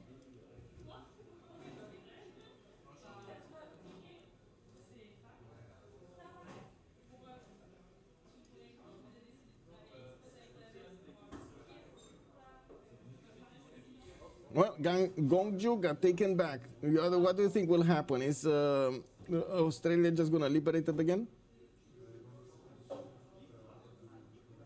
Iron Class asking me for a uranium check to see who can upkeep most GDRs. Let's actually take a quick peek on the army tab. Who actually has uranium?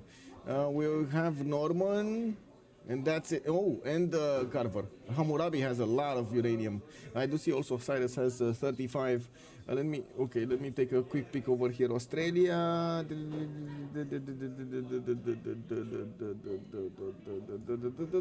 Oh, wait. I once again have to point out this is not a normal late game.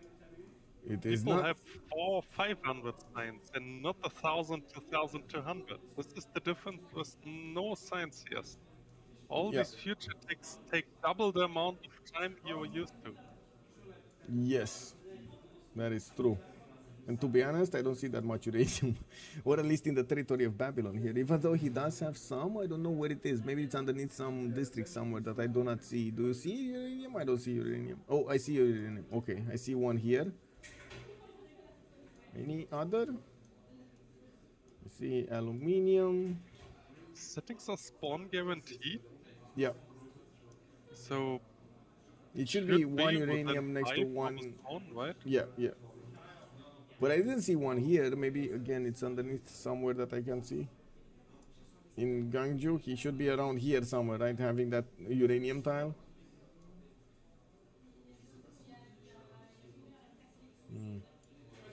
Oh well. Let's see the Gaul, because the Gaul did get a capital on the right side, so let's see if he actually has 2 tiles of uranium. I do not think Gaul has enough science though. Not nearly enough science to be competitive.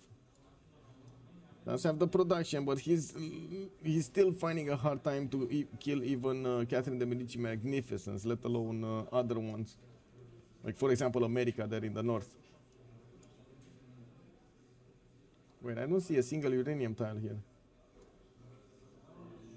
WTF.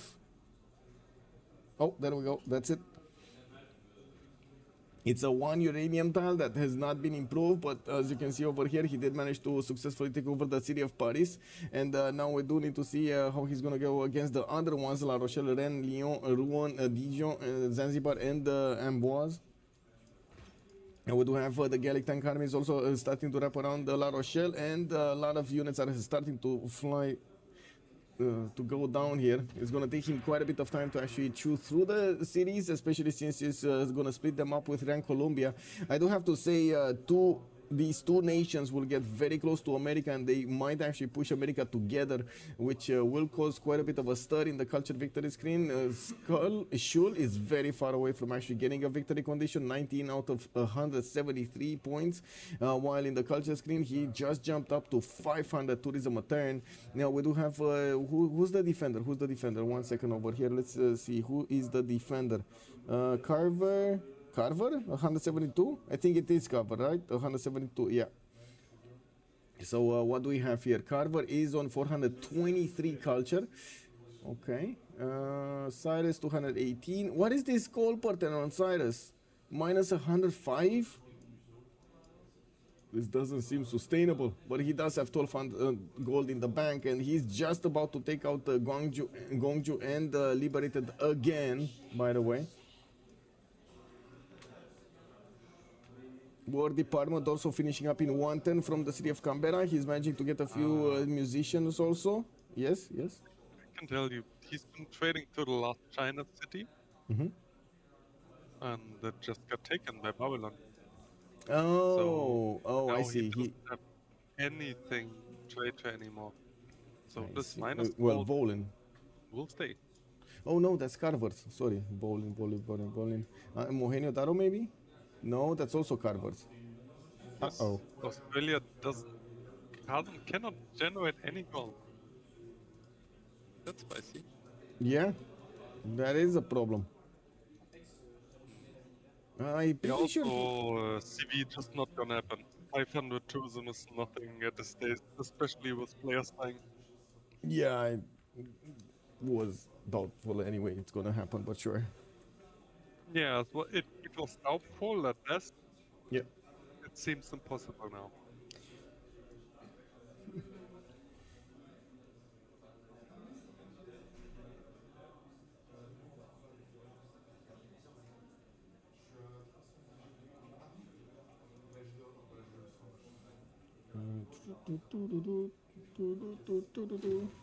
Oh, wait, what? Relobby next turn? I didn't even get to next turn. What do you mean? Okay, I guess. Well, relobby again.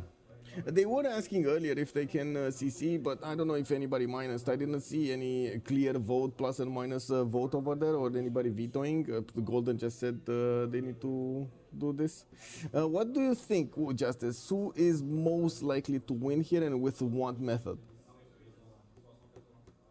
Honestly, there's a pretty big prize pool involved here, right?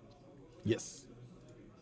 I think it's 700 total. Yes. Oh, wait, I have a look here. Yeah, so yeah. it's 420 for the first, 202nd, and 70 for the third.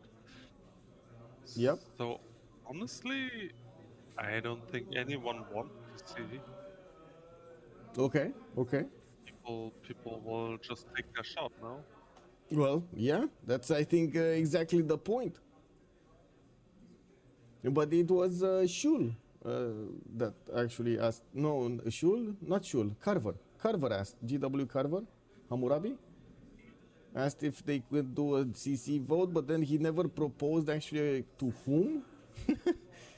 Like initially, I thought he's not really believing in his chances to push through John Curtin's territory, especially after he saw that immediate liberation that he did, and of course giving him the boost for production. But if he keeps feeding him, if he keeps feeding Australia, I find it doubtful that anybody from the game will catch him. Yeah, I would figure the only reason to CC is if you could link second or third. and think you will lose it. That's the only reason you want this to see, right? Yeah. Like other than this, this is also why it's interesting to be like, for example, being Gaul shoes. Like what he's doing may not win in the game, but it may secure him second, Yeah. which is also quite a big deal, right?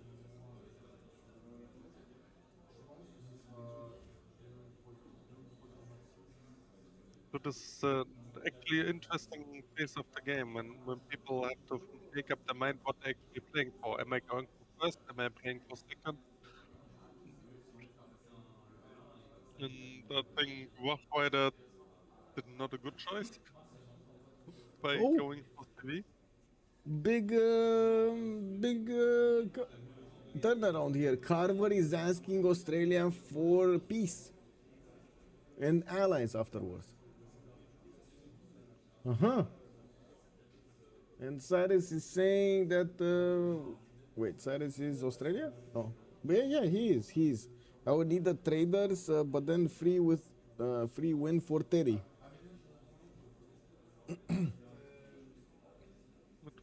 What Eddie? No, I'm not sure exactly why. I was trying to think why. What does he mean by free win for Teddy? Because well, I guess he doesn't see what's happening on the other side, like the two nations, Gaul and Grand Colombia, are pushing towards Teddy. They're gonna take out Catherine de Medici, and they will have a massive army right on the borders of the one that's trying to go for a victory condition. You can imagine what's gonna happen there, right? They're just not gonna watch him do the victory condition.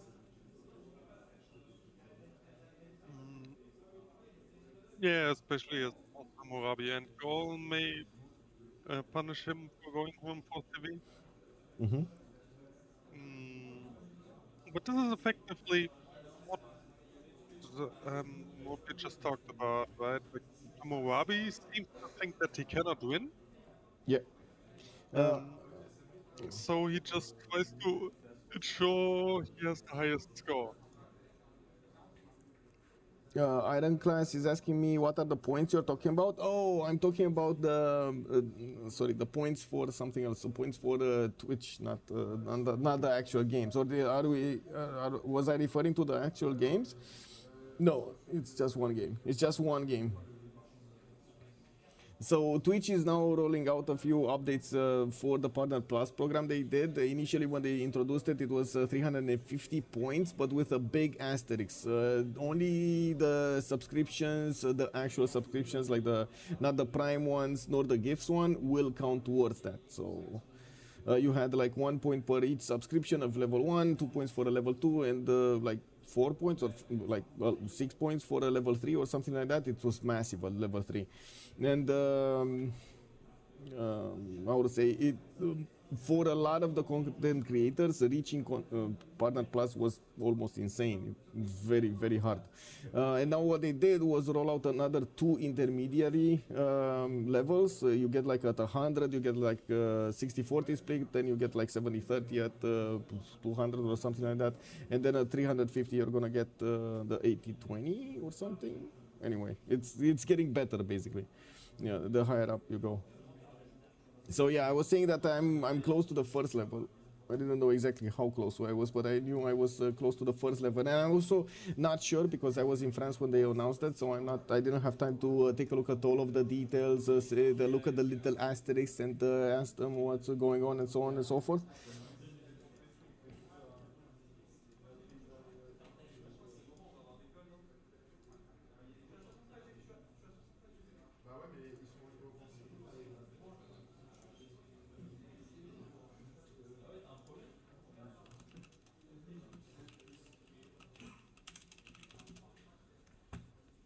Go. Okay, what do we have?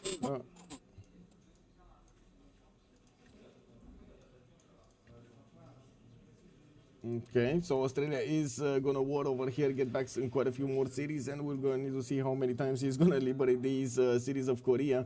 By the way, if Korea is taken over entirely, you cannot liberate anymore. So I think the priority of Babylon should be to kill Sangju. Why is he not killing Sangju? I mean, in chat, they just agreed on peace thing, no? No, he said Australia doesn't want a peace until the traders finish or something like that because he needs the traders or something, and he doesn't want to give America a free shot. So he needs to war in between. He probably wants to take out some more, do some more damage here. For example, take out entirely Korea or something, like himself. Is he doing something on the coast? Doesn't look like. Oh, no, it doesn't look like. Oh, maybe he has destroyers coming out. Nuclear bombs. Manhattan Project in Dutton here from Hobart. And this is massive, by the way. If he starts getting liberations, his nukes are gonna be much cheaper. Very nice, very nice. Or I should say, easier to build.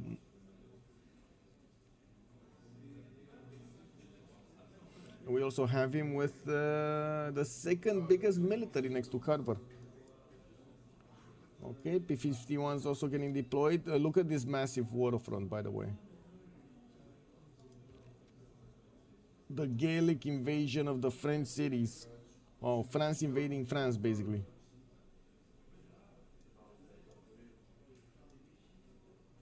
Uh, 66% rule or full die. John Deere asking when he can get out. How many cities did he lose, though? 2? Just 2? Actually, the Gaul and Colombia are the only long-term allies here. And they keep acting like it, right? Like even now, Yeah. Gaul leaves the strip of coast to Colombia here, so he can have a piece of the cake as well. I wonder if they keep being coordinated pushing into Teddy. Like Colombia can still do quite a bit of damage. I think they will. That's what I was pointing out before we got into the game. I think they will. I mean, there's no point of getting so much military if you don't keep on pushing. Might as well not have it if you don't push, right? Yeah. Let's see. Okay, America will need a significant amount of military build-up here to keep up with his opponents. He's getting his P-51s, which are going to be strong, and they will deal the damage against these infantries, but I don't think it will be sufficient to only have these units. Now, I'm also pretty sure that the amount of production that he's going to have available to put into the festival projects, which he definitely needs to try to get that culture victory going, will not be that much. He will still need to get his fighters units and everything else he needs on the western front so he can defend himself.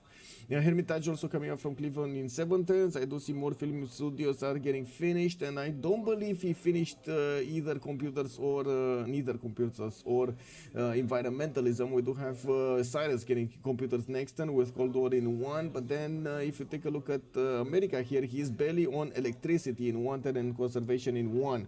So he is right here, 1 take away from computers. You know, when it comes to the culture, the science tree, and when it comes to this tree, where was he? Cultural heritage or somewhere else? 1 second. He was rapid deployment. No, that's not the correct. Conservation. And that's here, conservation. I don't know if he actually finished democracy, fascism, or got to Cold War, rapid deployment. I have no idea if he actually got that far, but I can check if he has a hard government. Let's see. He does have. Sorry, not that one. He does have democracy. Okay, so he did finish that way. He did finish quite a bit. You could also tell because he built royal society. But... Oh, yeah, that's true. That's true. Pepega. Yeah. Level 2 spy from France, yeah, getting into the lands of America. That's also, well, I guess France is dying anyway, so I don't think that spy matters anymore. We do have Gaul also getting a bit more culture and trying to build up his gold per turn. A lot of stock exchanges are coming out, also aerodromes for the planes. We do have him on the east side, not actually having that many benefits of units here, and most of them are actually being sent towards the main cities of France, also the last remaining cities. Zanzibar has been taken away by Grand Colombia, and he's going to take Rouen and Dijon.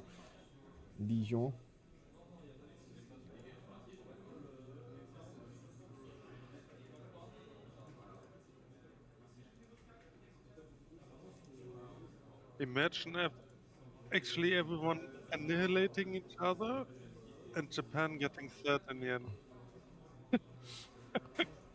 Mishui asking, does Phyrexis help sponsor the tourney? No. No, this is fully sponsored by the players. As in, we did most. Each and every one of us paid somehow.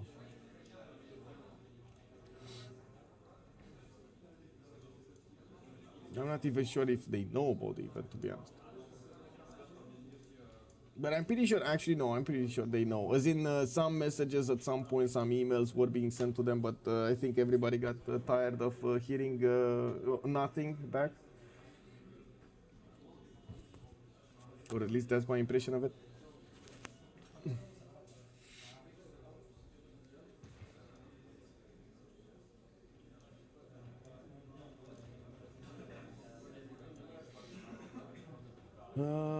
Paris was lettuce. Lettuce as in what? The vegetable? Was made of lettuce? Was Lutek, I think that's just the original Roman name. Oh, really? Okay.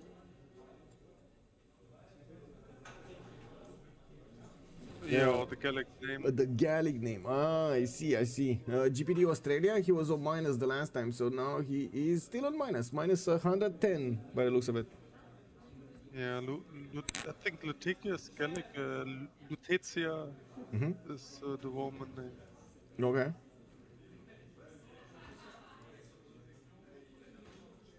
Or however it's pronounced, like, I don't know, sorry for... I think my pronunciation is probably bad. So, wait, we actually might have two Parises? No, there's no lettuce here. Oh, rock bands. Where are the rock bands? Where are the rock bands? Oh, that must have been what Australia was referring to. If they piece each other, he might actually pave the way for America to play all of those rock bands in the lands of Babylon with ease. What do you mean all of these rock bands? The guy has 20 favorites. All of the two rock bands that he's gonna have. What do you mean? They're all, right? Yeah. Yeah. I don't know. There's just no culture victory to happen. Yeah, I seriously doubt it. I guess.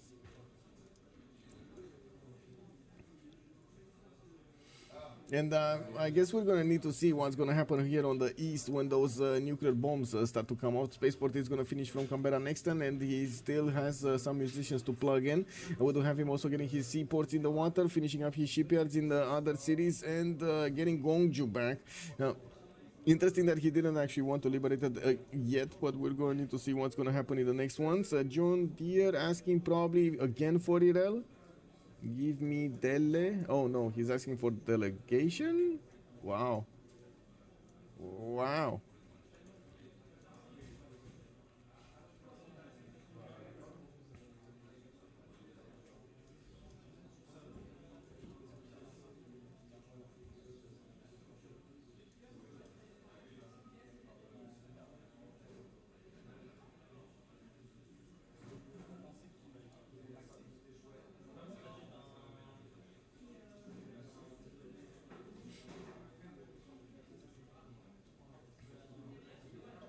Bolshoi theater also getting built in America's territory, but that's a very late Bolshoi. So is Teddy without a friend right now, by the way? Or is he still allied to Hammurabi? Yeah, good question. Let's actually take a look. We got a new great musician getting picked up over here by Teddy also. And yes, they're allied. We don't know which type of alliance, but they are allied.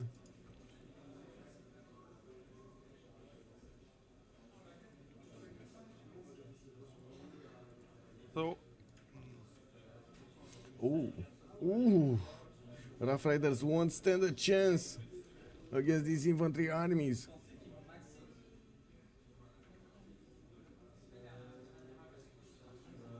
yeah, this has to be fought out. Like even if Australia maybe had an like guy has what 140 production cap with liberation bonus. He won't have any traders there. Like I don't know. That 157 now. will, like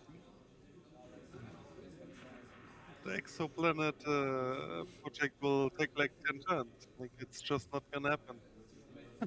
Probably. I guess we'll see. We'll see. We'll see what happens in the meantime. Looks like Handan has been taken down. And we do notice that Japan is starting to get a few more series out. Robert is not giving up on this. Robert is not giving up on this. Yeah, he's fully embracing the escape line. Yeah. I also, I'm not sure if I should mention this, but in chat it was saying that Lege did, how to say, was old McDonald. Or at least that's what I deduced from the chat. Because he's back to staging or something. He didn't get back to the game. Let me see. Is he in another game? Give me a second.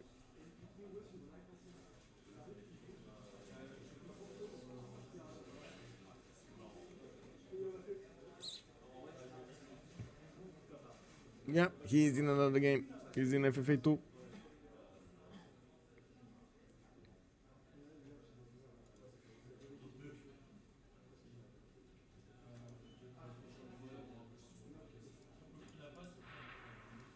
Okay, for turning a nuke here in Launceston. Let's see how fast Canberra is going to get that out. And by the looks of it, Australia is starting to push towards the former cities of Korea from the northwest. Korea has been totally taken down, so no more liberations available here. It was... Oh, wait. What is this? Oh, Gaul. Okay, Gaul. Same color, almost same colors. We do need to see if Australia is going to manage to do some more damage over here. He definitely can keep these artillery armies out of his territory by just attacking them with the jet fighters. He can triple shot them, or three shot them, I should say. The Didigar corps are going to be quite strong. They do have also an upgrade on them. Infantry, mechanized infantry is going to be available. Actually, I'm not even sure if they're going to be stronger. They're going to be stronger. Yeah, we do need to see also if the helicopters of Babylon are going to manage to take down these 80 crews. Modern 80s are going to probably be around the corner here for Australia. We do have Gaul managing to get to 606 science and 350 culture on the other side, splitting the empire of France in half. He still needs to get through the series of Rennes and Amboise, and I'm pretty sure America is going to be the next target afterwards. Well, I guess we're going to need to see if Norman, behind all of this, is going to try to get his own spaceport. Wait, he doesn't have a tile for a spaceport? He does. He does have a tile for a spaceport. This one. Yeah, it's okay. It's okay. This is oh, look at that. Actually, Gaul has less production in his capital city versus Australia. He's 137, and he does have trade routes with an ally.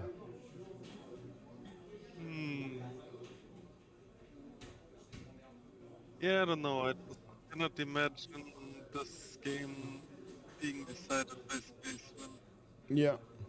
Australia couldn't liberate, Korea did. Yeah, he was too late there. Japan with another settler. Yeah, he's going, man. And don't forget one thing, launch a nuke. It's -1 amenities on all of your cities. Oof. Yeah, that's going to be costly.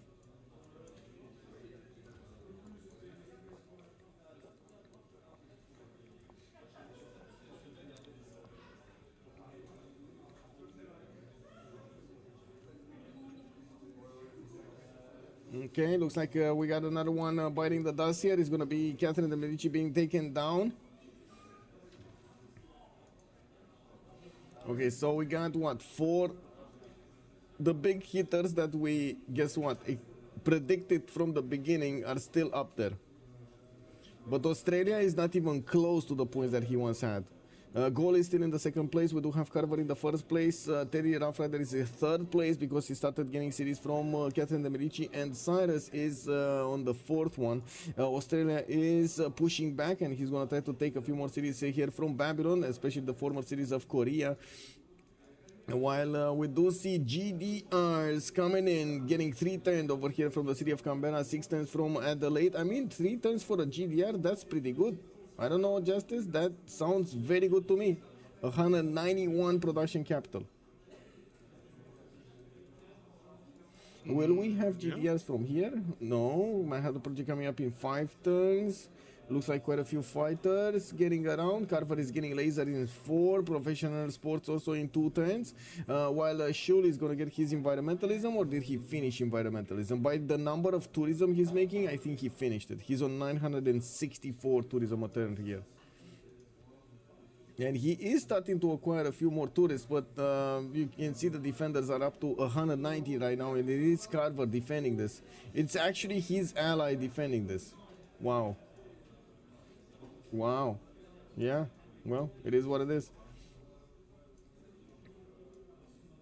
Yeah, but still, when all of this military is going to flex its muscle against America, we're going to need to see if he's going to manage to stay alive there.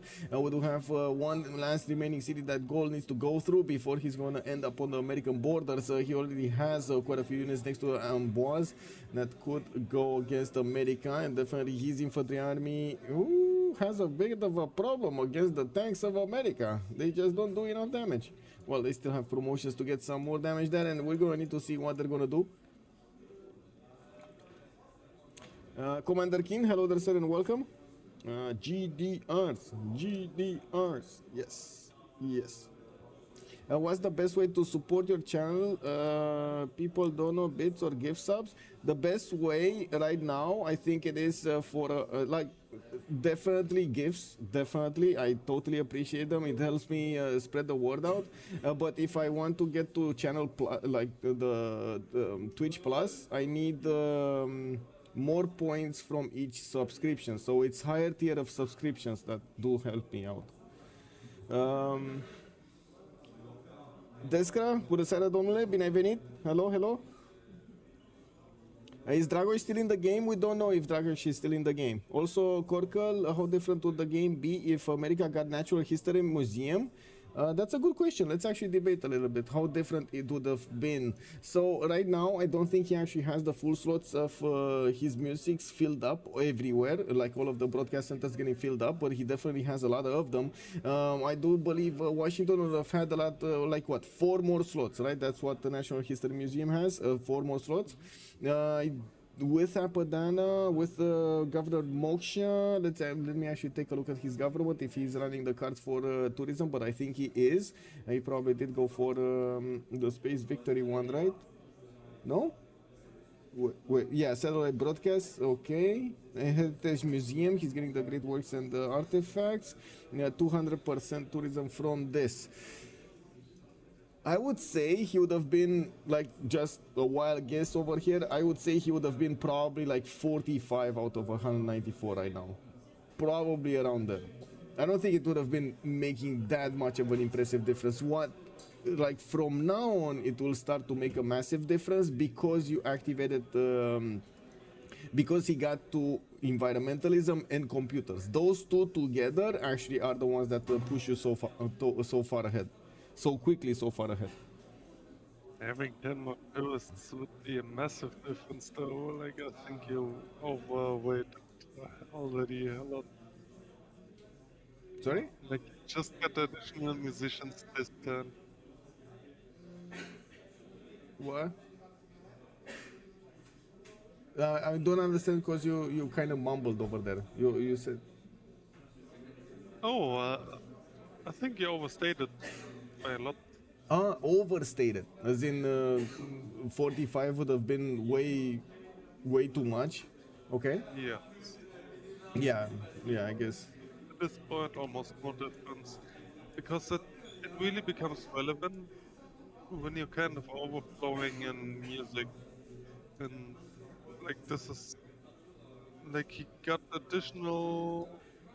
Like, last time? Mm-hmm. You recruited 2? Yep. So this is where he may be able to fill out the slots with musicians. This is where it becomes relevant to have a slot. Yeah, also with the multiplayer and Moksha 4 set when you stack everything correctly, it really becomes relevant only now. Yep. If at all. Yep. Henry is saying he's not going into America. America, I'm not gonna upgrade into you. Can we talk like that? Sure. Yes, but it's not binding. Okay. Sure.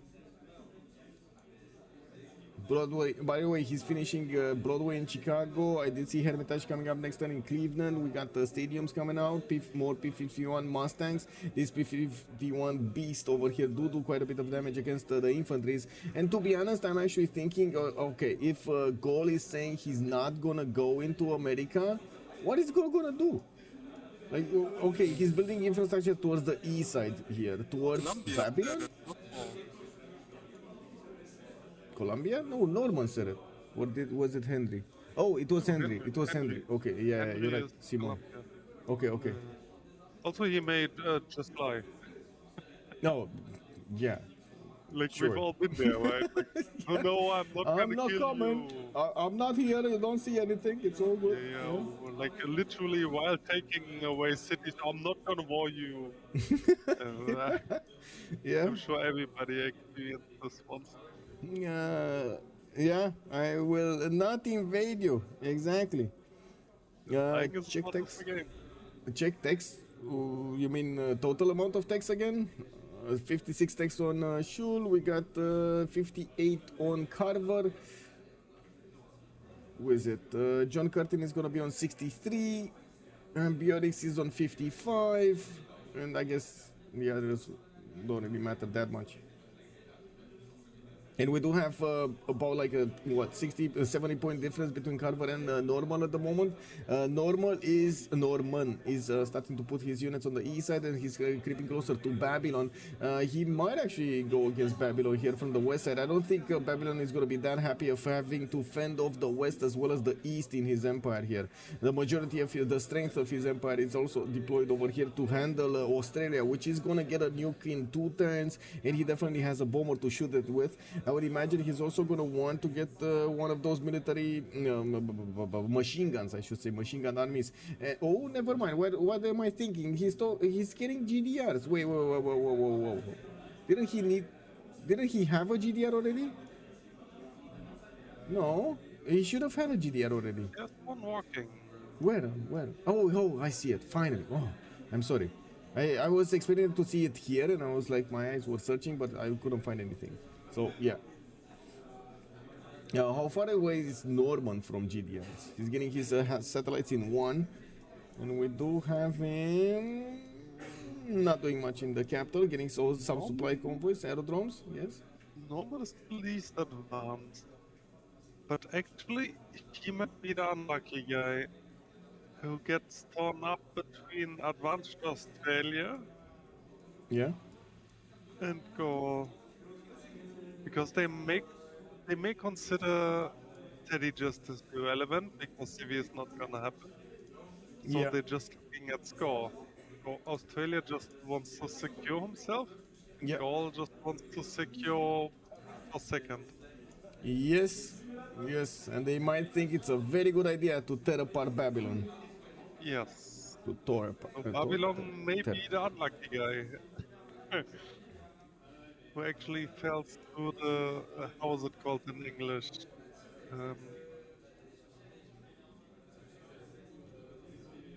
Dushnila nukes when? The meat grinder, of course.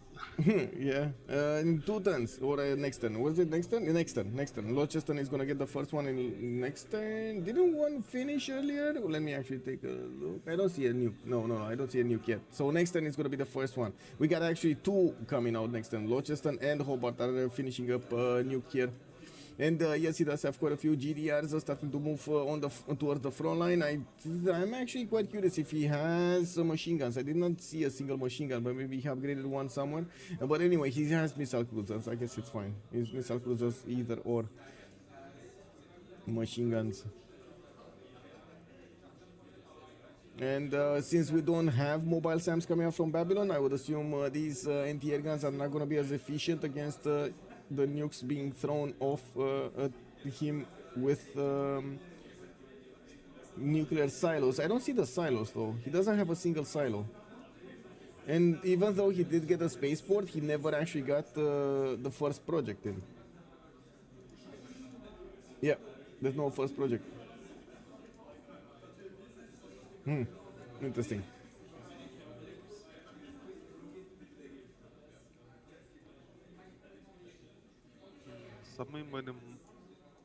Somebody did the satellite, no? Or where do we see No. it? What? What? Where do you see what? Like, why is the fork removed now? I figured it was because someone did satellite. Was okay. Maybe I don't understand exactly what you said. It's quite noisy behind me. Well, usually as a spectator, you just see everything Yes. what players see combined, right? What the players it's completely see? gone now. Oh, no. Look. This? You mean? Hey, he didn't do a satellite? No, he didn't. Nobody did. That was what I was saying, because I was watching the science screen and nobody did the project. Wasn't there a change in view? Nope. Okay, maybe I'm tired then. No, it is what it is. Anyway, yeah, you can imagine I'm also tired. We do have 3 GDRs now from Australia, and this is getting scarier for Babylon. We're going to need to see when he's going to get his own GDRs. He's trying to get a few more biplanes in the air, and it definitely shows that his technological level is not nearly close to Australia to take part of this war. We do have Manhattan Project finishing up next turn from the city of Babylon, and while his next door neighbor America is starting to put some rock pants. Well, I guess we're going to need to see if anything is going to come from that, but I don't think so. Wait a second, Shull is getting 56 out of 201, getting there, come on. 1574 tourism, that's not enough. No. We're going to need to see if he's going to get it though. We'll see. Okay, so Norman going to get his plastics in 1, capitalism in 1 also. I guess Carver is also going to go towards nuclear subs here. Electricity finishing up in 1 turn. Shull is going to get his rocketry also coming up in 1 turn. And by the looks of it, we do have mechanized infantry already upgraded on the borders of Babylon. These units are extremely strong. I think I've never seen a mechanized infantry push in my life. Yeah, it's very rare. I gotta say, very rare. Can they have 2 friendships or only 1? 1 friendship. They can only have 1 friendship. Who has more uranium? Tushnala is asking. Let's see. I would say Carver. By far, Carver. 150 uranium. 155 uranium. I don't know how many tiles they have, because some of the tiles are actually underneath districts and so on, but I can't tell you how much they have in the bank. And where are the first nukes? We got 2 nukes over here from Cyrus. Come on, throw them. Throw them.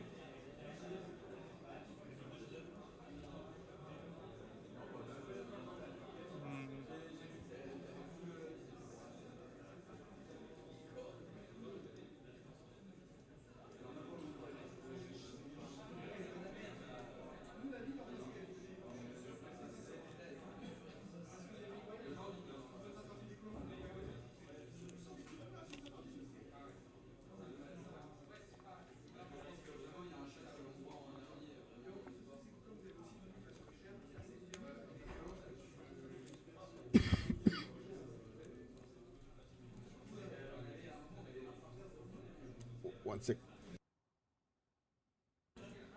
There we go. 2 nukes takes out the whole Babylonian army, especially because it's clumped up like that. Yes. I don't think he's gonna need the nukes though. By the looks of it, Australia is gonna be quite fine attacking into his opponent over here with GDRs, and we do have quite a few early moves being done by those airplanes. GDRs are going to go into the front line and they're gonna probably start to one-shot all of the units here. These are baby GDRs basically. They don't have the upgrade points on them. You can get them to level 4, but it's not there yet.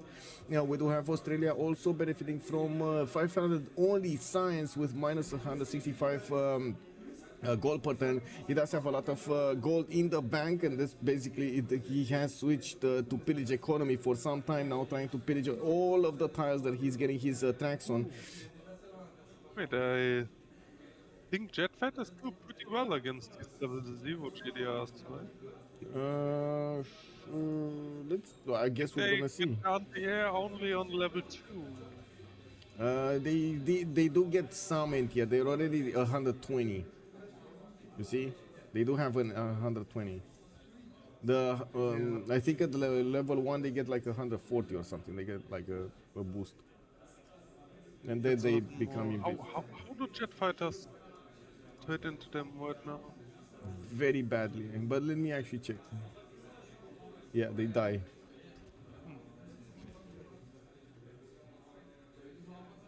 They die. They die. They die in all of them actually. At all of them. Yeah, they basically don't trade. They just die. It's been 5 hours, crazy. Yeah. And also we had the first game earlier, right? We did have the first game, first hour at the beginning of the day. I'd also noticed something else. The jet fighters are actually not giving us the correct amount because of the insufficient aluminium resource that he has. He just doesn't have enough aluminium for his fighters. That is a bit unfortunate. Oh, we got another war. Shull has declared war on Norman, but Norman has declared war first on Carver. Okay, I see. So that push, the mechanized infantry push from the Gaul is happening. Babylon is putting a line of these helicopters to try to fend off the mechanized infantry coming from the Gaul. And now there will be quite a bit of production from the Gallic nation being flexed on this side of the map, with Normal benefiting also from 157 science and 431 culture. We do have him also on 724 gold a turn. Am I seeing this correctly? 724 gold per turn from the Gaul. Oh, Gaul. Yeah. Gaul is actually we might quite actually far away from everyone else and starts now. Yeah. 1500 production. Way more science, way more gold. Yeah. Getting Big Ben. Getting more of everything, and so quickly, right? So quickly. What's happening? Just to be clear, Gaul has been behind all game. Yes. And it's like, especially in science. Yeah. Can't deny that. So he still has to do catch up. But it looks like. Wait, what? He's actually catching up 16. So he's about to he just overtook Hammurabi, first of all. He's about to overtake Teddy in the total science acquired, and he's going very quickly to overtake John Curtin with this science discipline. Yeah, just looking at the stats right now, he has a lot more. Yeah, way more. Like this 1,500 points of production, man. Unbelievable. Also yeah, and also the science. Yes, 50% more than Australia right now. Yeah. He may actually hit the level 4 GDRs before Australia does. Oh, is even though he's like, what, 7 or 8 takes behind? Yeah. Well, I do see Gaul is deploying most of his military to the east here, and with the infantry armies, with the mechanized infantry, he is starting to attack the city of Karkar with the bombers. We do need to see how fast he can actually take over those cities, but it looks like it is quite fast. Anti-air guns do require a lot of production to get built, and unfortunately, it's not always good to defend or deter your opponent for pushing into you with planes or bombers. Now, we do see a bit of a pickle here for Hammurabi. Where is he gonna mass up his defense? West or east? East is losing. Oh, we got a nuke actually. We didn't hear the nuke, but there was a first nuke. Oh, I dislike it. Huh? Yes, why? You dislike it? Why? Yes, yes. Why? Just looking at the board right now, Australia should realize. Yeah. that the real problem is Gaul for him. Because when Babylon's getting pushed from two sides, and Yeah. he's like too fast, Gaul will contest him. He must know this. I Like his trust is not secured at all. So actually, in Australia, best interest, Babylon should die very slowly. You remember when we had the relobby earlier? They had a discussion. Babylon asked for peace. Looks like Babylon was kind of seeing the signs of what's gonna happen here.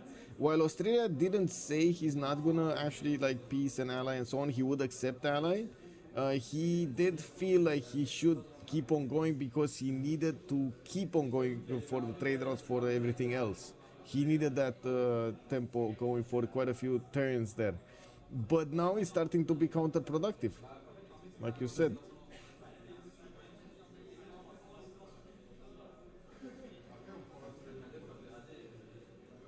There's obviously still a long game to be played out, but Yeah.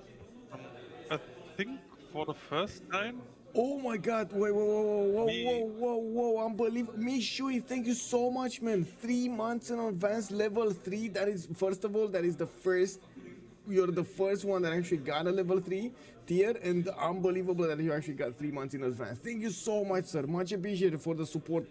Thank you, putting me that one step closer to the Partner Plus. Thank you. And McAllen, I don't know why Australia don't make a scientific victory. He doesn't have the time, unfortunately. There's no time to get a science victory. he doesn't have the science and he doesn't have the production. Yeah. Simple as that. He can't.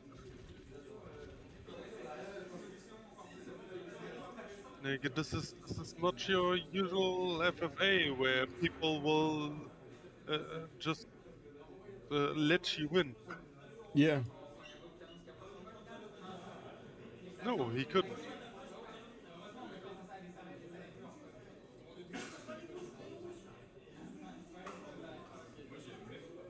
Like, this is the thing in high-skilled contested lobbies. When you actually try to go for win condition and over-invest into it, Yeah. your neighbor will come along and kill you.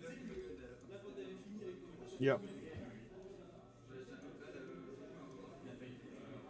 Well, Australia is definitely getting series from Babylon. There's no question about that. Also, Babylon is losing series on the west side, but I think actually Australia might CC, might consider CCing to goal here. 800 science goal, by the way, without a science city state. Okay. Well, Yeah, eventually.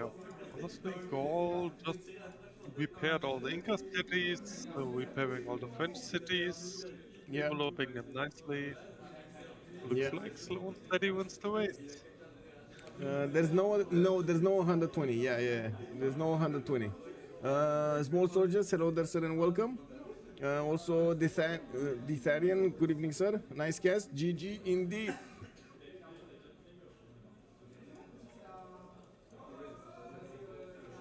Number of nukes. Let's see, number of nukes. 000011111 on Cyrus. Does he actually throw it somewhere? I don't think he actually is gonna throw it somewhere. But anyway, we're gonna need to see. There are quite a few GDRs that are basically doing the job anyway of these nukes, clearing the path of what's in front of him.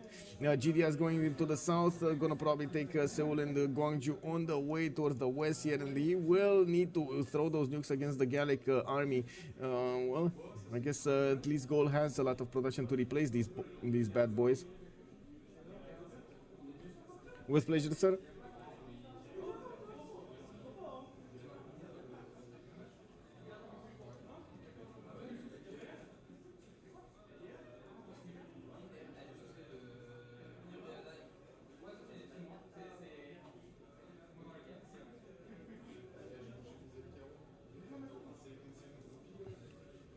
800 gold a turn. Yes, we are so surprised about it. He's not even in Reform the Coinage anymore, right? He's 2 arms golden age and he's still getting 800 gold a turn.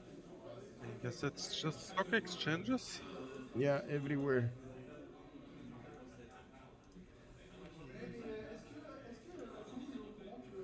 And he did manage to get the first slot over here with the points, 1,221 points. Well, I guess we're gonna need to see how many cities he's gonna get out of his opponents here. We do have Estadio de Maracana, I guess it's called, in Baltimore, and Estadio. Oh my god, this is such a meme. what? What did I do? You did nothing wrong. Oh. Building a stadio is just a meme. I mean, yeah, he's building any wonder, bro. He's doing anything that could actually give him some more tourism. Where is he? He's on 2176. Well, this is starting to be a problem. 2176. This is actually gonna ramp up really quickly the points. Sure, it's 91 out of 208, and I did see him use some rock bands. Of course, he only had like a few of them remaining. We still have him with a few musicians, and this is the problem, right? This is where Natural History Museum would have definitely made a difference. He has Frédéric Chopin, 2 more musics. He has Antonio Carlos Gomez for another 2 musics. So he's missing 4 musics slots in his capital city, which would have been beefed up by also Moksha and the cards.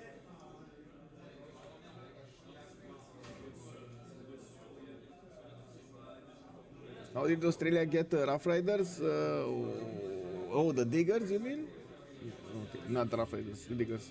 Oh, there we go. One rock band was actually successful over here. Very nice, very nice. Is he popping over 100? I doubt it. Anyway, another city will fall pretty soon. Mashka Shapir is going to be taken out by the Gauls, while we do have the Gaelic army managing to take on Karkar.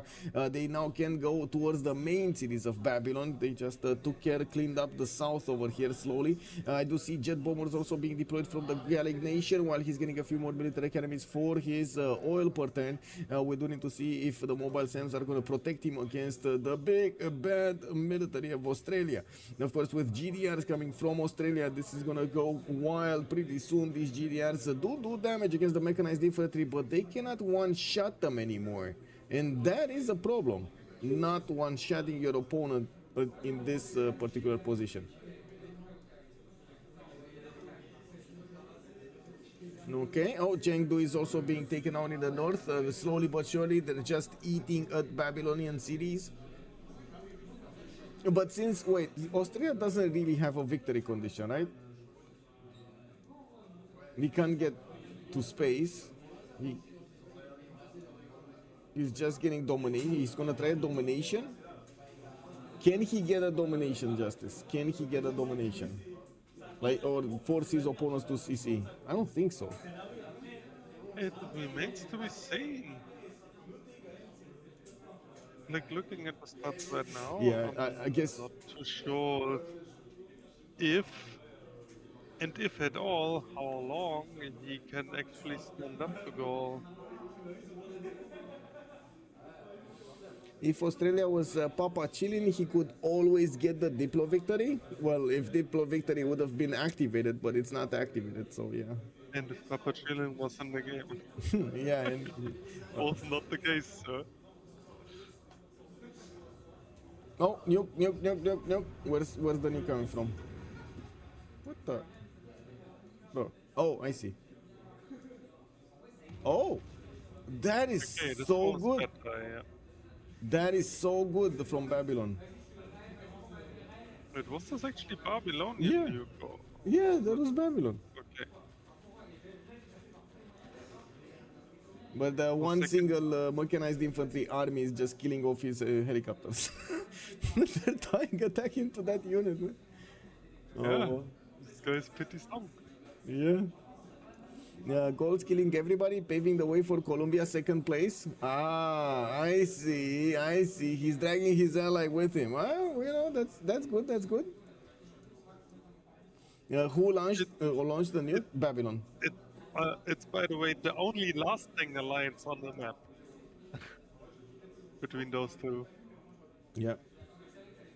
2216 tourism per turn. We do have in the science victory still no projects activated. Culture 101 out of 211. We still don't have Shull going over the halfway point, but he's there. He's very close to the halfway point.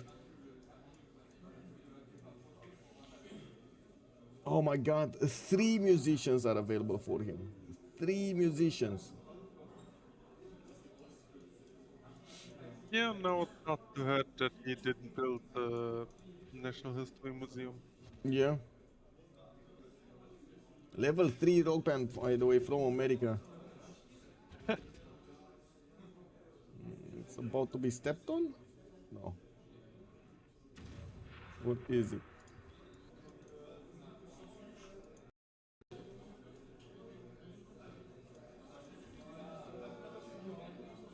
Australia Army can't even one-shot a field cannon. That's a sad moment. Yeah, with the tank army. Yeah, rip.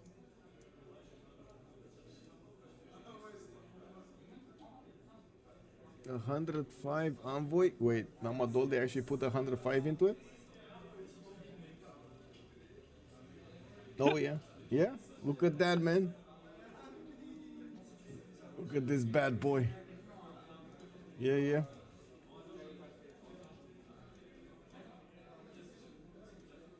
Okay, more GDRs coming up from the main series.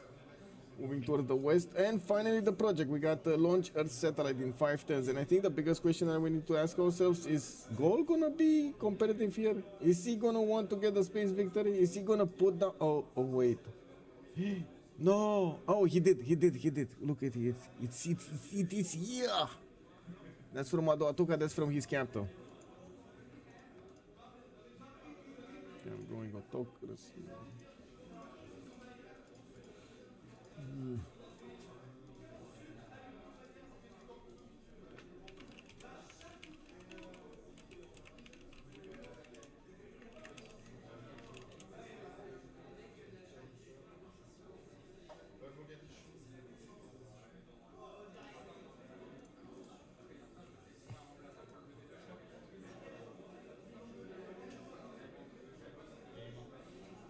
I'm wondering if Teddy actually even should play these rock bands, because he must know once culture victory becomes a real question, people will just start killing him.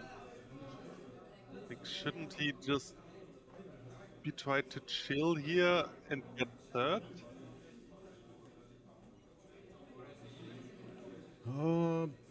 That's a pretty good question.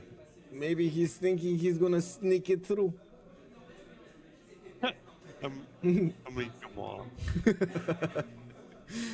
I mean, how many times did somebody sneak a religious victory in FFAs? How many times on a decent FFA lobby? Never. Like, I mean, yeah. We were going to memes here. But...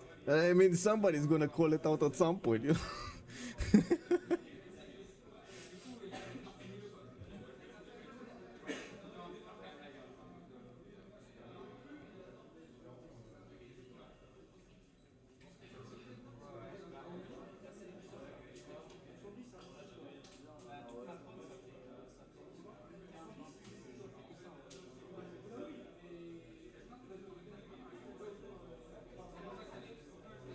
Okay, turn 116 by the way.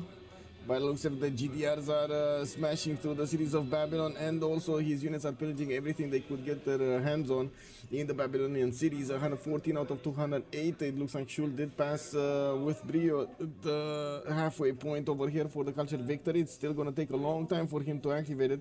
We do have jet fighters coming out. Estadio de Marasania getting out soon. Multiple shopping malls, and taking a look at his tourism. He is on 2216 tourism a turn. To be honest, he didn't grow higher, so I'm a bit wary about this.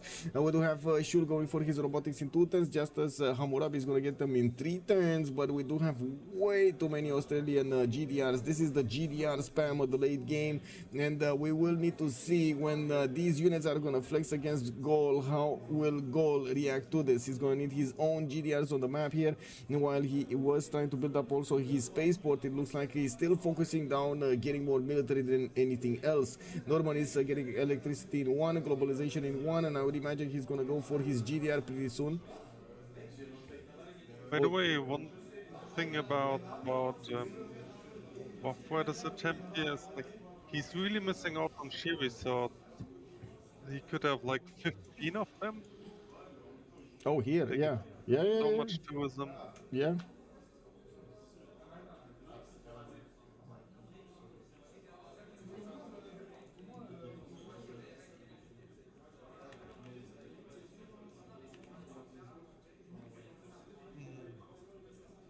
I was checking if he has a national park. He does have one. I mean, he could have one. Yeah, there are a couple of things which could be improved on this attempt.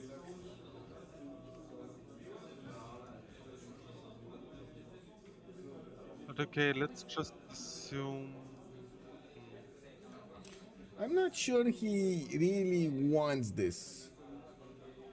You know, he's playing, but I think at some point maybe his mind made a click that he cannot get a victory anymore, and he just like half-heartedly played afterwards.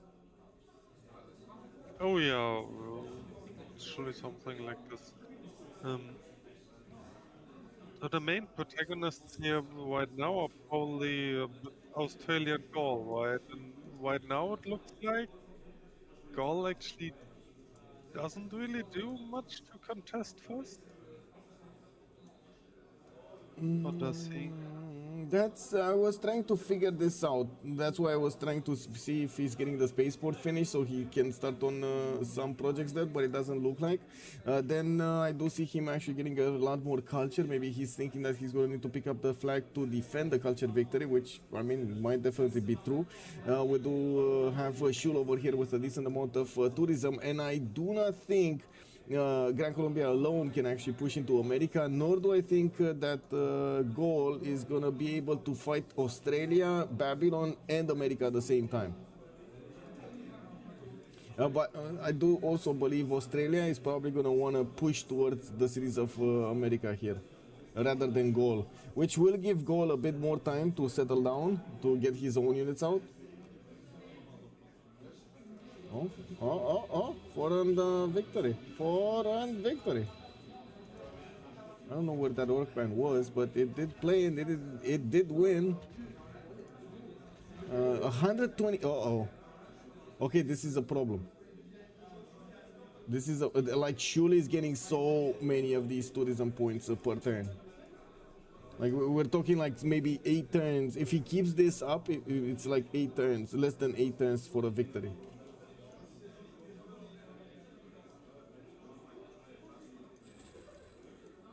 Well, it would really be high wall after high wall after high wall, but yeah, it's possible.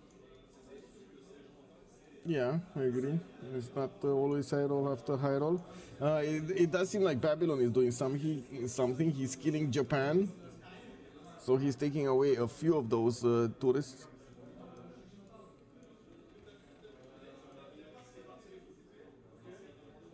Would Australia nuke America? Probably. Yeah. Australia, if he's gonna get there, he's probably gonna nuke him. Or just invade him with GDRs. That works. Why does Babylon actually getting killed from every side? From all does the team job to kill Japan to slow down culture victory. This is so weird. Yeah.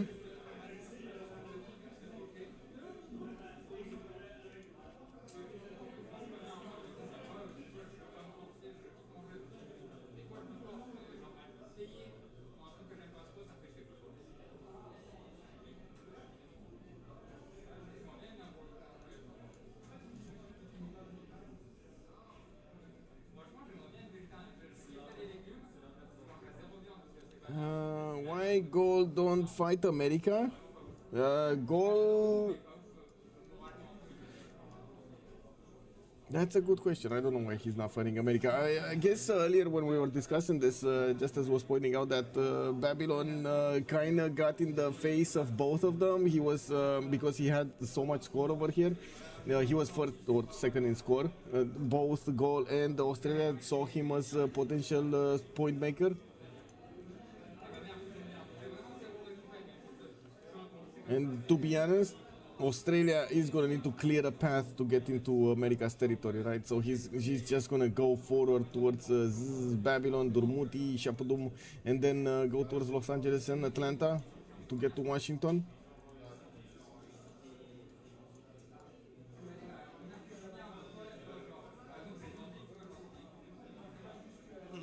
Yeah, also one has to see this is not just a straightforward race. Like, these are extremely good players, right? So they will look at each other and do a lot of assumptions.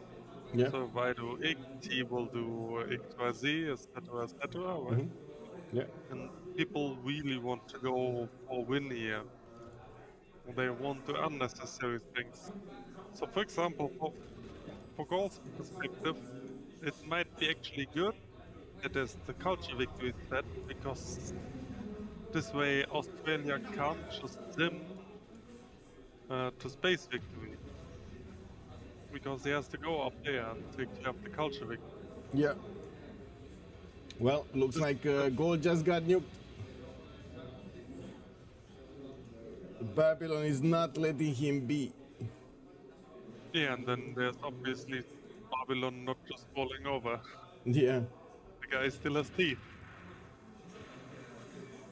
Well, Norman is gonna get back that city, but now he has to decide what is he gonna do in his main cities. Is he actually gonna go for that space victory, build the spaceports, or try to get an army out to fend off attackers? I would imagine Australia is not gonna want to let America take first over here, but wait a second, we got GDRs from America. Well, he's very far behind Australia's technology of GDRs, and not to mention numbers. We got 2, 4, 5, 6, 7, 8, 9 GDRs plus. 9 plus GDRs coming up from Australia. America forgot the ski resort? Yes, that is so true. Also, I wonder why America didn't attack Babylon. They are allies. Yes, they are allies. Yes.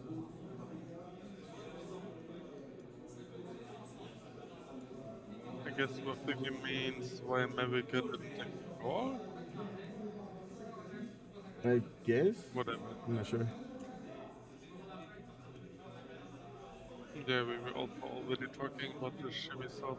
Yeah. Quite a shame.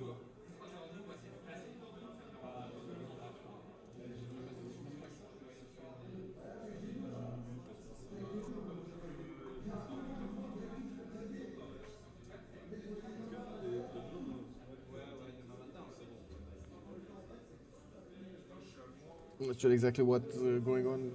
Some announcements are happening here.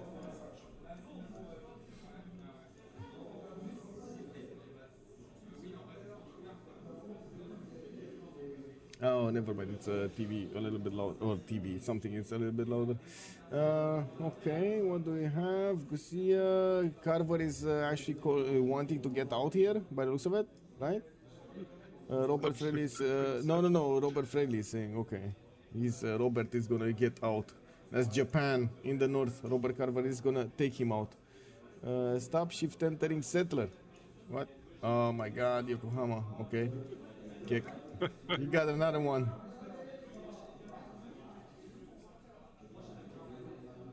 I'm still confused why Babylon, out of all people, actually takes on the job. But okay. Yeah, true. We don't know. Like, honestly, from his position, he should be happy Teddy wins. Because the longer the game goes on, the more likely it is Babylon fell down in positioning, right? Yeah. Okay. Let's see, what will happen with the foreign culture victory if one player is being taken down? Let's see, let's see. Whoa, whoa, whoa, whoa, whoa. Uh-oh. Okay, there we go, there we go. He actually dropped like 20. He lost 20 tourists because of that death. But I find this is way too fast, and it's accelerating from America. America is on 2,400 tourism. Okay, we got Gaul in cities over here getting attacked by nukes. Not that many nukes though. And we still have 2 nukes on Australia, but he's not shooting anybody with them at the moment.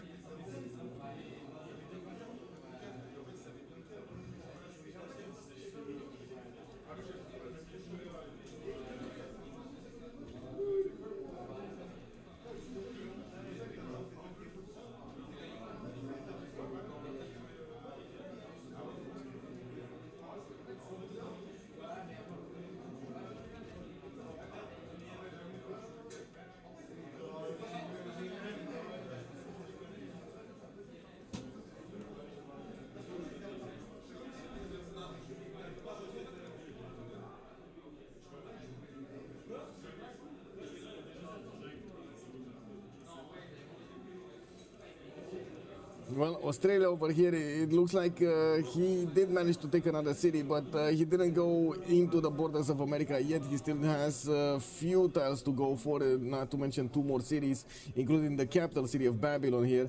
And we do need to see if Australia is going to manage to get forward quicker while Chicago is getting attacked. It does seem like he's going to need to get some defenses up and running. Gaul is managing, I think Gaul did declare war on him, right? Whoa, whoa, whoa, wait a second. I think he did, but let me double check this. Yeah, we do have a war going on. We do have also GDRs coming around from that city of Chicago, and we do need to see how many of them he can actually pump out, so he can try to defend himself. He has a line of jet fighters that are going to try to block any kind of entrance of units from the southeast, even though he does have 2 exposed tiles to the south of Atlanta. Okay, we don't have that many units from Gaul, period. To be honest. Oh, but he started getting GDRs. Okay, he's switching to GDR production. Does he have... He's 3 turning GDRs, 3 turning, 5 turning GDR? Whoa, whoa. Whoa, whoa. The mission has been nuked. The jet bombers remain. What?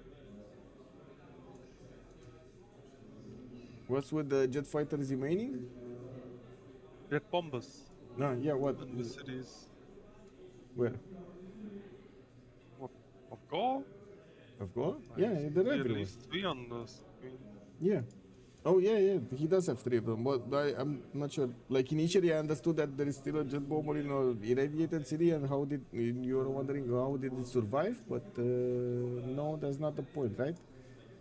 So...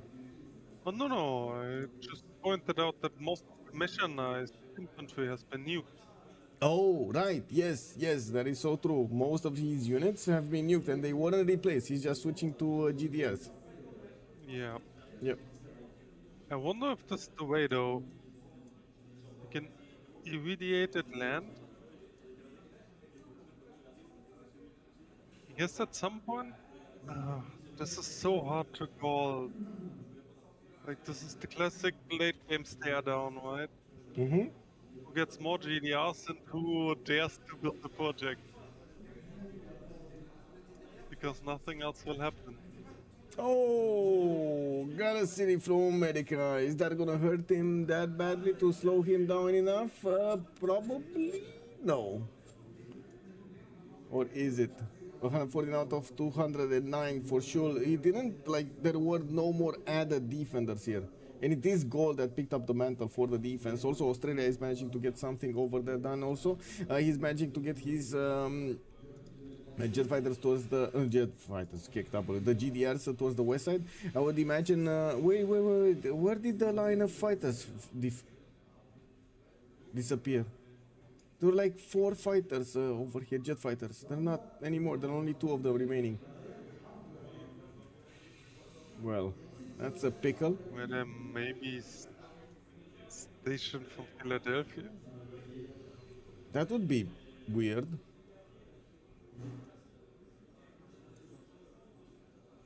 Guess another meaning to scratching your left ear with your right hand, you know?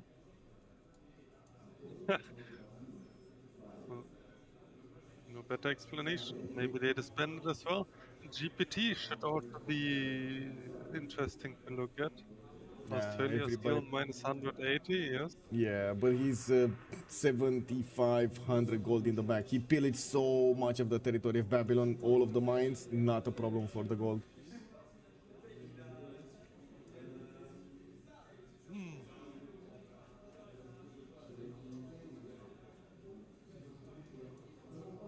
So is this really gonna be the big showdown? Yeah, we're coming very close to the three Gaul versus nation here. Australia.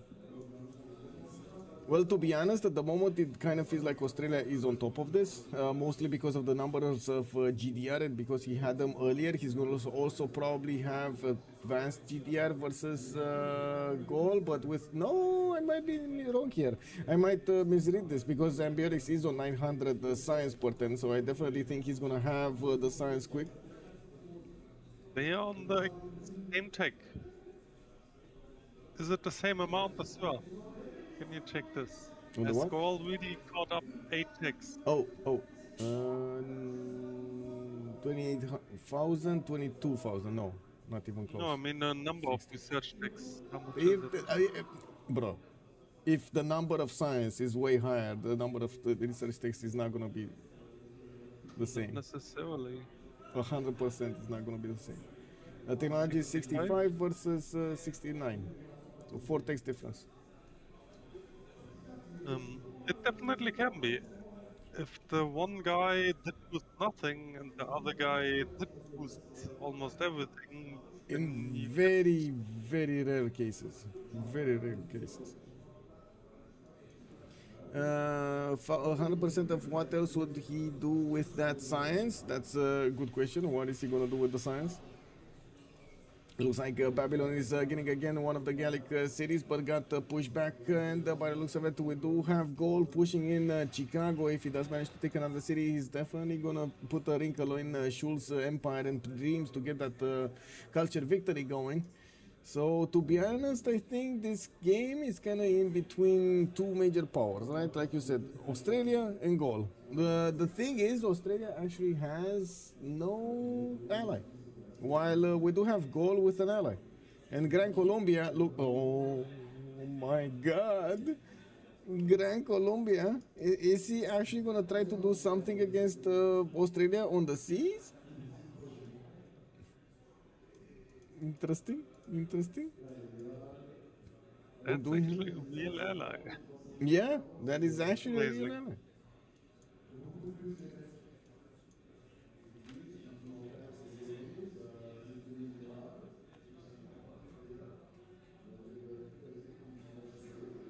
Not sure exactly what is going on, but I hear somebody talking on the microphone very loudly in the room, like one of those like stage microphones, and I'm like, what? Maybe it is a game that they're watching or something.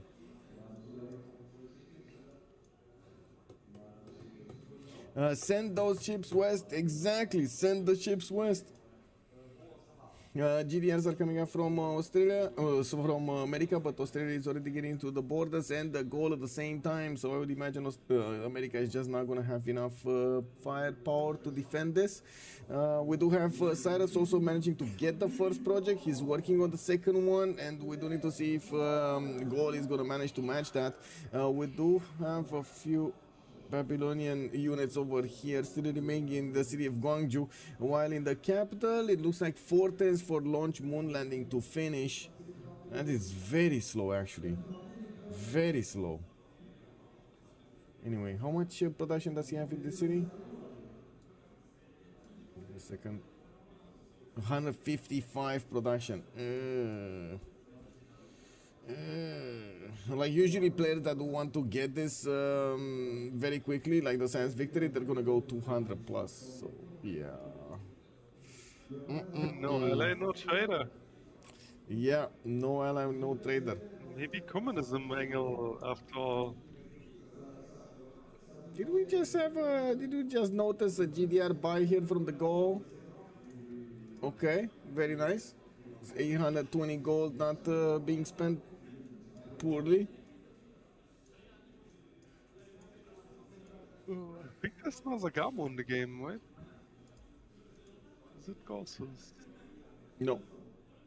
It's not? Granada, Valletta and Volen. Okay, then I confused something.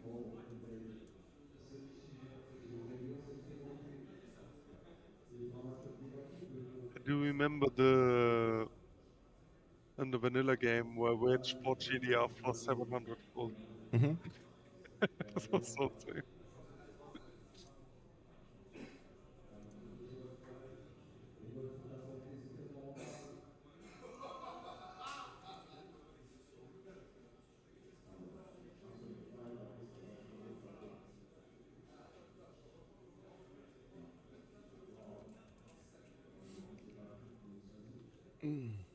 To take a look at something.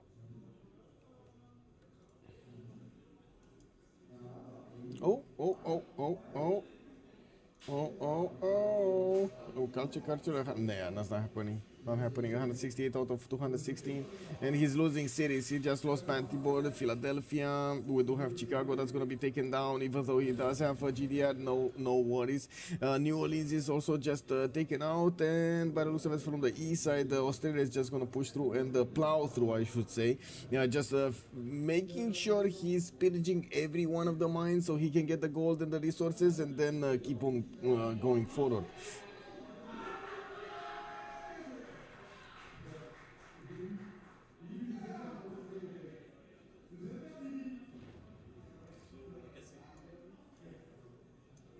Okay, another city from Babylon taken down. Human versus helicopter. Okay. Yeah.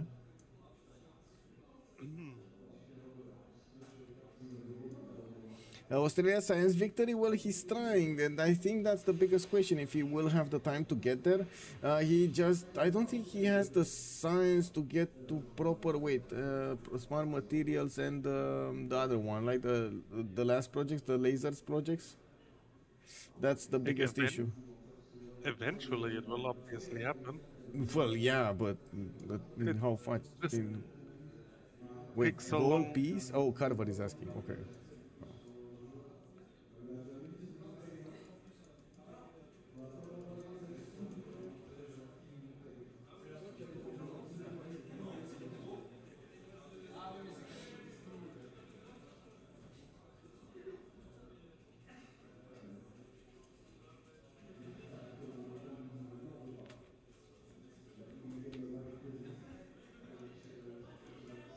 So many things that are happening right here in like there's so many things that the players need to do at this point in the game that we actually don't get to see all of the time because they're micromanaging cities and they have so many of them spreading out everywhere, while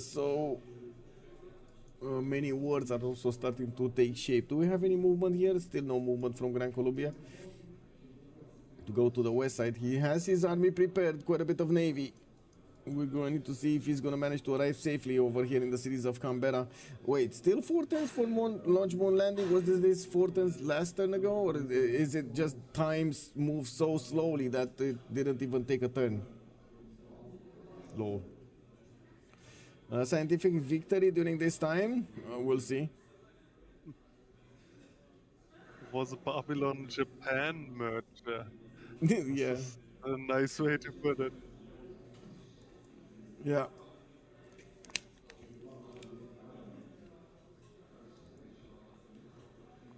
This is what is in the history books, right? A peaceful merge of the nations.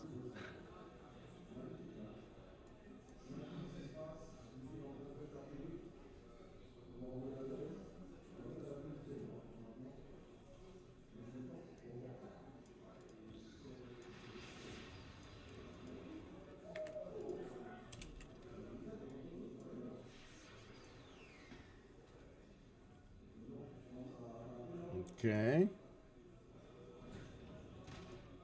Another city gone here. Australia taking another city from Babylon, and we'll need to see what's going on here to the northwest.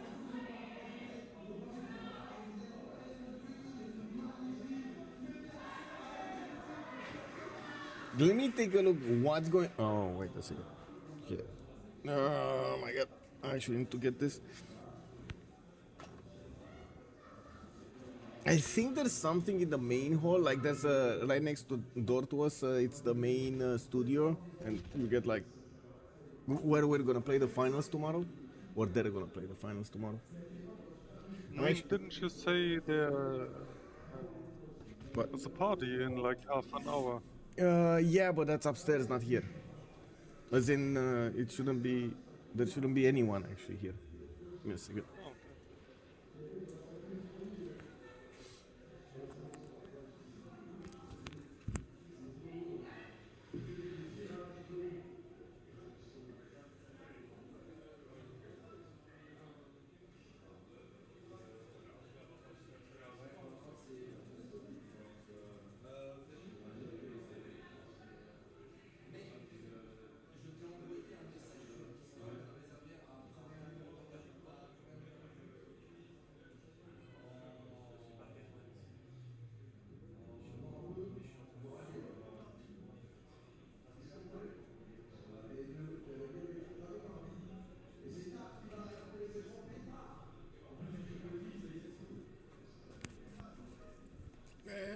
Oh man, I gotta say, I can't even walk anymore. I've been standing on this chair for so long.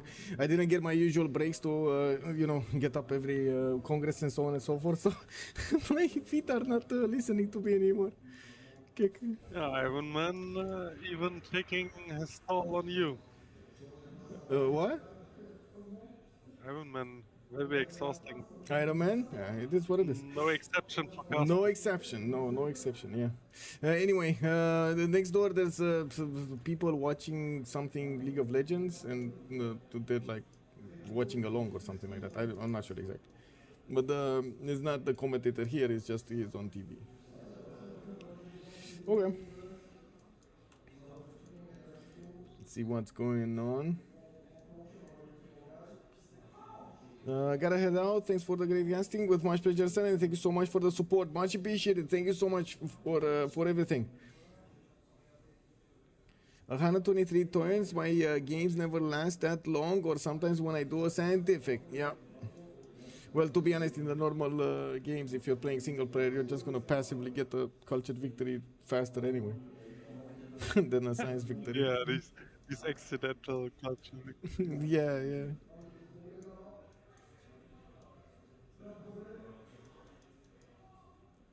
Okay, so Australia basically has half the map, and then we do have Gaul in the middle with a little bit of Grand Colombia on the side over here. Basically, this is the salad, and we got a meat, and then we got the sauces.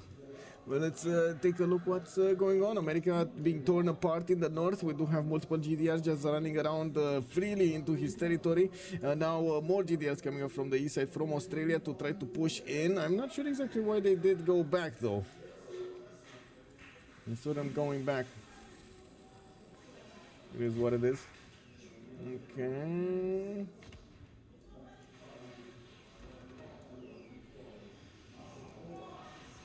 Well, it does seem like the American army is just kaput right now. Can we get a big break? Oh my god, not quick break, just finish the game if you want. Imagine having the break for... This might very well be another hour or even more. Let's see.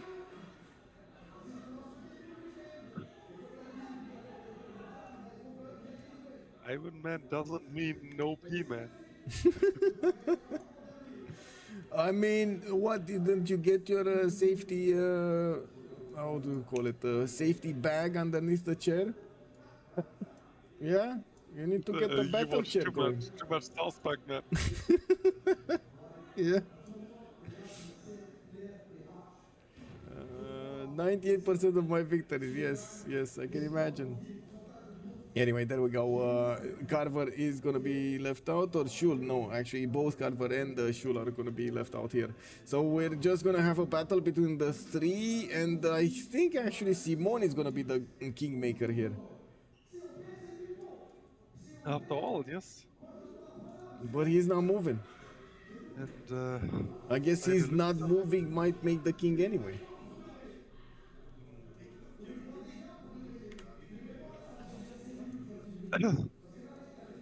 Actually, he doesn't need to care.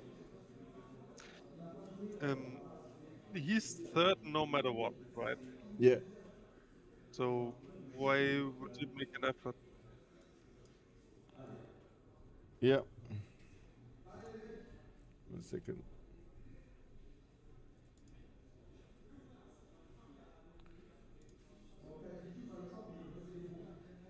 The only interesting part for me is that Babylon actually sticks around.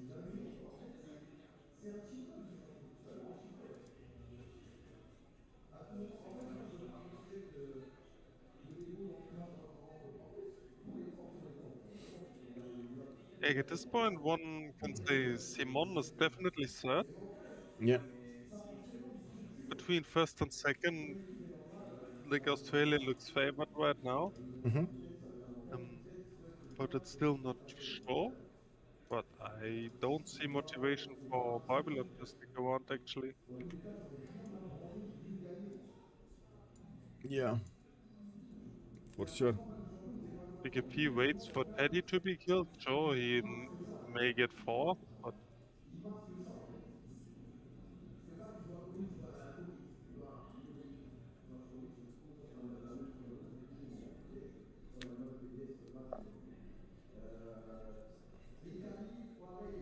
Oh, well, if it's gonna be a pause, I guess I'm gonna go stretch my legs because my feet are killing me. mm, Okay? they Well, do pull back, yeah. yeah. Gonna turn off right now the sound. So, be right back, guys. 10 minutes.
Wait, what happened here? What's going on? We got all of the other players leaving or something? Oh no, just I see. Okay, just one. Got it. Quite a few people actually getting upstairs for the party. I gotta say, it's full. It's getting full. Also, Small Soldiers, thank you so much. Thank you so much. Yeah, so we have actually two events that are back to back right now. It's a League of Legends event the event that is being held in the left side where you got like big screens and so on and so forth. It's a specific event for like a few hours for the, I don't know, game or something they're watching. And then we got our event that is right now starting the party upstairs, so it's full of people everywhere. Not really here, not behind me right now, because they closed off this with like a few planches, I don't know how to call them. Separators, I guess. Separators is a better word. But upstairs is getting crazy. Party time, yes, excellent, and so excellent. Who is in your back? McCallion? Oh, Salty. She's Salty behind me. Salty Capybara from CWC. And from the stream, you know her from the stream.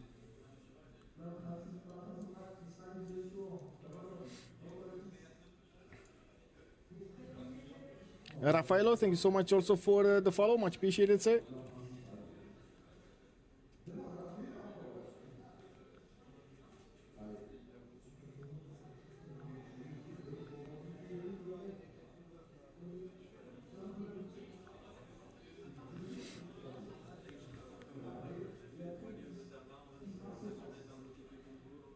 Okay, so Justice, are you back? Yeah, I'm here. So a big GDR fight happening soon. Looks like nukes and GDRs are gonna be ruling the map for quite a bit of time here. I don't really see an easy way for Gaul to actually get to the main cities that are actually doing the spaceport projects for Australia. And Australia did manage to get to 600 signs, and of course after he did manage to get the cities of Babylon over here to the west side. He's also getting his launch moon landing next turn. That's going to be his the second project. He needs another 2 big projects and then start off on the next ones. That's a lot of production. He also didn't manage to put a lot more spaceports, so that's only 1 spaceport that he's right now doing the projects, and that's about it. He's going to need quite a bit of time to actually get everything done here. Yeah, also the same way around though. So like, assuming both of them have like a stream of GDRs going to the front. Yeah. Maybe if Gaul just clicks on spaceports and projects, he may have a chance. I don't know. Can't really tell. Well, I think GDRs actually have stopped moving. As in, Gaul has started building them more and more, right? He's deploying them in the lands of America to take over all of the cities, and then Australia stopped building GDRs. As soon as he got the cities from Babylon, he stopped building GDRs. He doesn't have them level 3s versus the Gallic level 2, but to be honest, it's still a problem. His GDRs are dying there. And no more uranium. -7 insufficient uranium on Australia. So Gaul has the uranium. Gaul also, at this point, extremely important, the Diplo visibility match. Yeah. Which will always give him +3. Yeah. Do we have more uranium somewhere in the south here? I don't think he's gonna settle it for it. Oh. Yeah, no more. And I guess that's fair enough that both of these guys at like, I don't know, 30+ cities, they are a bit overwhelmed. Salt is saying that she's afraid she's in between all of the French people here. Nah, come on. They've been very, very, how to say, polite and hospitable. Hospitable? Is that the correct word? Like Yeah, good hospitality.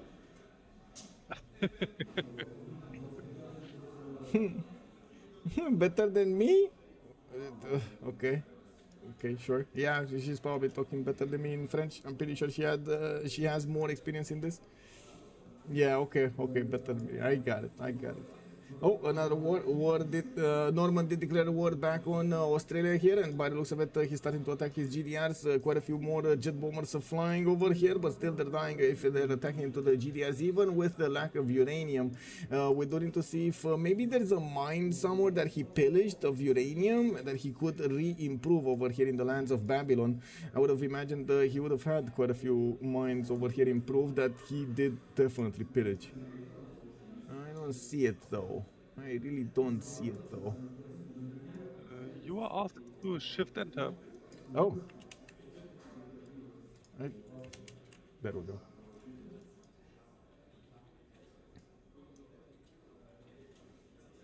I did. Thank you. Du coup, tu parlais français, Michael parlait plutôt bien, non? Non bien. Ma parler n'est pas bon to connect the words. That's the biggest issue. I have still building off my vocabulary and everything, but whenever I need to get to string a proposition together, like a sentence together, I have quite a few problems because I need to keep on thinking of what I should say, and I get frustrated and I don't want to say it anymore. I just say it in English because it's just much easier. So yeah, it will take me, I guess, more confidence, building confidence to string sentences together.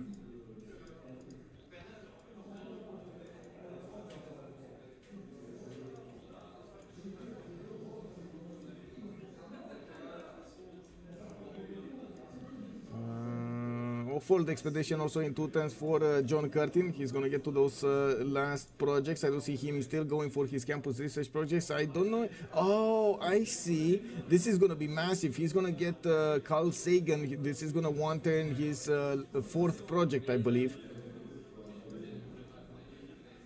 He's gonna get. Oh, he got his spaceport pillaged. No, wait a second. Wasn't he wanted? Oh, he did finish it. He did finish the moon landing. He finished the moon landing before the spaceport got pillaged.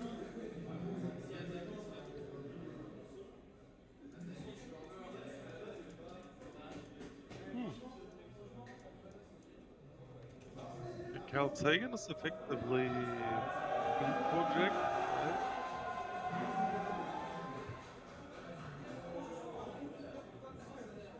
So if you can smash extra planet with that.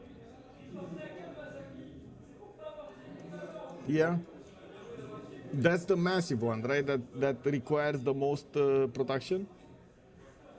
But that's still gonna be like what, 5-6 tons away because he needs to get the 3rd project in. And then after the 5-6 tons, he's also gonna need to put. He's gonna need to finish those spaceports to get the last projects in, the terrestrial laser stations to push the spacecraft, the expedition. I'm wondering why Gaul is not even trying. Trying to? Oh, trying to go to space with you? Over there, but you have to get to Inca yourself. I don't you know. won't just full kill the guy out of the blue now. I mean, to be honest, if John Curtin is not gonna have uranium anymore, I think he's just gonna get steamrolled by Gaul. Because those GDRs, even if they are the same numbers, the Gallic GDRs are just gonna eat through them. We will see, I guess. Yeah. Well, so many GDRs are in the production queues of Gaul, and he is starting to attack directly the cities of Australia. We do have these Gallic GDRs actually. Let's see. Yeah, the 179 strength against that city with +9 intel. Uh-oh. Wait, Australia doesn't have a level 2 spy in... he doesn't. In the cities of Gaul? Whoa, that's criminal. Yeah, that... he has a level 1. Not even a level 1 actually, a level 0 in Paris. Yeah, that's just criminal. Yeah, that... Oh, wait, there's a level 2 here. but it's dying, and Australia is not. Oh no! Oh no! Oh no! He killed it himself. Kalinda is dying.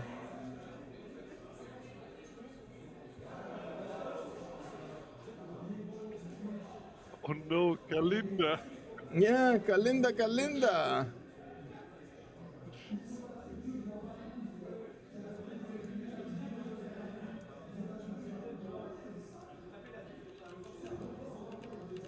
Yes, this is the toll Iron Man takes.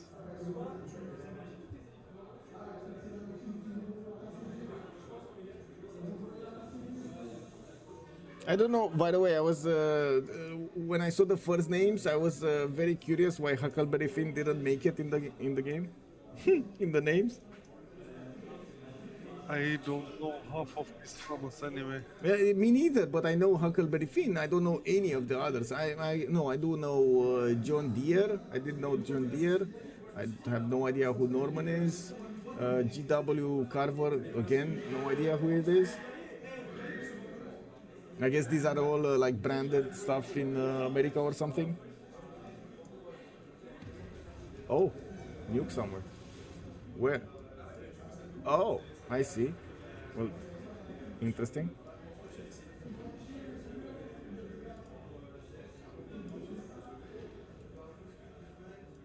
Well, he should be able to take that. No, doesn't look like. No. He lost the movement there.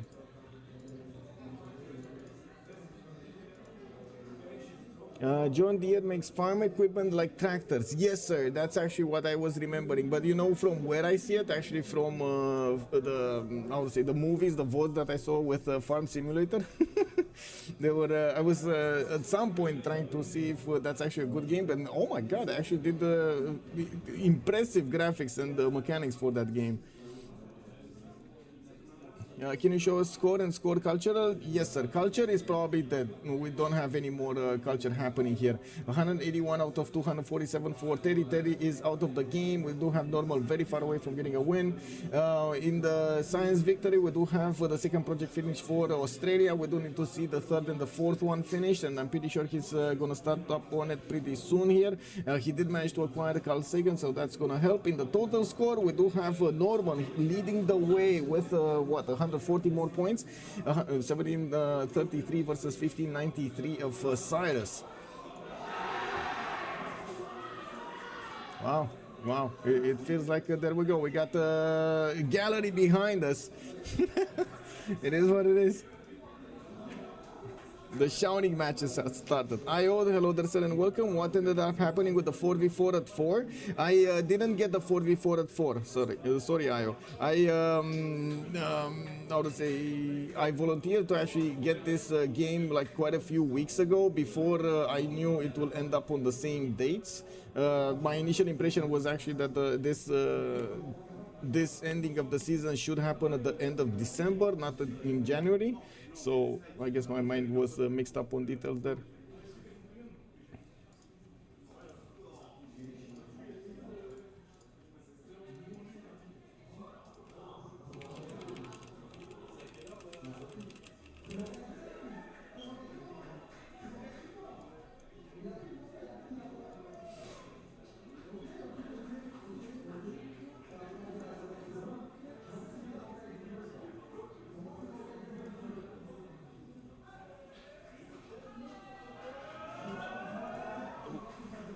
Gaul just keeps building GDRs?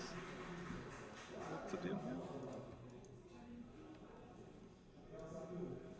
Oh, 4 turns by the way for launch mass colony. That's what I was waiting for. And you're saying GDRs? Yes, GDRs from everywhere. Look at that. 1, 2, 3, 4. With jet bombers in the mix. 5 actually. 5 GDRs are coming into the southwest. And he's sending all of them eastward. Okay, so at least the plans are clear. So Australia trying to piece together science victory. Yeah, and Gaul is gonna try to stop him, basically. That's it. Yeah. 750 science, by the way, for Cyrus. He did manage to get quite a bit of an advantage here from taking over those cities. But Gaul is getting in so many of these GDRs, and since his opponent has weaker GDRs, this is going to be a very, very big problem, especially because of the lack of uranium. We do need to see if we will have John Curtin managing to fix this problem. This is a very serious problem right now. You really don't want to get into this kind of thing.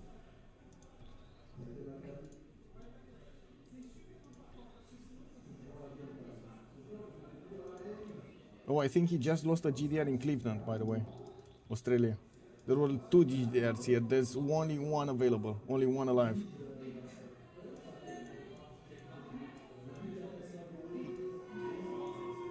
I love this phase of the game where tank army is pretty much just worth the scout, right? It's like a slinger, man. Yeah, you're good enough to block a tile, but you're never gonna attack. Yeah. Oh! Wait. WTF. He has launched mass colony in 2 turns. Whoa! Oh, yeah, he did have mausoleum, right? Yeah. So he put Carl Sagan once, he activated once. Carl Sagan is a scientist. Oh, so he doesn't get the second. Okay, so he didn't activate the... Then how he got 1 turn faster? How did he get 1 turn faster? Because he was clearly on 4 turns the first time I watched this, and then he couldn't... I'm pretty sure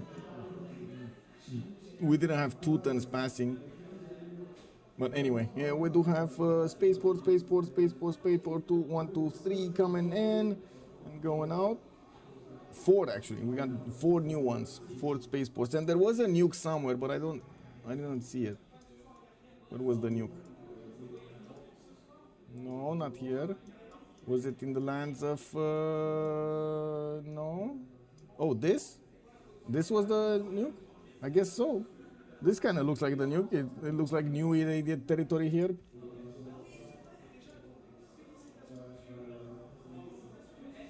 Why is he not going for big nukes, by the way, Norman? Oh well, it is what it is. Why he didn't get the last the thermonukes, I mean? It's just too much production. Yeah, I guess so.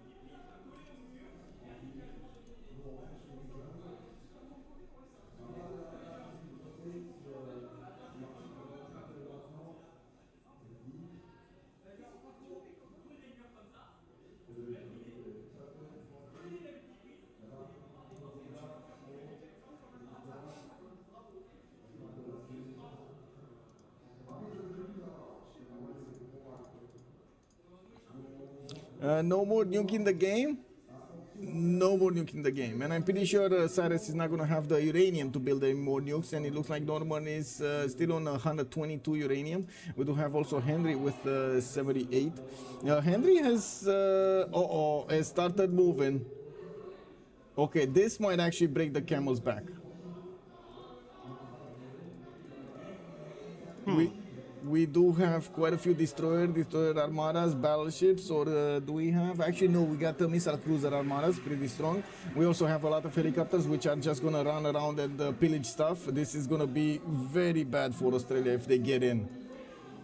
After all, he might be the kingmaker. Yeah, yeah. Look at him go, man. That's real grief, of course. And funny thing is, didn't we have Australia here building? Yeah, building his Venetian arsenal. He did get the Venetian arsenal. He just didn't keep on building units because he didn't need to. Like naval units. Yeah, he does. 1.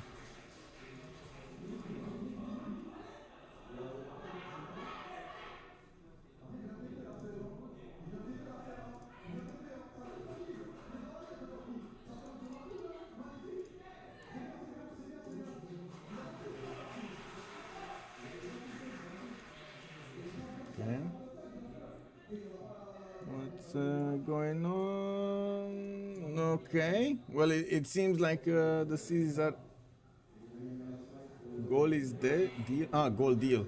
Okay, and we do have Gaul over here taking quite quickly the cities of Australia away from him, and it does seem like he has only one direction to go towards the capital cities, the main cities of Australia. We do have in the Eel Stab. Come on, man. Eel Stab, there we go.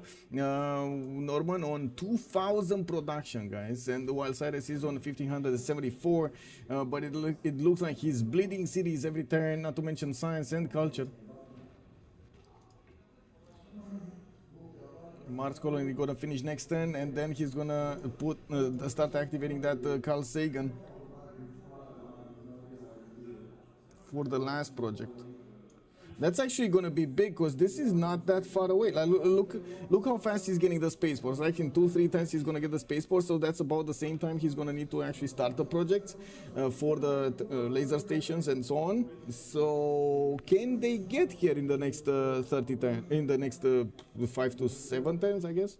Australia should have taken the piece with Babylon and blast that annoying booster ally for first place. No. I mean, Australia with his Venetian arsenal could have definitely taken on Grand Colombia on the right side, but I think he was very wary of applying his military power there, so he doesn't end up in a war on the seas that he cannot really control. He was very far away from his cities.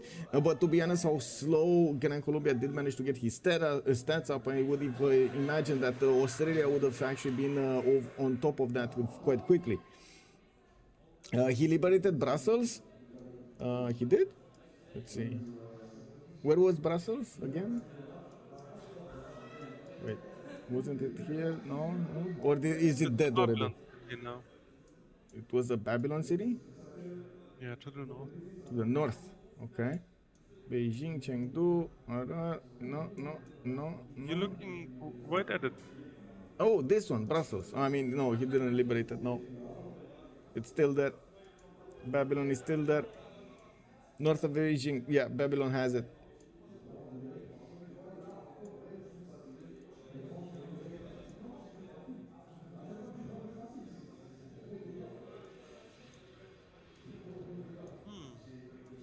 Well, Guangzhou is about to be taken over if he can actually pass through the jet fighter line. Let's actually see how fast the GDR dies to GDRs of... Yeah, look at that, man. And the GDRs of Gaul are just not taking damage. That is a major problem here. With more GDRs on the way, and of course the railroads, the pathways have been built from the west to the east. We will see Gaul over here reinforce as much as possible his eastern front so he can get into the main cities, into the meat of the Australian cities. We do have also Grand Colombia coming in on the seas. We're going to need to see if he's going to be successful in taking on Australia on the coast, on the east side. Now, we already have the projects. Carl Sagan has been activated, and I do see Canberra is making is one turning Lagrange laser station. Not to mention, we do have 3 new spaceports coming out next turn, with another one the turn thereafter. He might just slow this down enough, because that's what he needs to do, right? Slow this down. Yeah, it will probably come down to this. Yeah. Like either Australia loses all spaceport cities, in which case he loses. Oh, wow. You can imagine this is their how to say, they're cheating for Grand Colombia, you know, they're cheating for the players in the game to do stuff. You can imagine that behind this kick. Tomorrow we should actually have the same experience for the finals, by the way, but I won't be there. I will be here. So yeah, there's no second computer on the stage, unfortunately, for this. You coming to see the big finale? Yeah, we got Australia trying to get his last projects in, and then GDRs from Gaul, who has, like, look at this, half the map blob. And then on the right side, we got the Griffor over here coming in with a few boats. And look at the line, look at, he's sending everything. Everything he has, he's sending. You have some Even the swordsman. Do you guess the guys? Sorry? No, we don't know. We don't know who they are. No. I didn't even try to do a prediction, so yeah, it is what it is. But it's very close, very close.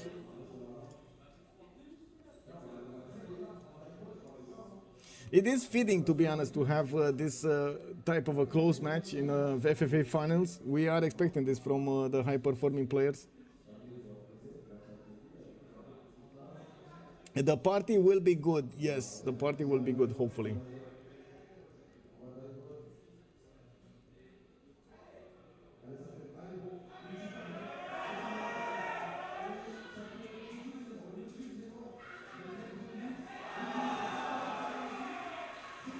Rollovers are actually quite long right now. Wait, do I see Norman on 2100? Wait, is that actually yields? Oh my god, that is actually yields. So Ambiotics is 1361 science with 2100 culture, 2600 production, 2700 production. What? I mean, this is what the 50 city empire does for you. Kick W, man. Okay, okay. The numbers just get absurd if you play Pac-Man. Okay, so he's not making them fast enough. For example, this Launceston City and Perth are not one-turning the projects. This is a problem. He's one-turning projects from Canberra. He's one-turning projects from Hobart. But still, he would need more projects per turn to actually get to finish this before the Griffers start to get into his territory. I'm pretty sure it's going to be a problem from the northwest. Multiple Gallic GDRs are starting to get closer to his own borders, and his own GDRs are dying to the pressure. We did have Gangju also. Oh, I see. He redeployed, Gaul redeployed those GDRs towards the north. He also took Busan. Let's count. He finished one, right? So he's Yes. like Two. He's two a turn. 3? No? Oh, he's two a turn. Two a turn. Yeah. And Oh, next turn he's gonna be 4? In total. Yeah. In total he's 3 Ah, light in years total, now. yes, he's 3 right tiers, yes. So next turn he's gonna have 4. That's 7. 5. What will he...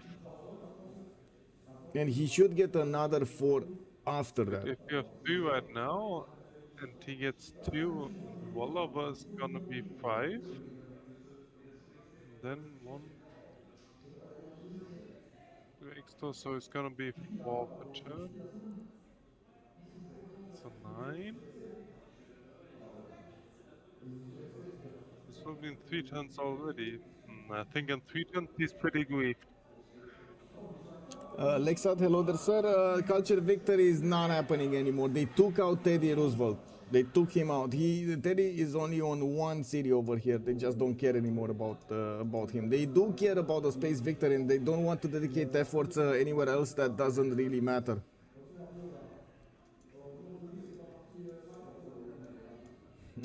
Wait, is Australia seeing this? He sees the first destroyer armada.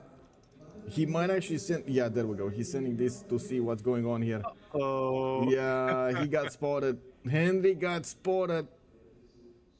Got caught with his pants down. Hands up and pants down. He needs to survive, what, like 6 more turns? Not only survive, he needs to keep his spaceports, at least one spaceport. Oh, look at all the Babylon guys griefing as well. Yeah, Also the yeah, Babylon they're everywhere. helicopter making a return to take revenge. Yep, yep. Carver is not giving up on this. So, He's having his revenge on Australia. wait, 3 right here's a turn? Yeah. Now, you think it's a loss? Okay.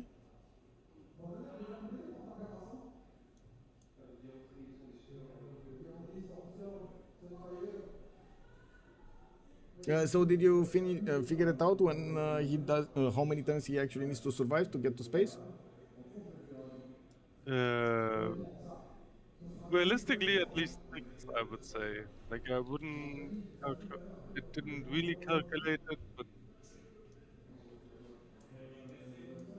At least 6 turns, I'd say. At least 6 times. Okay. By the way, regarding your prediction, Gaul 1%, right? What? In your prediction, Gaul only at 1%. Yes, Gaul had 1%. Yes. You can imagine how many points are gonna be there. Okay, Australia managing to keep some of his units alive here. It looks like Grand Colombia cannot push through, but we do need to see if Gaul is going to manage to push through. Gyeongju has been taken. We do have a line of Australian jet fighters trying to stop these GDRs from moving, while we do need to see... Oh, another GDR has been taken down. The Gallic GDRs are very, very problematic to deal with. Another 4 projects are going to finish next turn by the looks of it. No, 3 projects are going to finish next turn with another 2 thereafter. He's going to be on, so with 3 he's gonna be on 7 next time, and he already has quite a bit. The Nemo pillage is turn 130, yes. Exactly. Yeah. 132 to be exact. It's also gonna be flying guitar man. Mm-hmm. Like guitar man jumping out of helicopters, playing the guitars. Task Force Lanero. Yeah.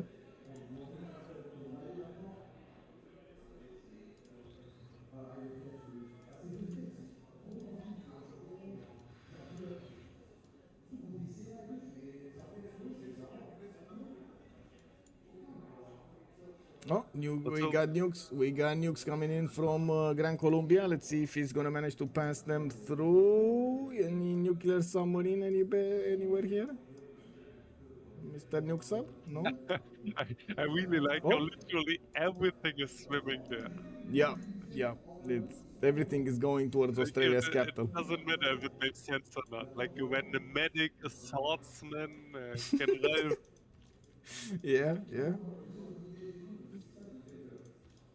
Everything, man, everything. Pretty much every cousin and his family. Oh, he doesn't have nuclear submarine armadas. He only has like the little submarines. That's a problem.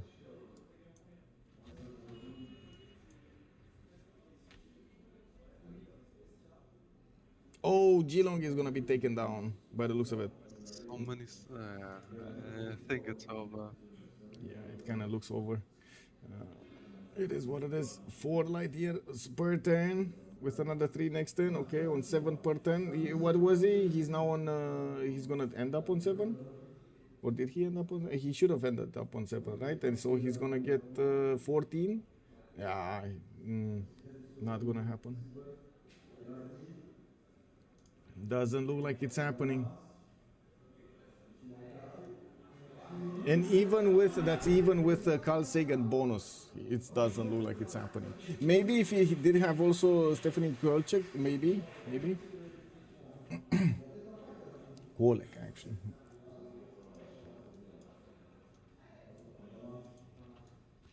Yeah, Perth is going down.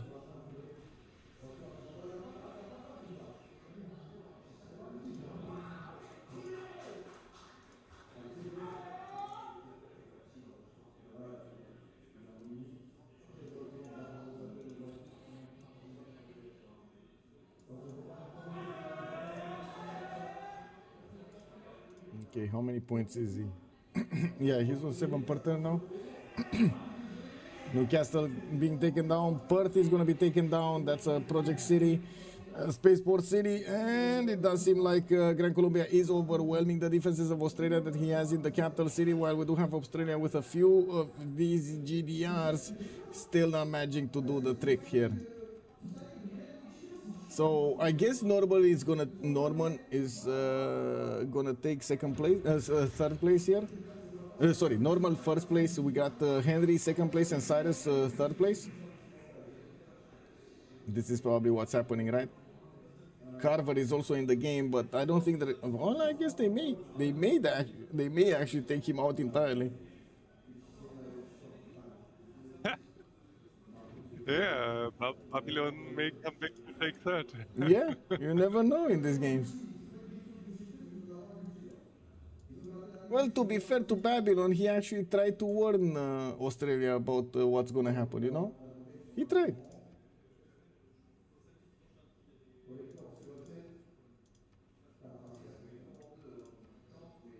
And it's actually very telling that the only alliance that held is actually taking first and second. Yeah. Especially Colombia, right? So unlikely. Being stuck on the Volvo against Japan half the game. Mm-hmm. Eventually taking second. What a story. Yep, yep. I think he needs 3 more turns. Well, he would have needed 3 more turns before he actually lost the spaceports. Unfortunately, when you lose the spaceports, you also lose the speed that was added to those to that ship. Also, Macarian, I see on your eyes you need to be in the party and take a drink. Yes, plus he could be win if he starts his scientific victory before. He started so late. That is also true, but I don't. But I think everything would have been different if he did start earlier. It is not like he had a lot of science to work with. No, I said that before. He lost all those cities. Yep. Well. Oh, he didn't have the Lagrange back then, so he simply couldn't start earlier. Yeah. I can only repeat, you can't compare this to the normal FFAs you usually see. Because of the no scientific city-state rule. Yep. Also, the Yes. competition is much, much different.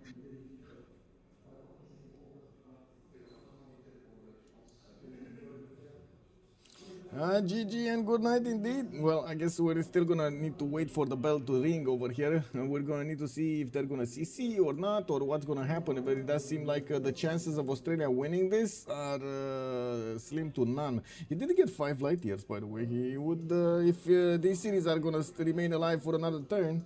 Okay, never mind. Cyrus is saying all right. Who wants to CC? Okay, okay. And Carver is calling him out. You should have allied, bro. Yeah, yeah. Who wants to see Wow, it? Henry is Nice. saying you are full dying. Wow, wow, yeah. Not even, well, he's still gonna be 4th, right? Cake Taboli, he's out of the pool.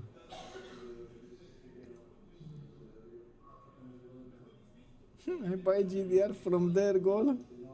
Cake.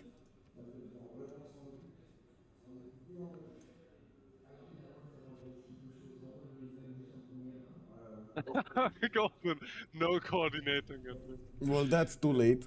That's way too late. I mean, come on. Let's be real about this. Yeah, I mean, technically, Golden is of course right, but at this point, it's obviously just over. Yeah, I know he's right, but I don't. If you're talking about coordination, you'd have needed to talk about Grand Colombia and Gaul also, right? Coordinating here.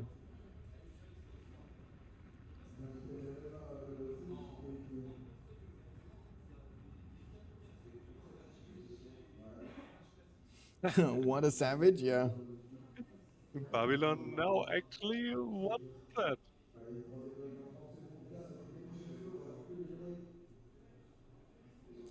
Babylon wants to do the last. Oh, I see. He got the series. No, no, he didn't. Actually, this makes a huge difference. Like third is paid, right? Yeah, yeah, it does. So actually, Babylon hanging on here, Yeah, getting third. yeah. This is Based massive. off big man. Yeah, this is massive.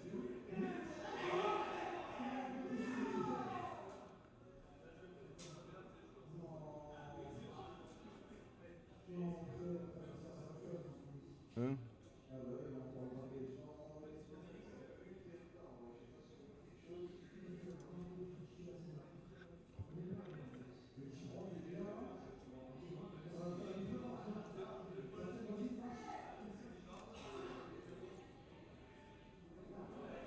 You can't lose your channel points because they have cheat.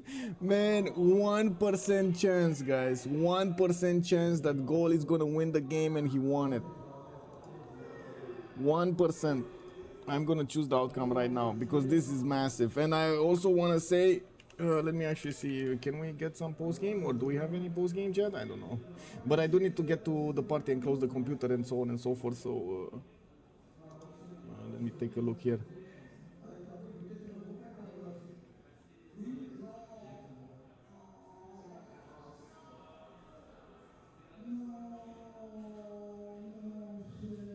Don't even know where they searching for them on Discord, by the way.